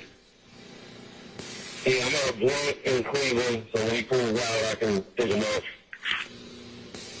I'm at Chevron, just about 285. Close the first exit, working off on Cleveland. What's up? I just for minutes. Get to the marshals that's coming, hide out for a minute, and then see you. We'll be across the street, so if you call us, Roger, altitude check, and we'll be Tuesday, plus $5 to get somebody going the other way. I don't think it's perfect. There's actually Eastport police out here in the parking lot of Eastport, of Chick-fil-A. Yeah, you working at 88.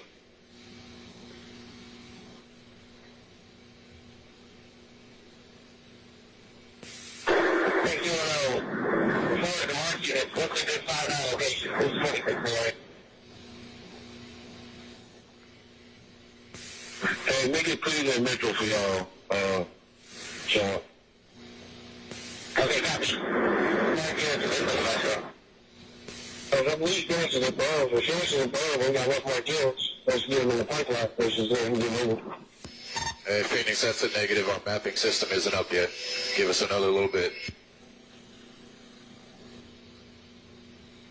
All right, y'all, I'm still behind on for reference. Like I said, White Audi 85, Maryland for 8 over David, 7071.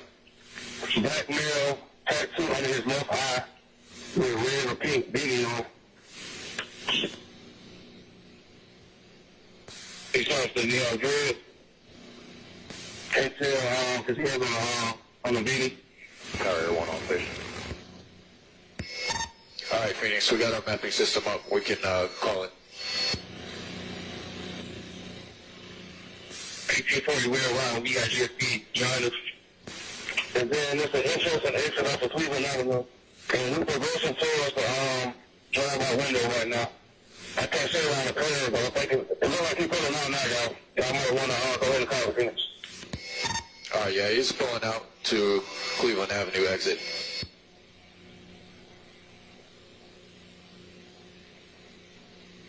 All right, he's making a right turn westbound on Cleveland Avenue. Okay, the units have the westbound on Cleveland. And again, so everybody knows, it's a white four-door Audi. We are going to be in pursuit. We're currently westbound.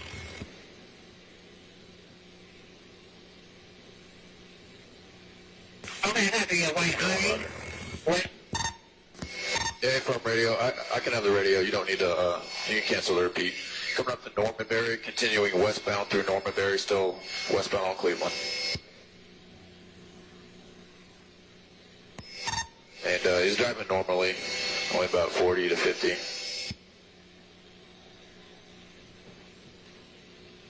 The more units stand by until we get GSP or another more unit with you before you engage.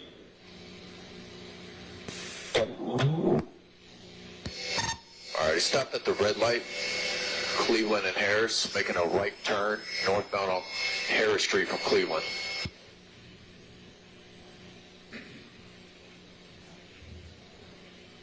Hey, if I'm in Cleveland Metro, I need to go east or west. I got GSP behind me. Westbound, he's at Normanberry, Harris and Normanberry.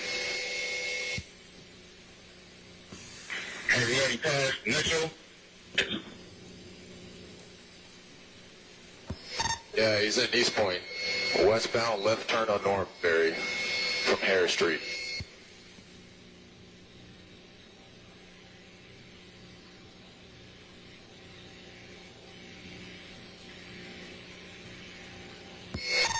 All right, left turn southbound on North Martin Street. If anybody can 62 over to MA3, East Point's running a joint detail. They got a bunch of units out.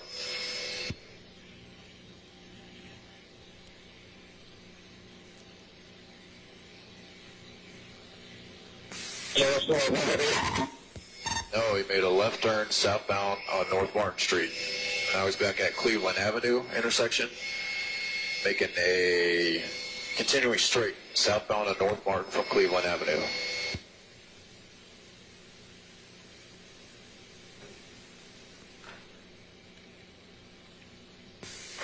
Yeah, 2503 there. We'll take the radio.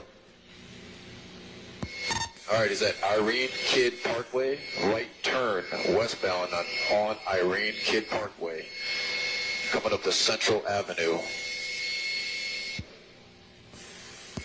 Irene Kidd Parkway turns into Washington Road, so he's continuing westbound on Washington Road from Central Avenue.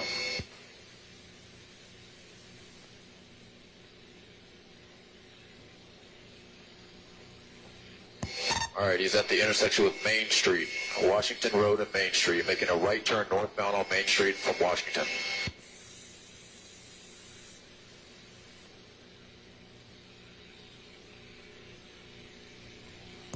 All right, he's making a left turn onto Dorsey Avenue, westbound on Dorsey Ave from Main Street. All right, he's coming up to East Point Street. All right, right turn the wrong way, northbound on East Point Street. So he's against traffic, coming up to Thompson Avenue. All right, he's making a left turn westbound on Thompson Avenue from East Point Street.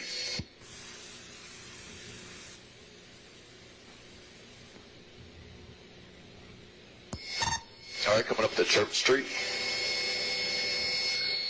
Southbound on Church Street from Thompson.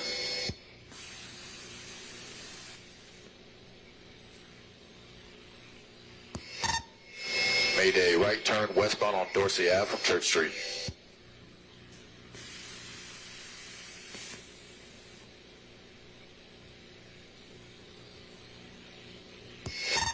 Passing Cheney Street, still west on Dorsey.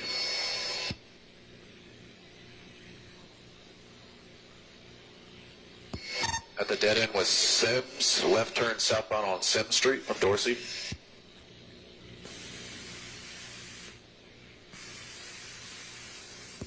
Coming back out to Washington Road. So Washington Road at Sims. Made a right turn westbound on Washington Road from Sims. All right, Tower, please, Tower 1. We're currently westbound, but we're going to slowly be pushing southwestbound from here.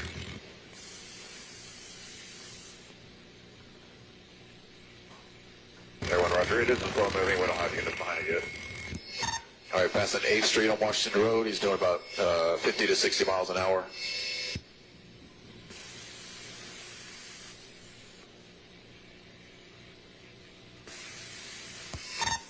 All right, coming up to Ben Hills, making a right turn westbound on Ben Hill.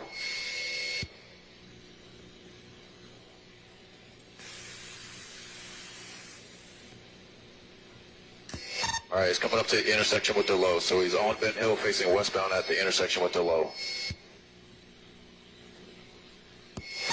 All right, he's passing cars now, westbound, passing DeLowe.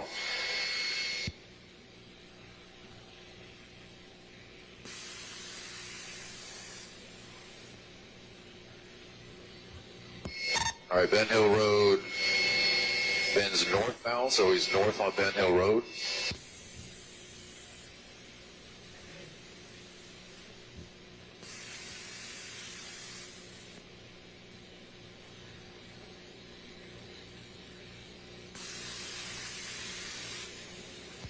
All right, Ben Hill bends back westbound, so he's continuing westbound on Ben Hill Road, 2300 block, coming up to Meadowlark Drive. APD was up behind last quarter with a GSP temporary. GSP to Washington temporary.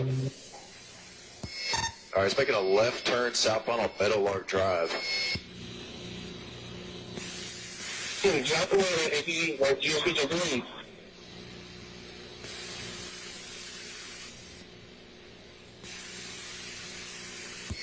All right, this is a neighborhood he turned into.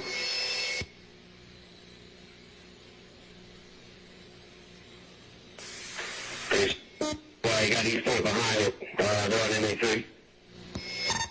All right, receive. If they can switch over to SOS. Meadowlark bends westbound.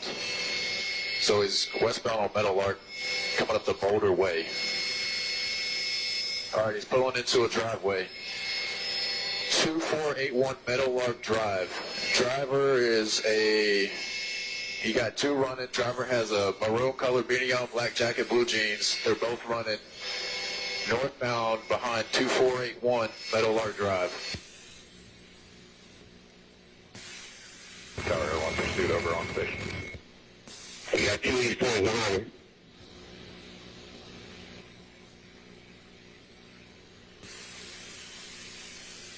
Everyone, I'll be looking. All right, somebody get behind 2471 Meadowlark.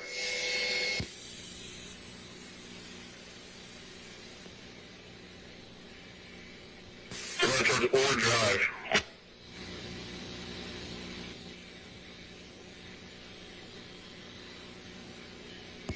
All right, so I'm going to get onto Ore Drive will be the north side of perimeter.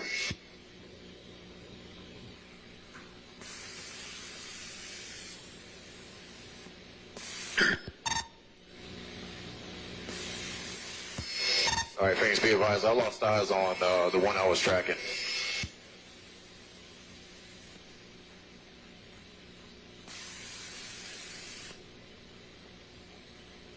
They advised on MA3, they got several gunpoint behind their house. They need to go.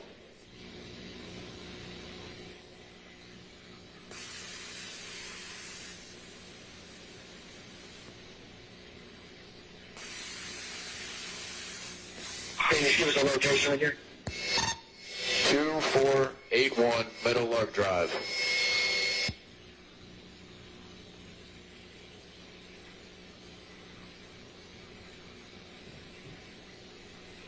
It's a White House.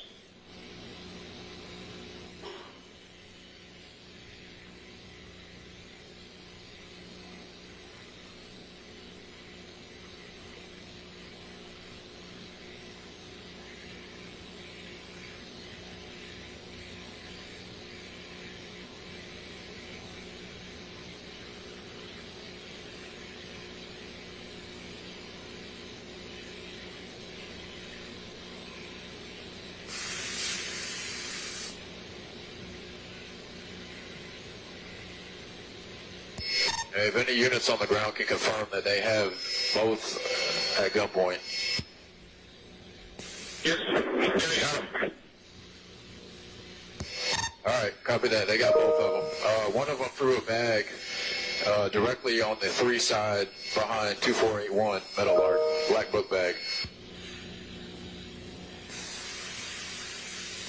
Okay.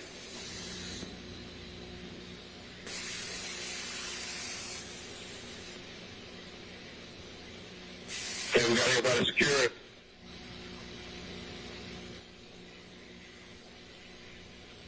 We got a GSP unit here at Meadowlark. I'm not sure the numbers here with Firearms City Hall.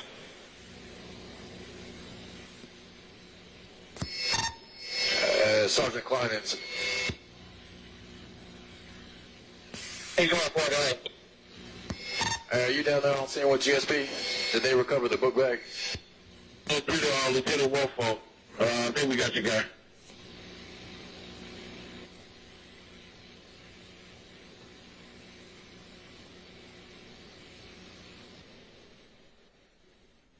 Now, just a few questions. When the screen goes from, it changes like black and white or like a grayish color, what is happening there?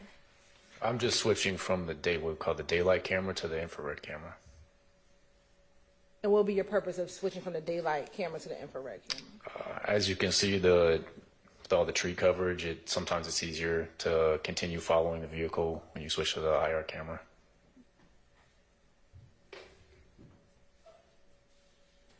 Now, when you first saw the two individuals get out of the car, you described one of them having a beanie on his head. Yes. When they were walking back towards the street, did you see either of them with a beanie on their head? I don't recall.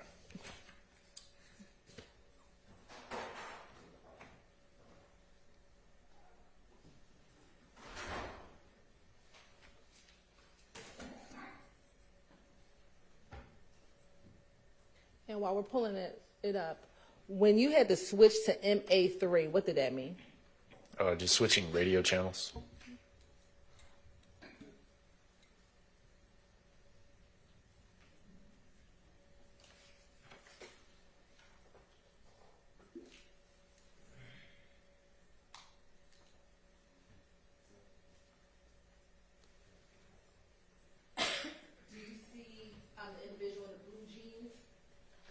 Yes. Do you see him with a beanie on his head? With that same pink beanie that you saw earlier? Doesn't look like it. Okay.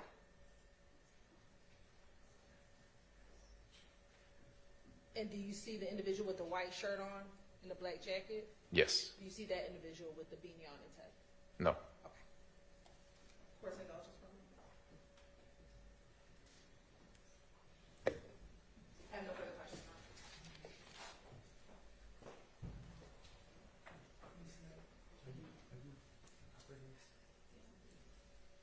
Mr. Abate? Yes. Could you please just cue it to 1404?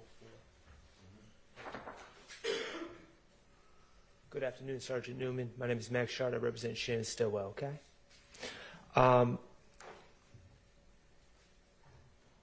There's a lot of voices on that video, so correct me if I'm wrong. I believe your voice can be heard saying that you saw someone throw something in the bushes or throw a bag in the bushes. Correct. All right. Your Honor, I'll ask permission to publish what was just shown, just beginning at 1404. Yes, please.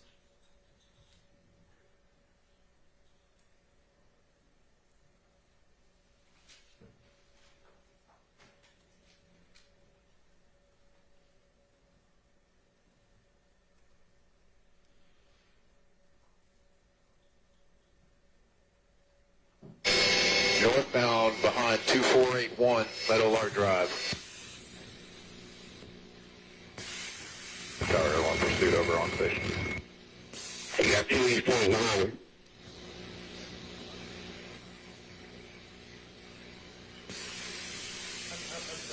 Is this after they pulled in? Yes. Okay, I'm sorry, Mr. Abate. Could you just, as they're pulling? My apologies. Coming up the Boulder Way. All right, he's pulling into a driveway. 2481 Meadowlark Drive. Okay. At this point, and you have the vantage point, you're the eye in the sky at this point, correct?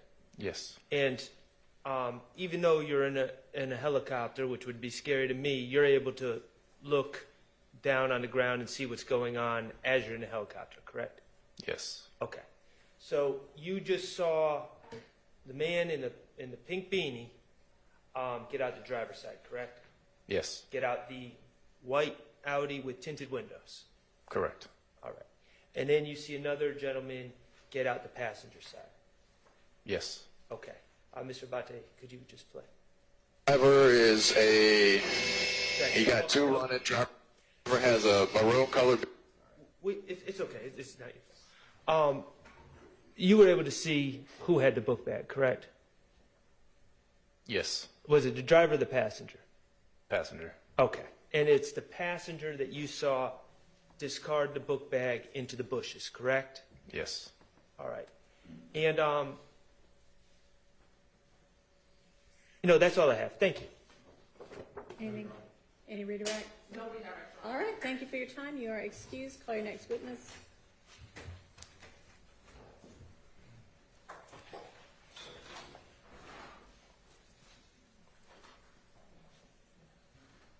State cause, Alan Glover.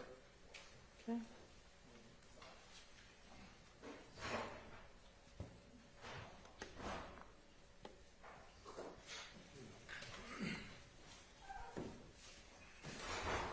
Raise your hand. You swear affirm the testimony you give today the truth, the whole truth, and nothing but the truth. I do. State your first and last name for the course, please. Alan Glover, ALLYNGLOVER.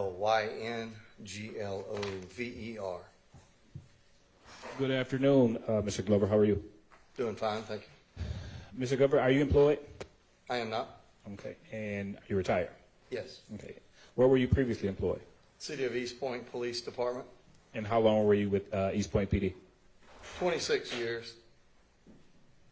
And were you post-certified during that time? Yes. Okay. Now, as an East Point police officer, would East Point PD at times be requested to assist other law enforcement agencies? Yes. All right. Now, specifically, has East Point PD been requested to assist other law enforcement agencies with apprehension of suspects? Yes. Okay. Now, on March 17th, 2022, did you have the occasion to assist APD with the apprehending two suspects? I did. Okay. Please tell the jury how you got involved. We were on a separate crime suppression detail in our city, and we heard on the radio that Atlanta was trying to locate a white Audi, and the radio traffic, it was coming toward where we were actively doing our investigations. So I was able to drive to couple blocks over, and I was able to intercept that white Audi. Now, can you describe for the jury the chase from the point to where you intercepted that white Audi? Yes, I pulled out onto Ben Hill Road behind the white Audi. Was calling it out on the radio, turned on my blue lights and sirens.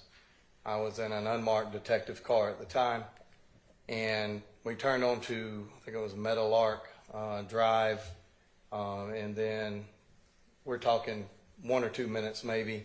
They pulled into a driveway, and 2 males jumped out and ran behind the house. And did you apprehend anyone? I ran behind the house.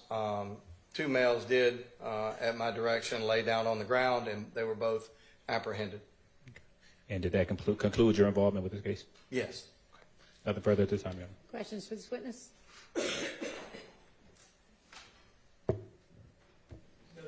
All right, thank you for your time. You're excused. Call your next witness. State calls GSP Trooper Campbell, Mark Campbell.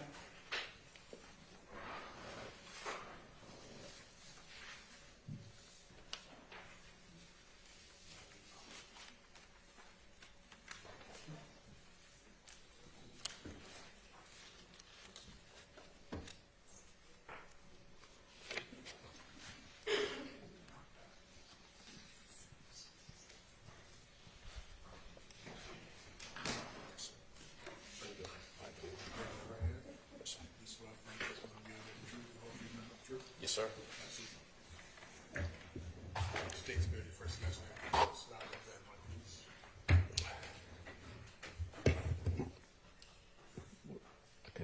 State spell your first last name. Oh, Mark Campbell, MarkCampbell. Good afternoon, Trooper Campbell. Hey. Are you employed? I am. And where are you employed? The Georgia State Patrol.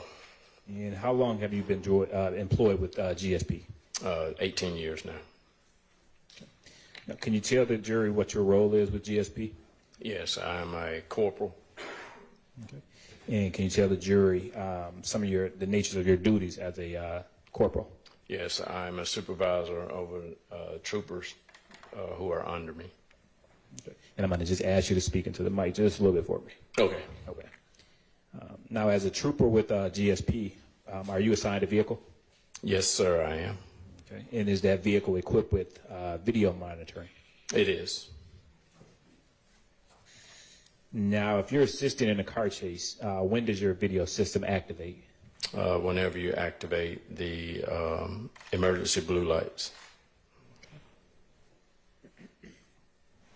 Now, on or about March 17th, 2022, did you assist APD with a car chase?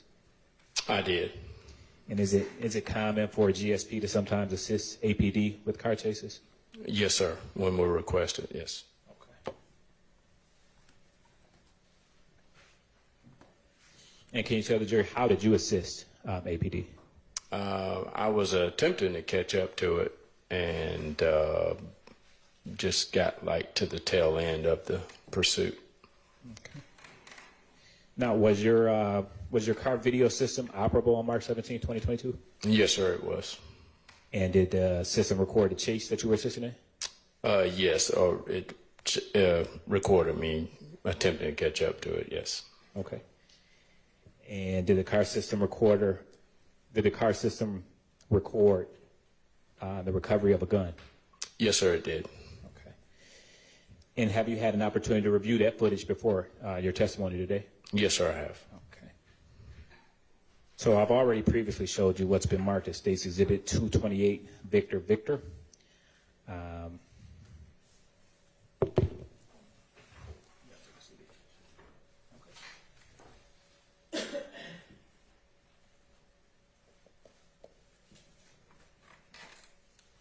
Permission to approach, Your Honor?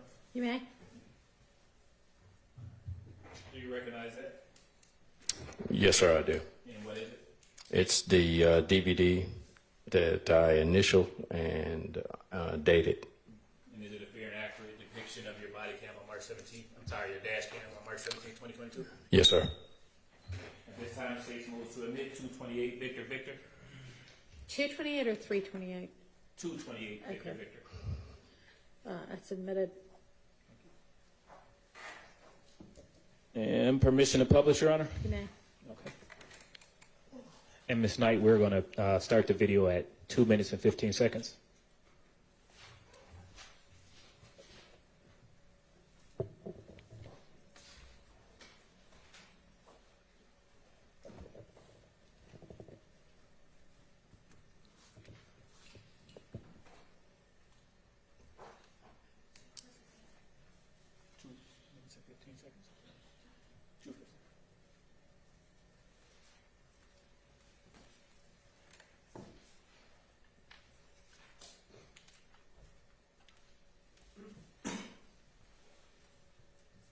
In just a moment, it'll pop up in the screen right behind you, Trooper Campbell. I think it'll be on the one in front of you too. Okay. Thank you, ma'am.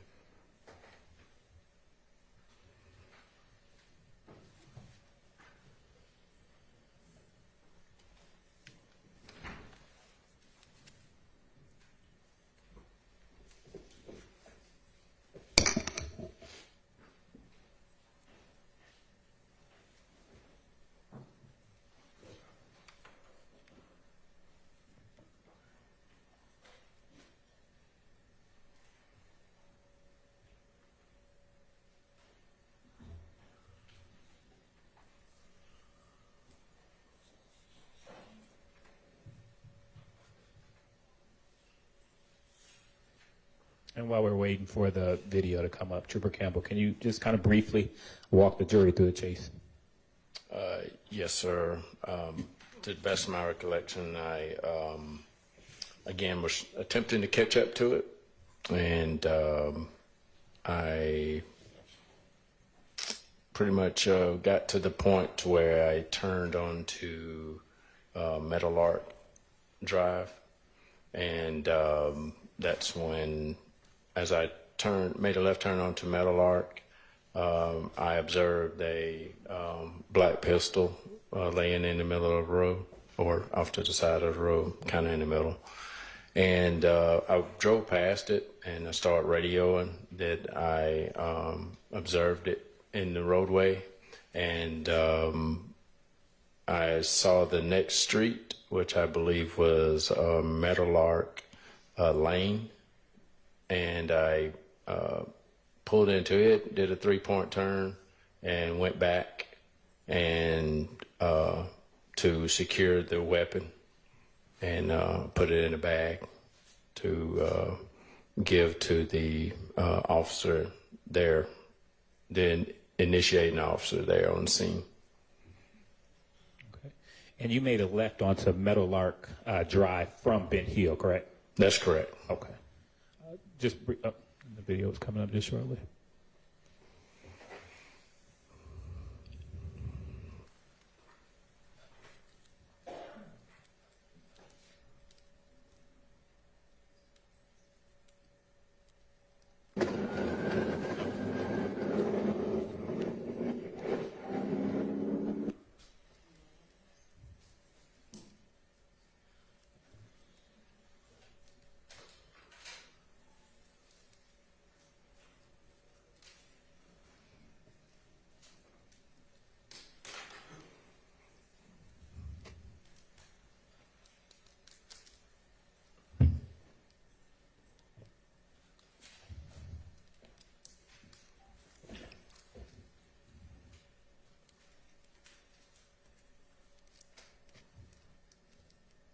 Court's indulged for a brief moment, Your Honor.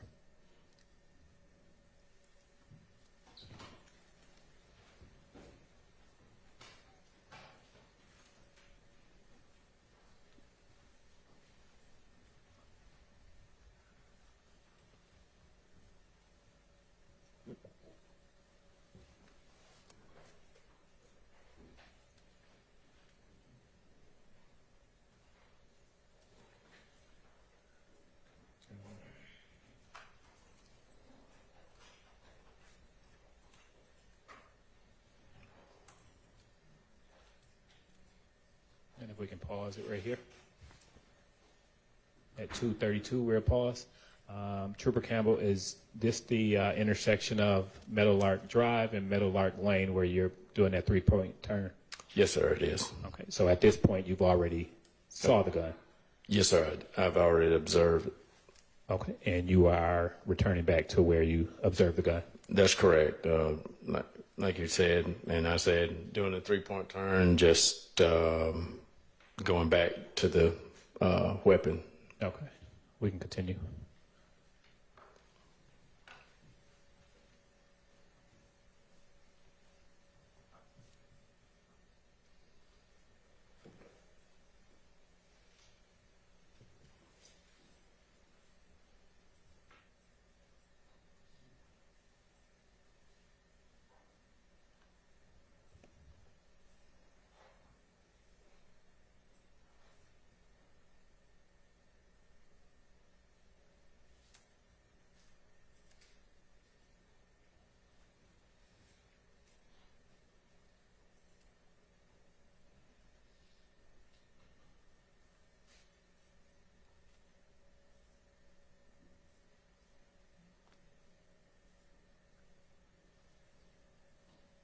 And if we can pause right here.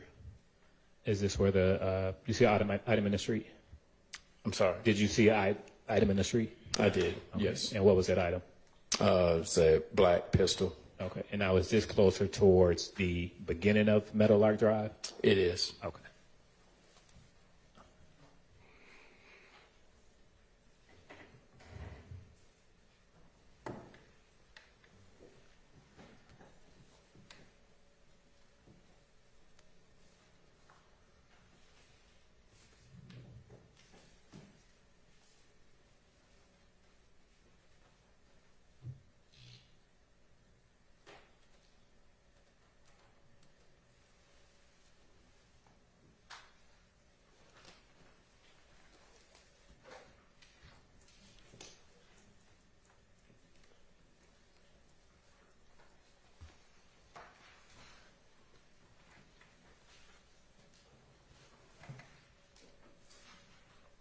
You can put play.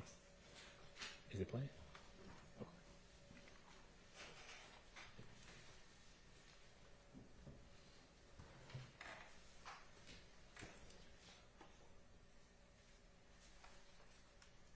And Trooper Campbell, is this you recovering the item? Yes, sir, it is. Okay.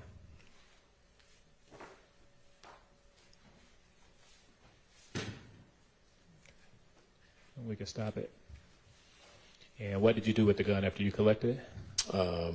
Placed in my vehicle and drove it back to the actual final destination of the pursuit. Which was? It's just past Meadowlark Drive and Meadowlark Lane. I don't Right past that. I'm sorry to cut you off.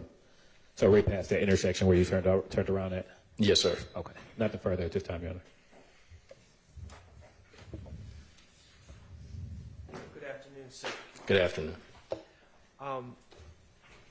When you were first traveling in that video down Yes. Meadowlark, Yes, sir. what direction were you traveling? That I do not know. Okay, let me rephrase it then. I can word it a different way.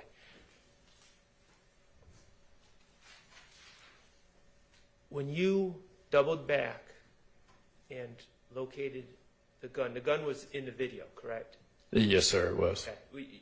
You saw you pulled up on it. It's that black thing that is in the roadway. Yes, sir. Okay.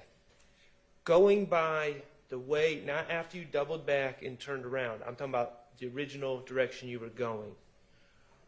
Was that gun on the right side of the road or the left side of the road? Going by the original way you were going? It was more so towards the right. Okay. So if a car was going in that direction, the way you were going initially when you were catching up to the chase or whatever we want to call it, Yes, sir. that gun was on the passenger side of the road. Yes, sir. Okay. And did you see anyone throw the gun or anything like that? No, sir, I didn't. Okay. No, sir. Okay. All right. Thank you. No further questions. Can you read right? No, Your Honor. All right, thank you for your time. You are excused. Call your next witness. Yes, ma'am. The state calls Angela North to the stand, also known as Angela Camp.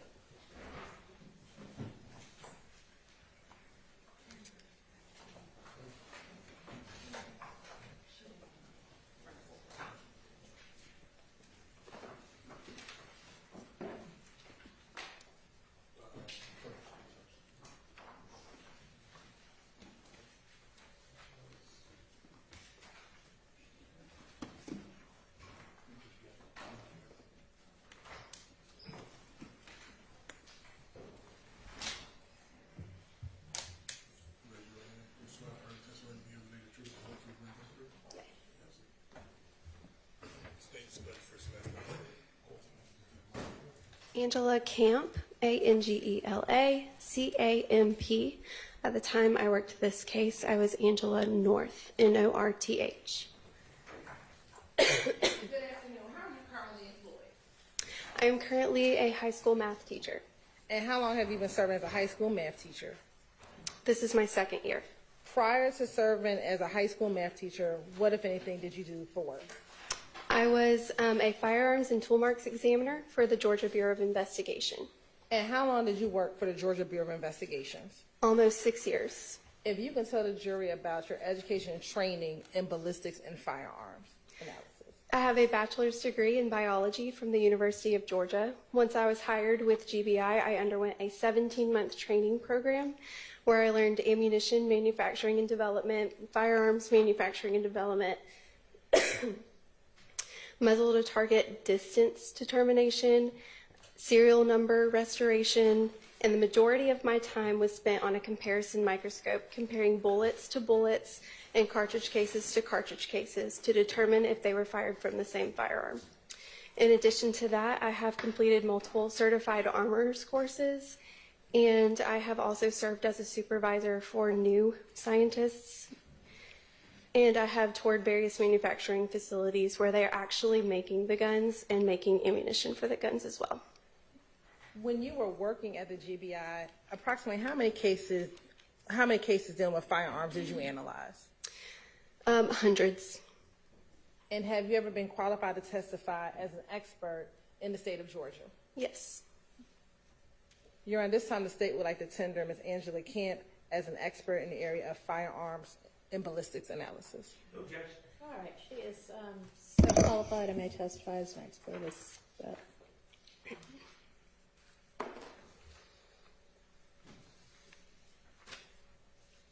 When you were serving as a firearms examiner with the GBI, what were some of your job duties and responsibilities? So it varied depending on what the case entailed. Typically, I would look at bullets from autopsies or cartridge cases found on the scene, and I can explain a little more in detail what cartridge cases are. And I would analyze them to determine what type of firearm they were fired from, and if there were multiple, I could look and see were they all fired from the same firearm, were they not, and so on. If I had a suspect firearm, I could create test fires of that firearm and compare them to the evidence to see was this the gun that fired these evidence or not. In addition to that, we also did tool mark services. I mentioned earlier muzzle to target distance determination. That's just seeing how far away the muzzle of the gun was from the target at the time that it was shot. And then we also did serial number restoration. Additionally, once we identified that a firearm was involved in an incident, then I would do a check function test on that firearm, making sure all the safeties worked, making sure the firearm was healthy, testing for trigger pulls, and so on, like the value of the trigger pull. I want to direct your attention to case number, DOFS case number 2022-1007212 and 2022-1008-698. Have you had opportunity to review those cases? I have reviewed them. I don't have copies with me now.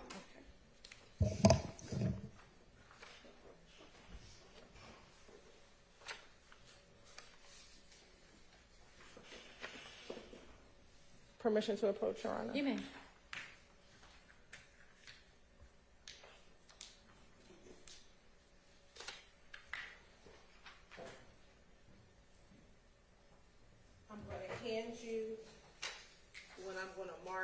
as 500 VVA and 500 VVB.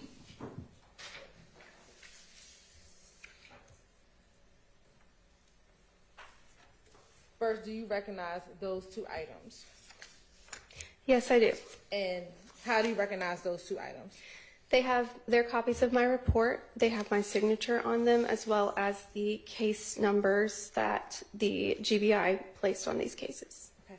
And does this appear to be a fair and accurate depiction of your reports for those two case numbers, DOFS case number 2022-1007212 and 2022-108698? Yes, they do. Your Honor, this time the state would like to admit Exhibit 500 VVA and 500 VVB into evidence. Admitted. First, starting with both of those DOFS case numbers, is it the same report with two different numbers?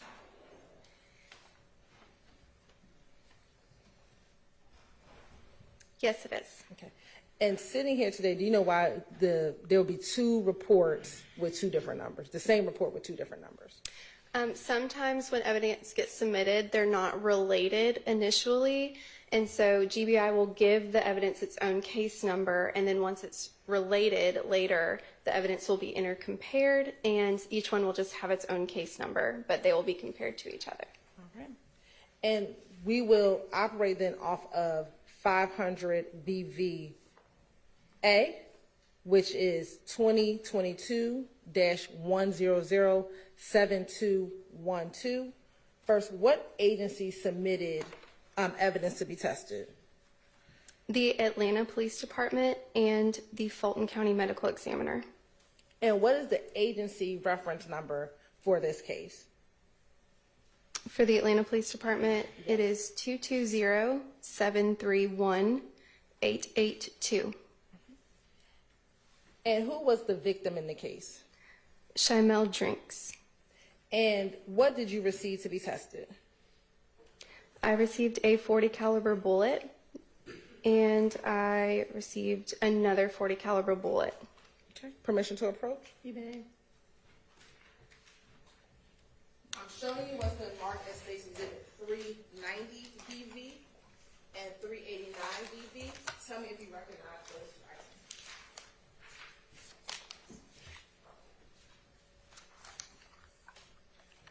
I do. How do you recognize it? This is my seal and initial from the GBI, and also it has my item number and case number associated with both of these.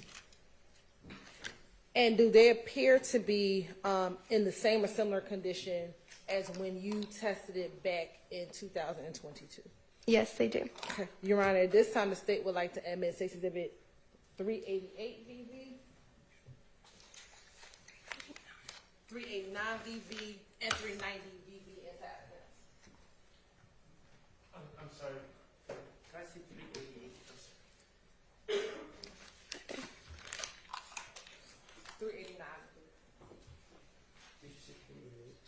That was my mistake. Oh, okay. Just two. Okay, I'm good. Thank So you. what is it? 388. 389 VV and 390. All right, so no 388. All right, those are admitted.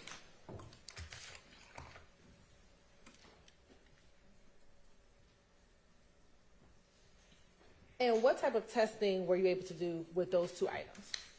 I was able to compare them to each other to determine if they were fired from the same firearm, and I was able to determine a type weapon list of what may have fired it. And first, were they fired from the same firearm? Yes, they were. And what type of firearm was it consistent from being fired from? Glock .40 caliber pistols. And after doing your report, did that conclude your involvement as it relates to this DOFS case number 2022-1007212? Yes. All right. Did you also do additional testing in this case for DOFS case number 2023-1001777? Yes, I did. And did it also have the same case number? It's also a report with the same case number of the 2022-1007212, a similar report as the 2023 case number? I believe so. Do you need to look at a copy of? That would be helpful.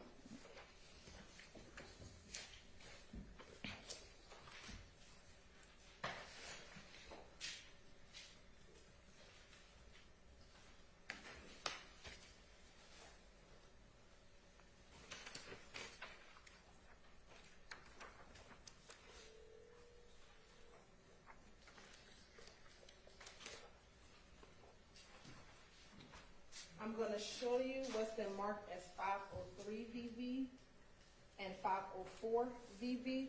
Tell me if you recognize those two reports.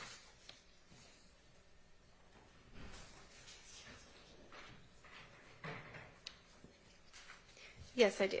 And how do you recognize those two reports? These are also copies of my reports.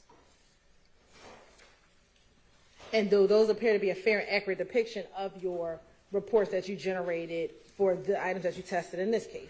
They do. All right. Your Honor, this time the state would like to admit Exhibit 503 and 504 VV into evidence. Admitted. And again, looking at 503 and 504 VV, do they appear to contain the similar information in both reports? Yes. All right.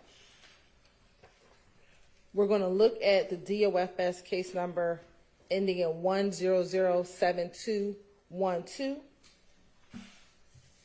Who was the agency that submitted the items for testing? The Fulton County District Attorney. And who was the victim in that case?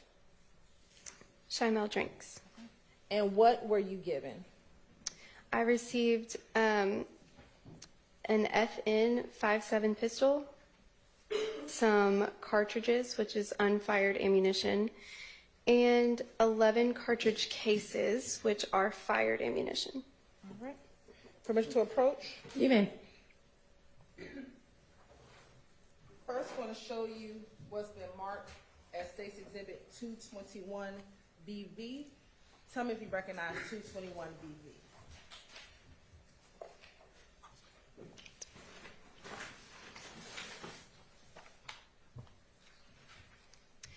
I do. It has my seal and initial on it, as well as the GBI case number and item number. And what is contained in 221 BV? This is the 5.7 pistol. And I'm also going to now show you what's been admitted as State's Exhibit 424 BV. Tell me if you recognize 424 BV.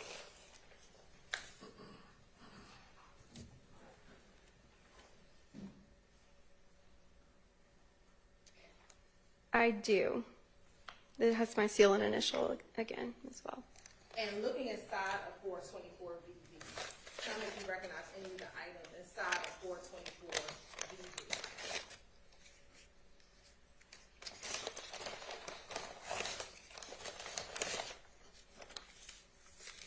Yes, these have my initials and item number as well as seals on them.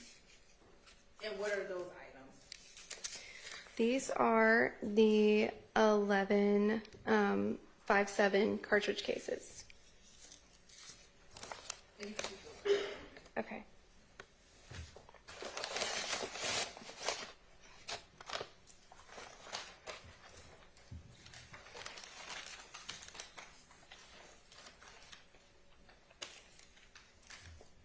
And are those the items that you tested that were given to you by the Fulton County District Attorney's Office? Yes, they are.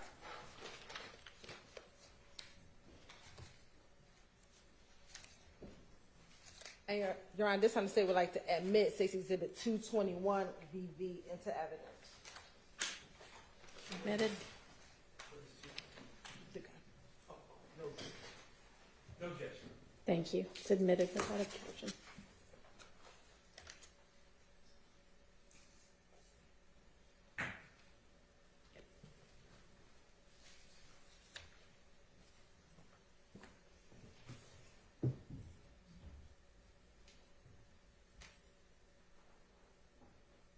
What were you able to test in this case?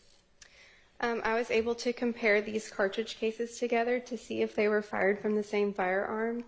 And then I also compared them to this firearm to see if this was the firearm that fired it. So first, were the items that you tested, the shell cases, fired from the same firearm? Yes, these were all fired from the same firearm. And then were those items fired from that firearm? Yes, they were. And you may have said, and forgive me, what type of shell casings were the shell casings that you tested? So they were the caliber 5.7 by 28 millimeter.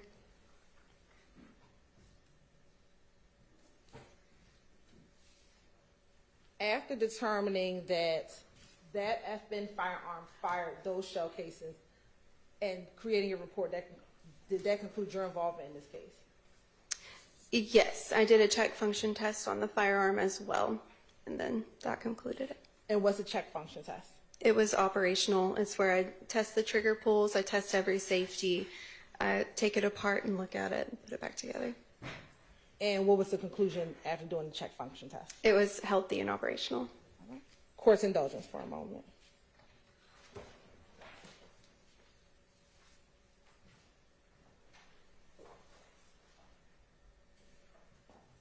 No further questions.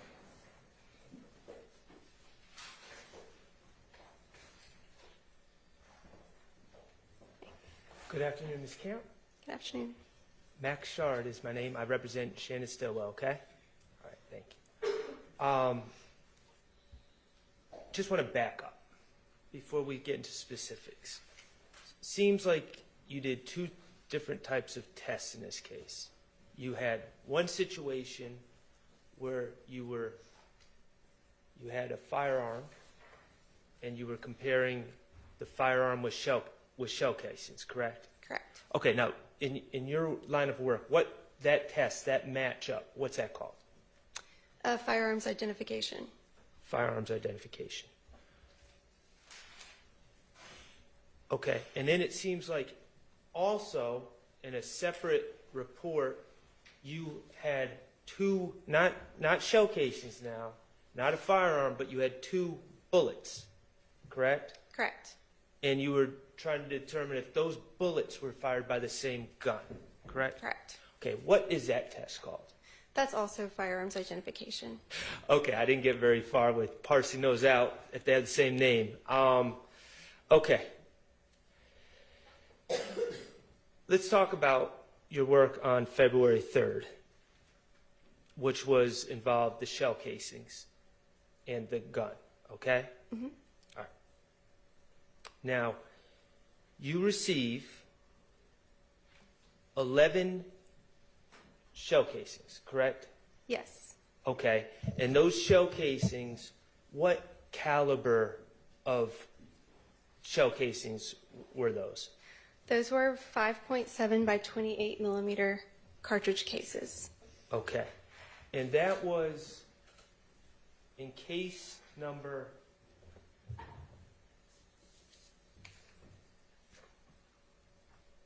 Would you like me to read it? Do you have what I'm trying to figure out is, do you have a cross-reference number so we could compare this to actual incidents to know where those shell casings came from? No, I do not. As far as on the scene where they were collected, Yes. I do not. You received them from APD? Or from the Fulton County District Attorney's Office? Yes, Fulton County DA. Okay. And they gave those to you on January 17, 2023? Correct. All right. And there was 11 of them? Yes. Okay. And then you're also given a firearm, a 5.7 by 28 firearm, correct? Yes. FN. Correct. All right. And you're given those by the district attorney on December 15, 2022? Correct. Okay. And then additionally, you're given 19 unspent rounds. Yes. Okay. So your work on this case, you got 11 spent rounds that were collected.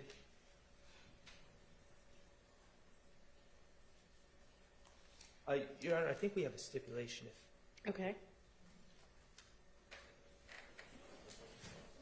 Your Honor, we're going to stipulate that the shell casings referenced in her report come from the March 16, 2022 shooting at 2830 Waters Road. All right.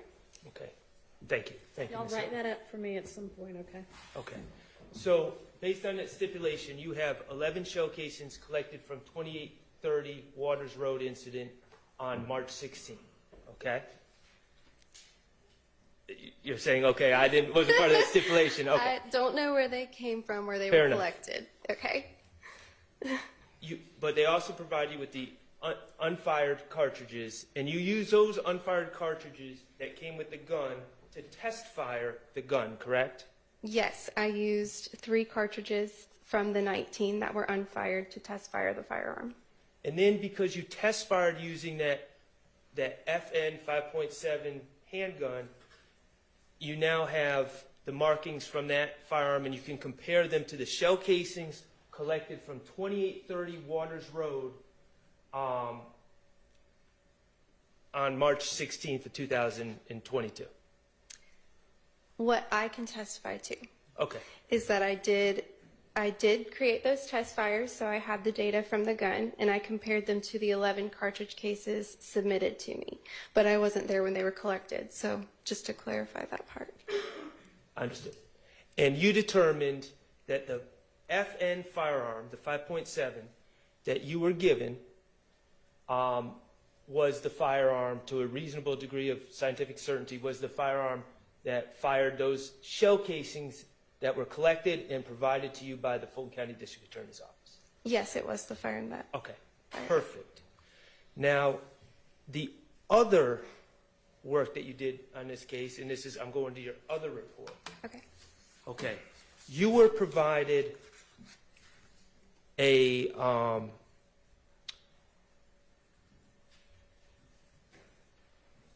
referring to 389 VV and 390 VV. Do you have them up there with you?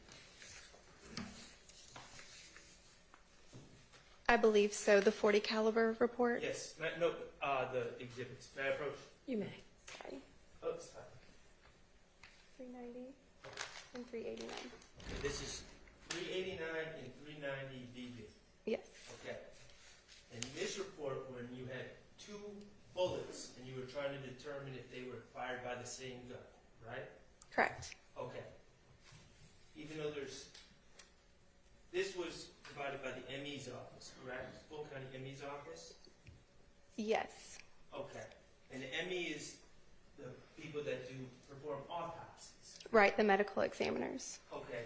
Do you have any notes or knowledge of are there 1 or 2 projectiles in this package? There's only one. The other one contained fibrous material. Okay, so you got a projectile and fibrous material in here. And do you know where these came from, other than the ME's office? I know they're from which victim it's from. What's that? Chamel drinks. Chamel drinks, okay. And then here is another projectile with victim Chamel drinks. Correct? Yes. On the same report. That was the victim listed on the report. Okay. And so what you were tasked with, you were given something from the ME's office, a projectile from the ME's, collected by the ME's office and given to you, and then a projectile provided by the Atlanta Police Department. Yes. Correct? Okay. And you were tasked with determining if those 2 projectiles were fired with the same gun. Correct. Okay. And now those 2 projectiles, and when I say projectiles, we're talking about no longer in its casing. They've been fired. They're not in the shell cases anymore, and they may or may not have hit someone. Is that fair to say? Right, it's the part that has traveled down the barrel of the firearm. Okay. Those 2 projectiles that you were comparing to each other, isn't it true that they were both 40 caliber bullets? Yes. Okay.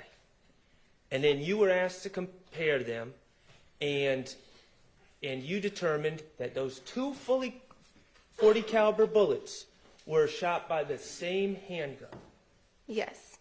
And that handgun was consistent. Your report says consistent with being shot by a Glock 40 handgun. Correct. Okay, and how do you make the determination about specifically, just from those little pieces of metal, that they were fired by a Glock 40? So there's different manufacturers will rifle the insides of barrels differently. And what I mean by rifling is that manufacturers will put a series of lands and grooves on the inside of the barrel to make the bullet spin. And the reason to do that is to make it more accurate and to make it travel further. Well, different manufacturers will do different things. Sometimes they'll have 6 lands and grooves going to the left. Sometimes they'll have 8 lands and grooves going to the right. Sometimes you can tell that the tool was different that they used to rifle them. So all of this data is measurable, and we can enter it into a database maintained by the Association of Firearms and Tool Marks Examiners. That database has also been maintained by the Federal Bureau of Investigation as well. So once we enter the data into the database, it will return to us the list of firearms rifled in that way. These in particular were consistent with Glock in the way that Glock rifles their firearms, the type of tool that they use, the way that the lands and grooves are, the number of them, and the direction that they're twisting as well.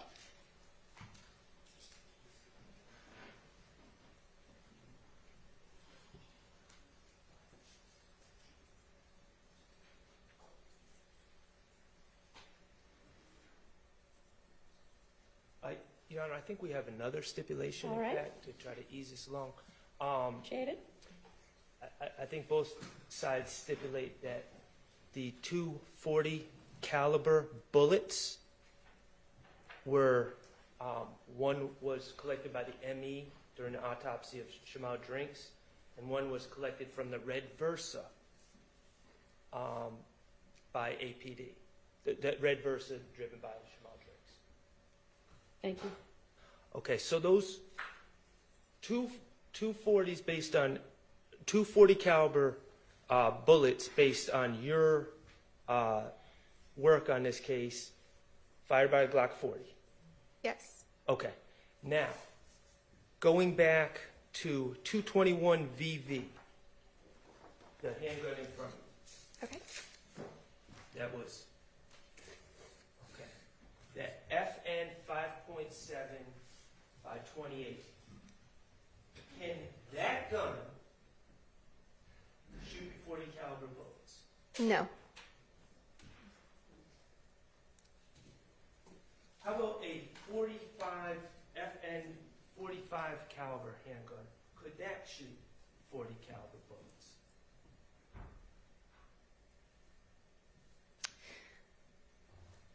The diameter is larger, however, the head spacing would likely not work correctly. And it would also leave different lanes and grooves.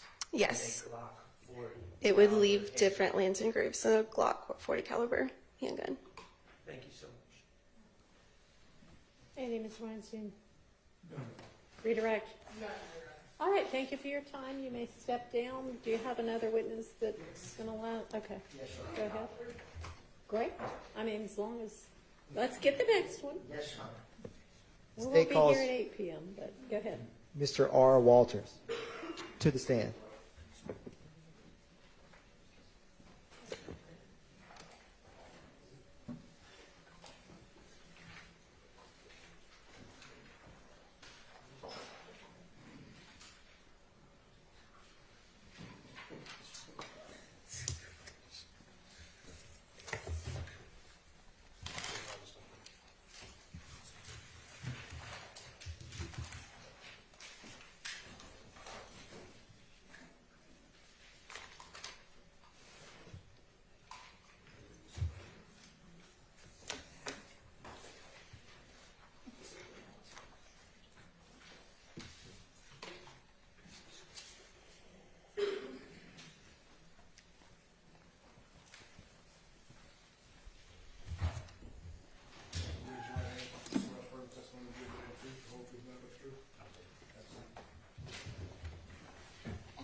Russell Walters, RUSSELLWALTERS.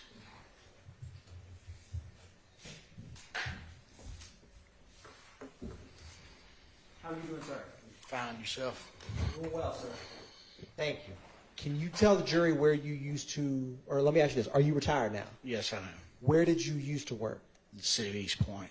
What did you do in the city of East Point? I was a 911 manager. And how long were you the 911 manager? 10 years. And was that documenting or reviewing CAD reports and 911 calls? Yes, sir. And are CAD reports and 911 calls kept in the regular course of business at East Point? Yes, sir. And is this East Point Police Department 911 calls or CAD reports? Yes, sir. And as part of your duties, would you review those for being kept in the common business practices of East Point PD? Correct.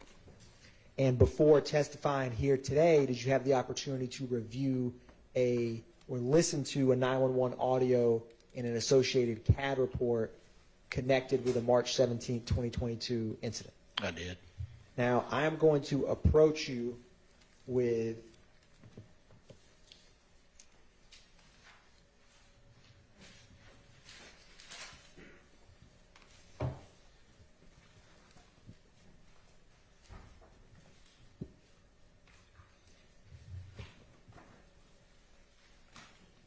what's been marked as State's Exhibit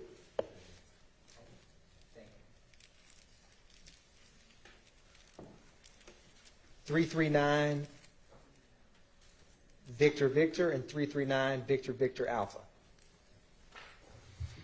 And with the disc, sir, were you able to initial that after reviewing it?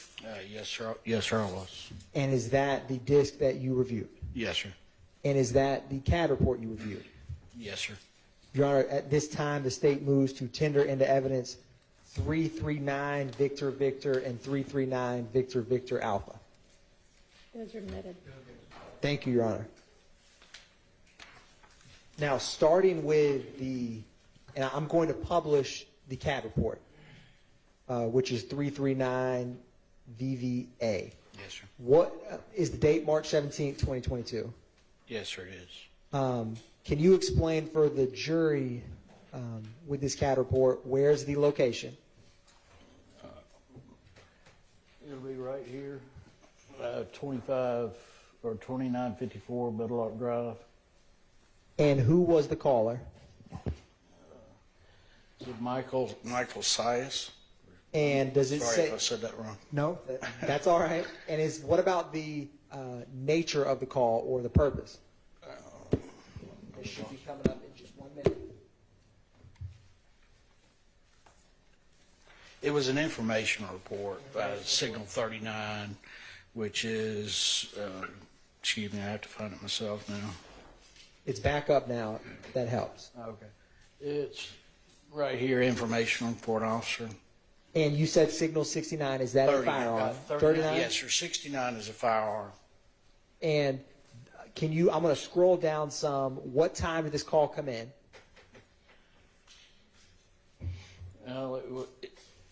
I'm sorry, it's sort of hard to. That's all right, sir. And The call was received at 1636, 436. And it was a 911 call? Yes, sir, it was. And when you look at the note sections in the middle of page 1, we're going to get there. What does the notes indicate?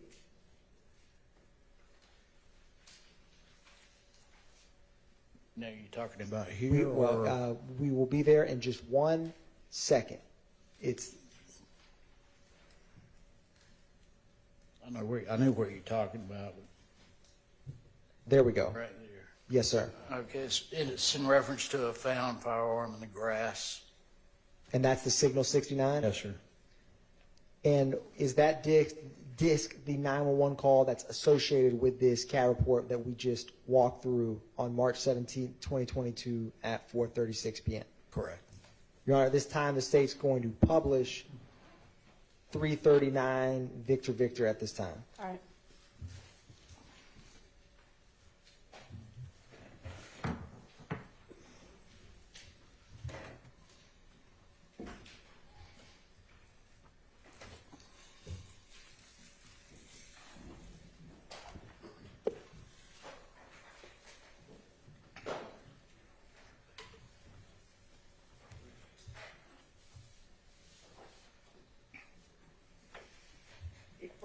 Fire 94. Yes, hello. This is, I'm a resident in East Point, and I found a gun just sitting out on the street. So where'd you find it at? Metal Lark Drive. Where It's you sitting at? I'm standing in my driveway looking down where the gun is at. Okay, what's the address? Give me the address on Clark Street. 2954 Metal Lark Drive. Hold on.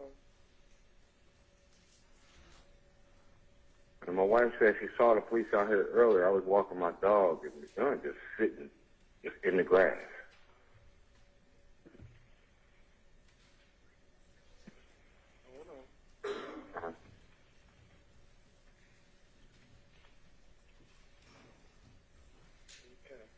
Can you tell what kind of gun it is?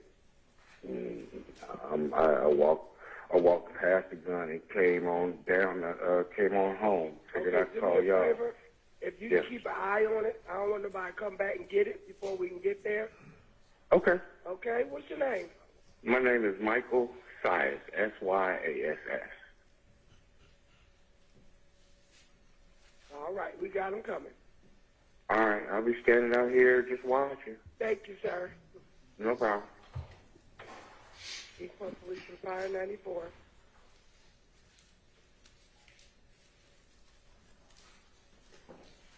Thank you, sir. No further questions from the state at this time. All right.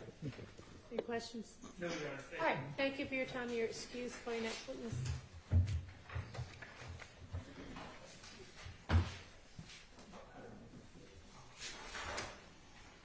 State calls Investigator David Clickner. If those are admitted, let's get them back up here with the court reporter, please. Coming up to the stand.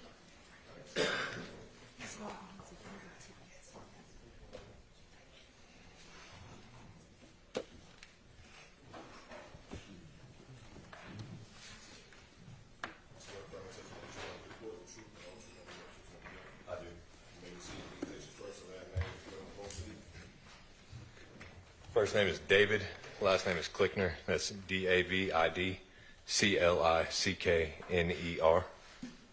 Good afternoon, Investigator Clickner. Where are you employed? At the City of East Point Police Department here in East Point, Georgia. Okay. And how long have you been employed with East Point PD? Approximately 12 years. What unit are you assigned to? I'm currently in the Field Operations Division.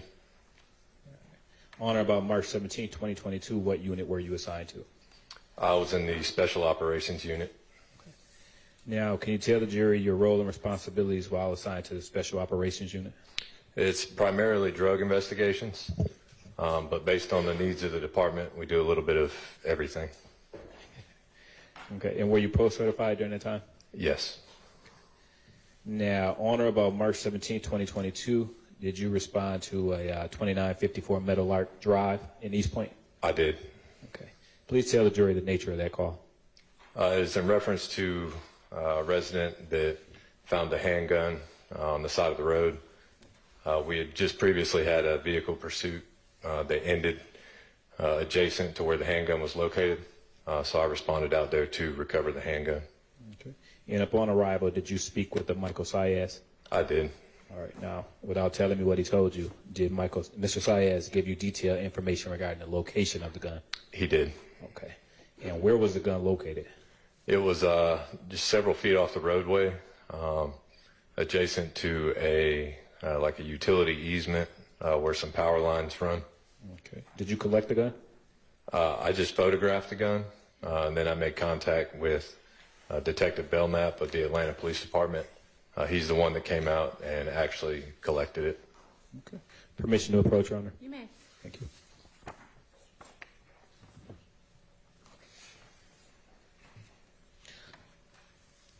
Investigator Kligner, I am now showing you, you can turn those over, what's been marked as State's Exhibit 404, Victor Victor, through 407, Victor Victor.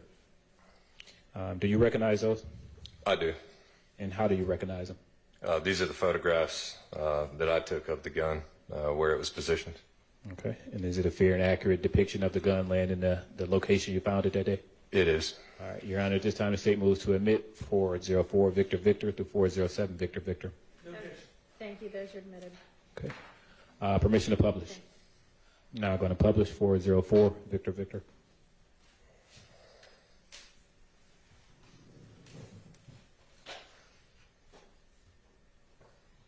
And Investigator Kligner, can you orient the jury what's depicted in 404 Victor Victor? Yes. Next to that utility pole, just left of it, several feet into the grass, is where the gun is laying. It's the handgun itself, and then it's a magazine laying next to it. Okay. Now publishing 405 Victor Victor.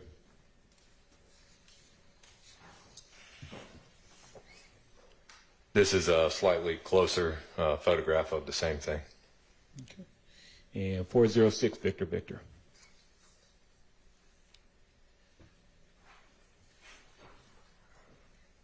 And again, this is a close-up photograph of the firearm. Okay. And 407 Victor Victor. And that's a photograph, an attempted photograph of the serial number. Okay. Do you know what type of gun that is? That is a FN handgun. And Detective Kligner, did you prepare a report in this case? I did. Okay. Court's indulged for a brief moment, Your Honor.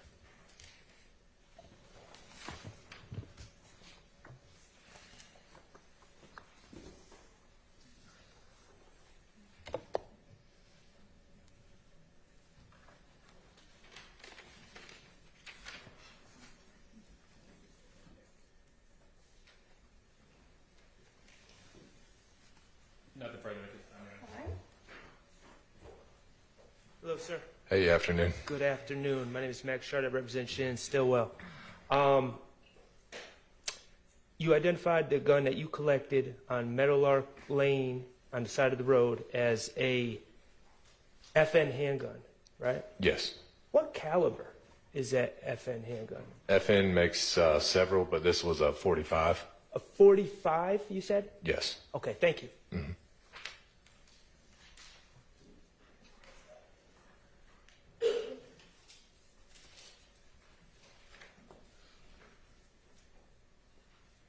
Oh, no, I'm sorry.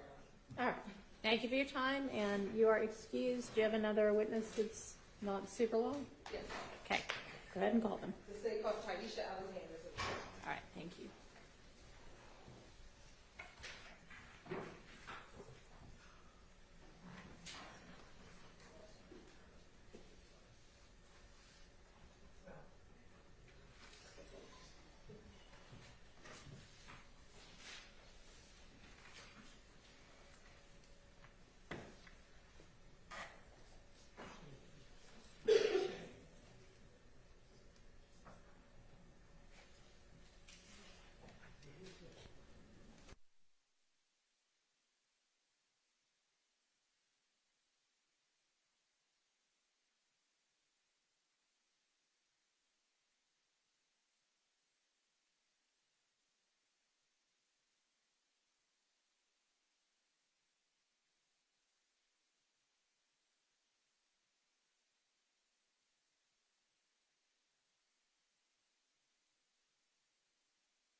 He had.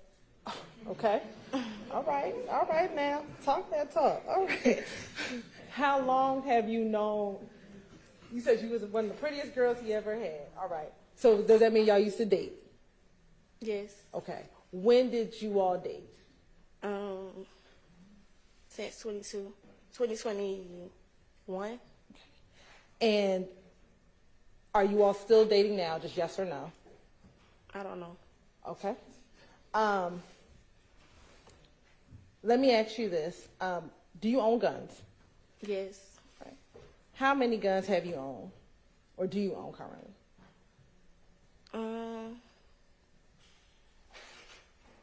Probably like 7, 6, I think. Specifically, I want to ask you, have you ever owned an FN-57 pistol? Yes. Do you remember when did you purchase that gun? December. December I don't of know. what year? I don't remember the year. Okay. Have you had the opportunity to look at the receipt from that purchase? Earlier. Okay. Will looking at a copy of that receipt help refresh your memory as to what year and when you purchased that weapon? Yes. All right. Permission to approach, Your Honor? You, I'm going to show you what's been marked as State's Exhibit 425 VV. Tell me, do you recognize 425 VV? Yes. Okay. And let me ask, does that look like the receipt from when you purchased an FN-57? Yes. And I see that you're flipping through it. Does that look like the application you filled out when you went to go purchase your weapon? Yes, ma'am. All right. And Your Honor, this time the state would like to admit 425 VV into evidence. all right, that's submitted. Looking at 425 VV, what is the date of purchase? December 23rd, 2021. And do you see on that receipt a serial number? Or an SN number?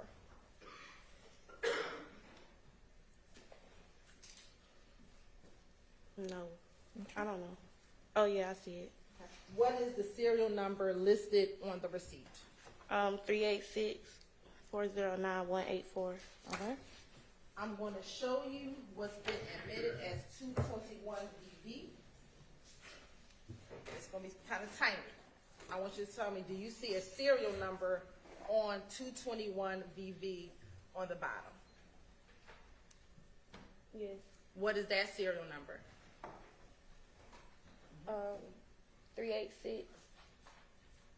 386-409-184.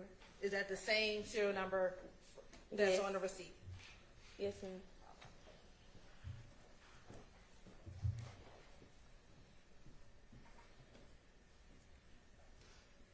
What color is that gun?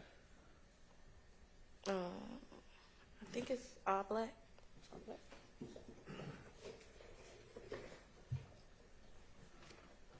And does this look like the gun that you purchased? Yes, ma'am.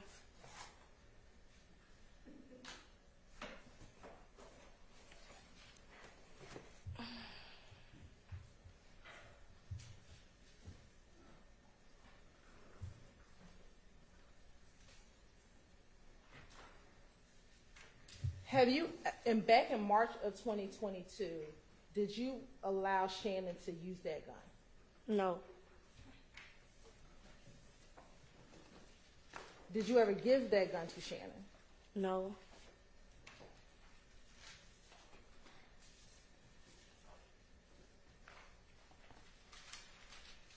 Were you aware that he had possession of that gun?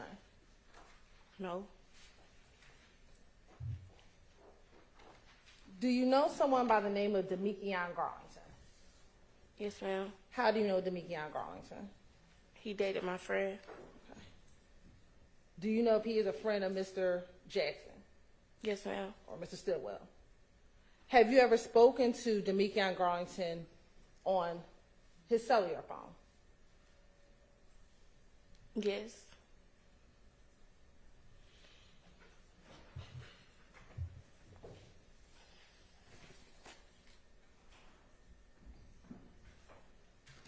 have you ever spoken with Mr. Demikian Garlington in March of 2022 about you giving Mr. Stillwell that handgun? I don't know. I'm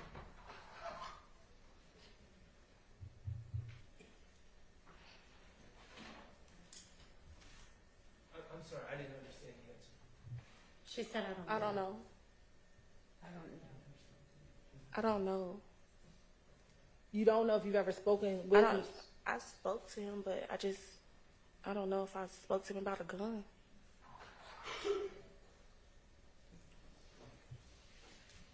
Specifically on March 17th, 2022, do you recall speaking to Mr. Garlington about that gun being in Mr. Shannon Stillwell's possession? I don't remember.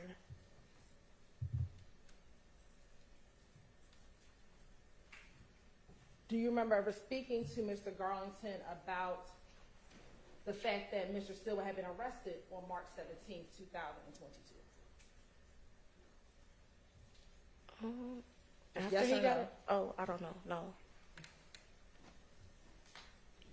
Or you don't remember? I don't remember.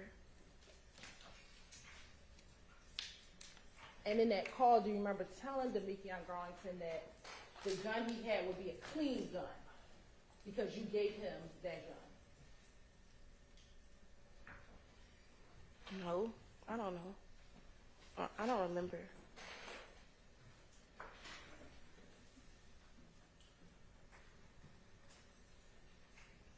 I want to take you to March 14th, 2022. Did you ever go to an Alamo rental car facility at the airport with Shannon to rent a vehicle? Yes. And who was the renter of the vehicle? It was me, but we had to switch it because I don't have a credit card, so Shannon. So did Shannon rent the vehicle? Yes. All right. I'm going to show you what's already been admitted as State's Exhibit 188 VV and 189 VV.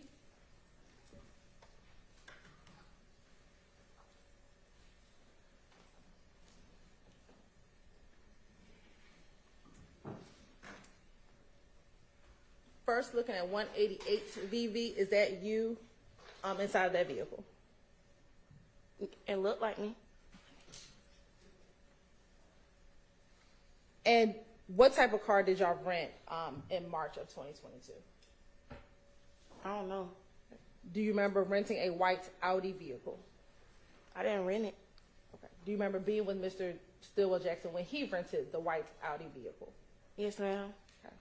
And looking at this picture, 188 VV, does the car appear to have any tint on the vehicle at this time? Probably. I don't know. I don't know. It looked like it on the back. Okay. Are you able to see inside of the car through the glass? Ma'am. I'm sorry, I didn't hear you. Yes, ma'am. Pull that mic over to you and try to talk directly into it if you don't mind for us. And is that Mr. Stillwell Jackson sitting next to you in the passenger seat? Yes, ma'am.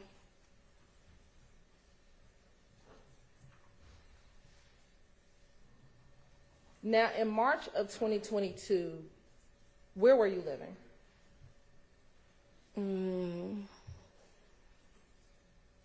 Still.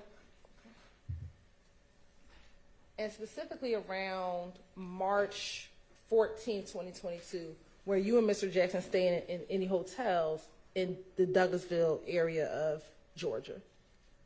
Yes, ma'am. Do you remember when you began staying in hotels in the Douglasville area? I don't remember the day. How long were you staying in hotels? We were staying in a hotel since March 9th. March 9th. Why were you staying in hotels since March 9th of 2022? Because these girls tried to rob me.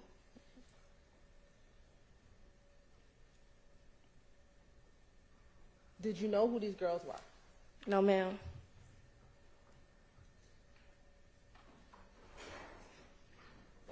Do you know if these girls were affiliated with any gangs?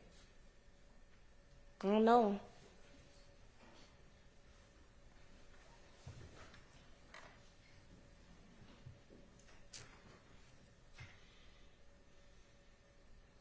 You said you started staying there on March 9th, 2022.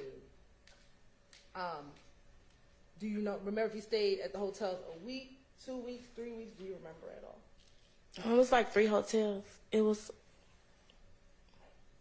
Oh, you want me to keep going? You stayed at 3 different hotels. Yes, ma'am.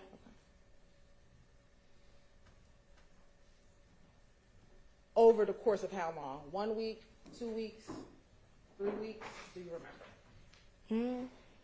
It was probably like until he got locked up. On March 17th. Yes. Okay.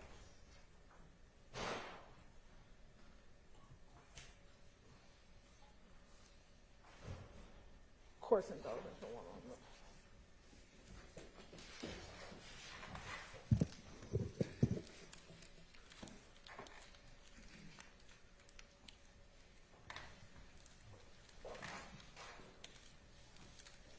For Demekion Garlington, did you have a nickname that you called him? Scarface. Any other nickname? I didn't call him that, but I know his other nickname. What's that? Lil D.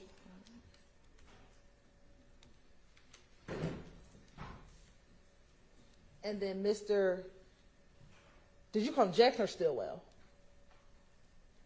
Both. Okay. Does he have a nickname? Bay. Oh, that's okay. That's your nickname. All right. That's fair. That's fair. Did you ever hear people call him SB? Yes, ma'am. All right.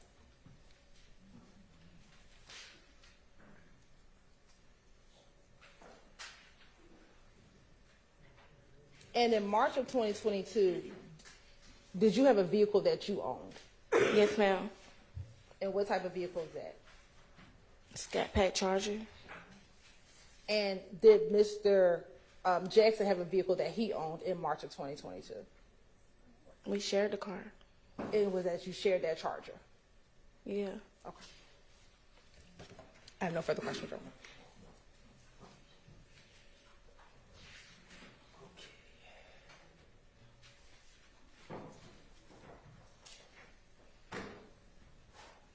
Miss Alexander. Good afternoon, hey. We've met before, right? Yes, sir. All right. So, let me start out with. I'm not trying to embarrass you, okay? In your relationship with Shannon from 2021 to when he was arrested, were there issues, thank you, with infidelity? Yes, ma'am. I'm sorry. My mom messed up. Yes, sir. Okay. 2 times. You said 2 times? Mm-hmm. Okay. And at some point throughout your relationship, had you gone through his phone? Yes. Okay. When you went through his phone, you were looking for other women that he was messing with, correct? Yes. Okay. And did he openly let you look at his phone? Or was he protective of his phone? He wasn't there when I looked in it. Okay. So he gave me the password. Let me ask you this. When he was arrested on March 17, 2022, did you have interest in looking at his phone to see what he had going on? No, I didn't have his phone. No, I didn't say did you have his phone. I know you didn't have his phone. Oh, did I want to? Yes. Oh, yes. Okay. So March 17, 2022, you want, one of the things you want to do is look at his phone. Yes. And what he has going on inside his phone. Yes, sir. All right. Cool. Now,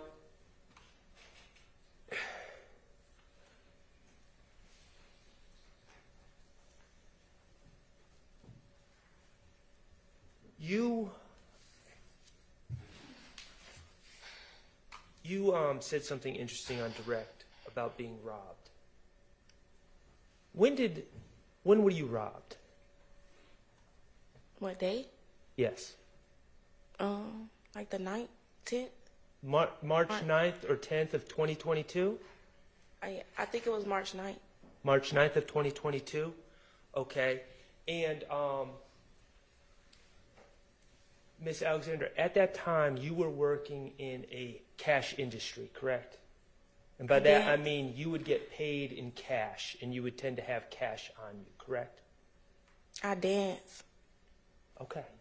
So, yeah. So at that time you were a dancer? Mm-hmm. Okay. And as a dancer you get paid cash, correct? Yes. Okay. And that robbery happened at night, correct? Yes, sir. Shannon wasn't with you when you got robbed? No. Okay. And this robbery... I didn't get robbed. They tried to rob me. They tried to rob you. I'm sorry. They did try to rob you.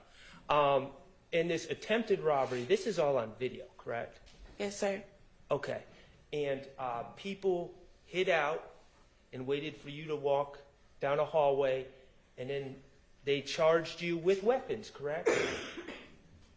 They charged me? They charged at me? Yeah, they charged at you. Yes. Okay.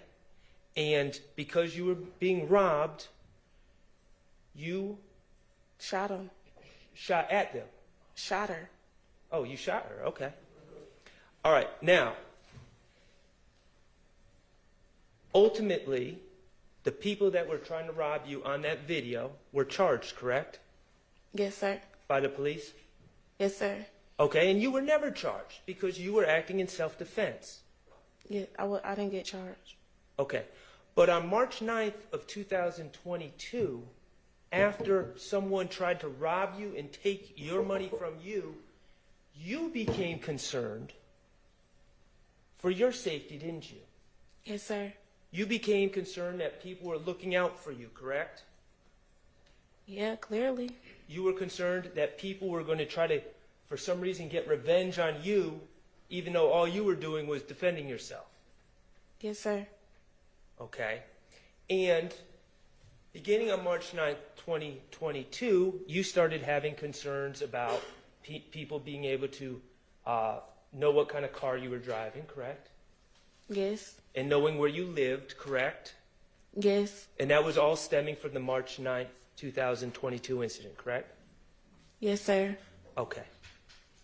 So, after the March 9th, 2022 incident, you certainly let Shannon know about what happened, right? Yeah. Okay. And you decided, even though you had a Scat Pack Charger, that's a fancy car, right? Yeah. Even though you, and that Scat Pack Charger had tinted windows, did it not?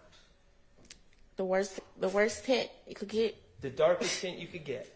Yeah. Okay, but even though you had that Scat Pack Charger with the tinted windows, you decided that you needed to get a rental, correct? Hell yeah. And you went and got a rental shortly after March 9th, 2022, correct? Yeah, like, I don't know if it was the next day. I can't remember. Okay, and do you remember where you got your rental from? On Thornton Road, but I think it was Enterprise. Okay.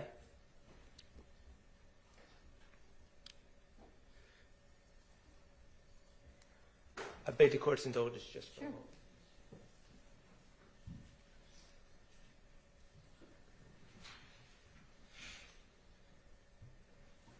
And what kind of car did you get, if you recall? It was like a SUV or something. I don't remember that. I don't know.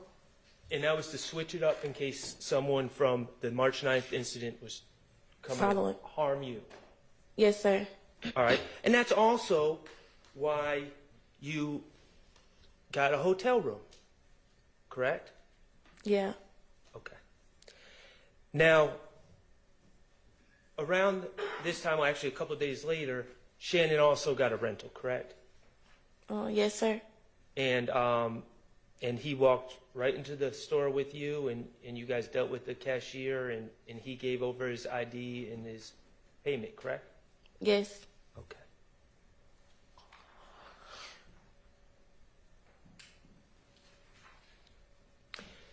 Let me ask you about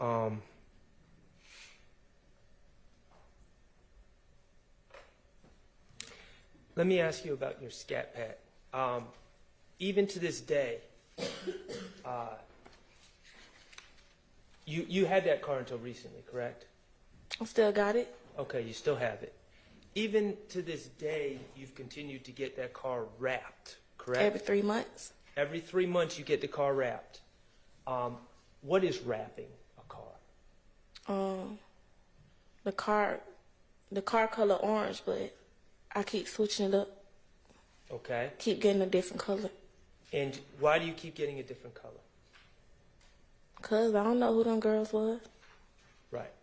So even to this day, you keep switching the colors of your car that you own. Yeah. Just to keep yourself safe. Yes, sir. And you got those windows tinted to keep yourself safe. Yeah. Okay. Now, let me ask you about tint. You've gotten tint on cars before. Every car I get. Okay. When you go and get tint, and when they install the tint, do they tell you not to roll down your window for 24 to 48 hours? Yes. Okay. And if you roll down your window within that time, it can cause the tint to be damaged or bubble up, correct? Yes. Okay. So if you were to get tint on, say, March 14th of 2022, that tint, those windows are not to be rolled down in order to protect the tint, correct? Yes. And if they are rolled down, you could see bubbling in the tint, correct? Yes, sir. Okay. One last thing, Ms. Alexander, and I appreciate you being here. I'm going to take you back to March 14th of 2022. Do you remember early in the morning of March 15th reaching out to Shannon to tell him about news that you had learned about a shooting in Mechanicsville? Yes.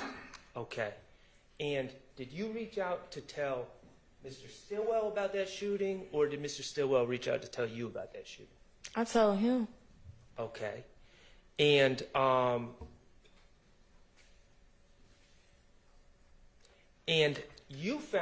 me how you found out about that shooting so quickly. On this girl page, she was riding past. Say it one more time. On this girl page, she was riding past. Okay. So But it was on Instagram. I understand your answer as a girl that you know was riding past Windsor Street and saw the police out there? Yeah, it was police out there. Okay, and then this person reached out or put it on Instagram. Is that Yeah, correct? and then it was, yeah. Okay. All right. By the early morning hours of March 15th, it was not a secret that a shooting had occurred on Windsor Street, was it? No, it was all over Instagram. Okay. And you were concerned about Shannon's safety, correct? Yeah. Okay.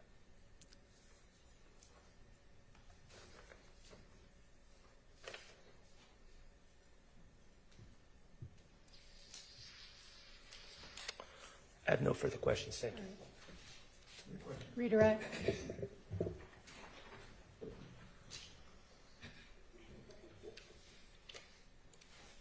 You talked about your car, the cars that you get, you tint all of your cars, right? Yes, ma'am. Are those your personal vehicles? Yeah. Okay. Not your rental vehicles? No.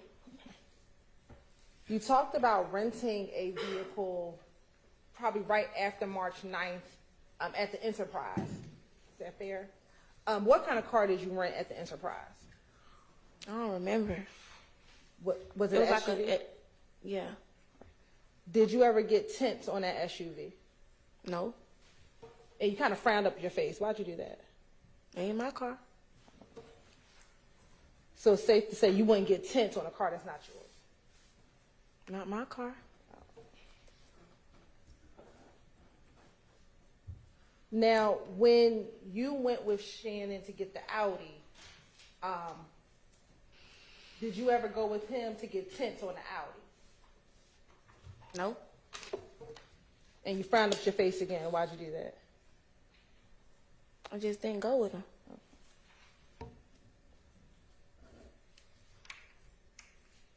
Now, when the Audi was rented, was that for you to drive, for Shannon to drive? What was the purpose of renting the Audi?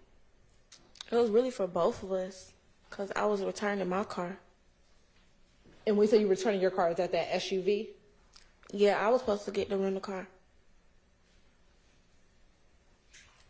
Did Shannon ever tell you that he was going to get tints put on the Audi? I don't remember.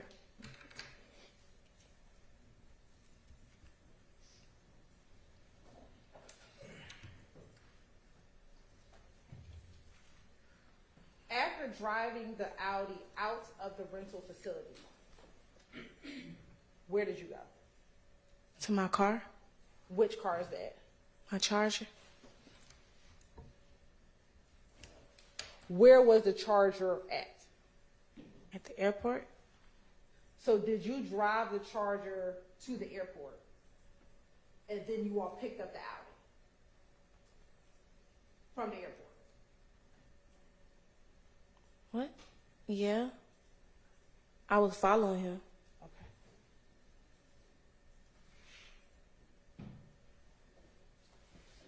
If you were in your Charger, before you get to the airport, if you're in the Charger, what car was Mr. Jackson driving? The rental car. The SUV. We was going to return it, but we didn't know if we could get a car, so we didn't want to be stranded there. We couldn't get it. Okay. So you take the SUV and return the SUV to the Enterprise at the airport, and then you go to the Alamo to go rent the Audi. At the airport. At the airport. All right.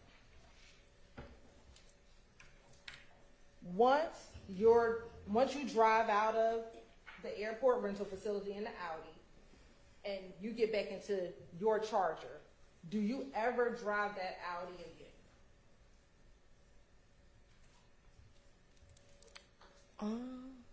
Probably around Douglasville or something. I don't know. I don't remember.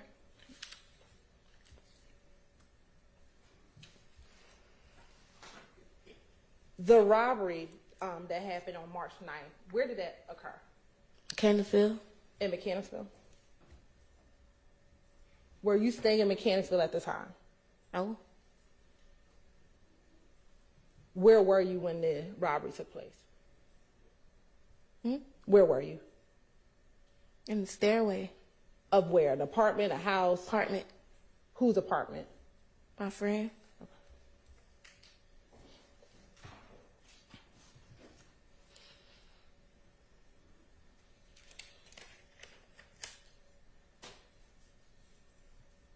Do you know any individuals who are members or associates of YFN, the Young Fly N-Words gang? Yeah. Okay. Who? I stayed over there. You stayed over at Summerhill? Yeah. When did you stay in Summerhill? Since 2018.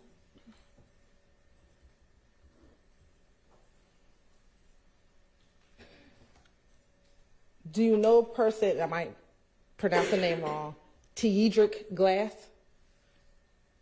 I heard of him.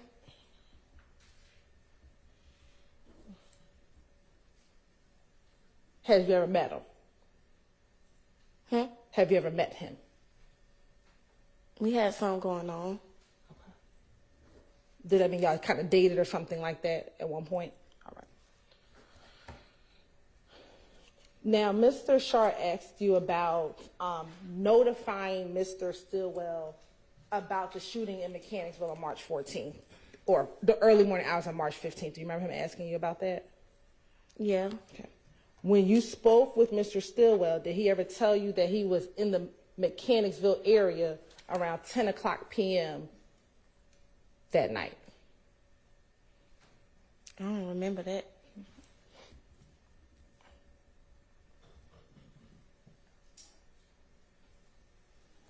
Did he ever tell you that that night he was at the BP gas station at around 10 o'clock p.m., the BP gas station in Mechanicsville? No.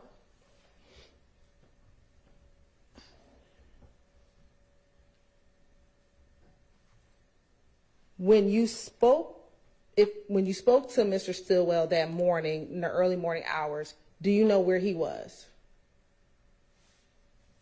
Studio. Do you know where the studio is? No. Do you know if he was with anyone? No. Let me ask you, do you know if he was with Demekion Garlington at all the day on March 14th, 2022? No. Okay. Court's indulgence for a moment.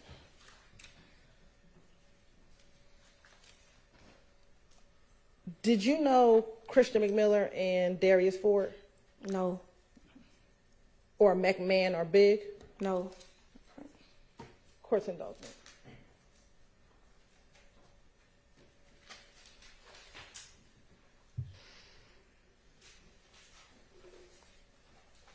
Mr. Shar asked you about when you get tinted windows, you can't roll down the windows. Do you remember him asking you that? Yes. Does that prevent you from opening up the door? No. No. So you can still open up the door even though you have tints on the window? Yeah. Okay. I have no further questions. Rick Ross. Just a couple questions. Ms. Alexander, you indicated, I think, that Mr. Stillwell was in the studio in the early morning hours of March 15, 2022, correct? That's like 2, 3 in the morning? Yes. Yeah. Okay. And in your experience dating Mr. Stillwell was trying to start a rap career. Isn't that fair? He was making a song about me. He was making songs about you? Yeah. Okay. I'm sure they were lovely. So how many days a week or nights a week would you say Every day. he was in the studio? Every day. Okay. All right. Thank you. No further questions. All right. Thank you for your time, Ms. Alexander. You are excused. Did y'all see you have one more witness? And if so, is it somebody really short or? 15, 20 minutes. How do we feel, jury? We want to use the bathroom. Do we then want to break for the day or come back and knock out another witness? Break for the day. All right. I'm with you there. Okay. All right. We'll see y'all at 9 in the morning. Thank you.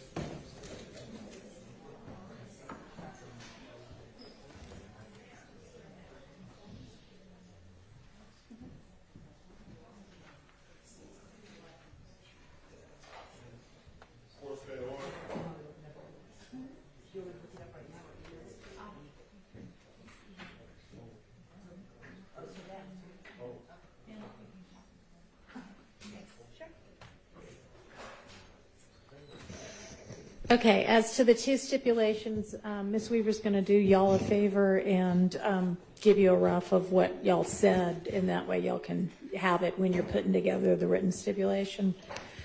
Okay, I know we didn't get around to dealing with the potential limiting instruction and sorting out what all came in the way of guilty pleas, so Why don't we all plan to be here at 8:30 in the morning, and we'll try to get through all of that. Is there anything else anybody needs to put on the record before we break for the night? All right. Thanks. See y'all at 8:30.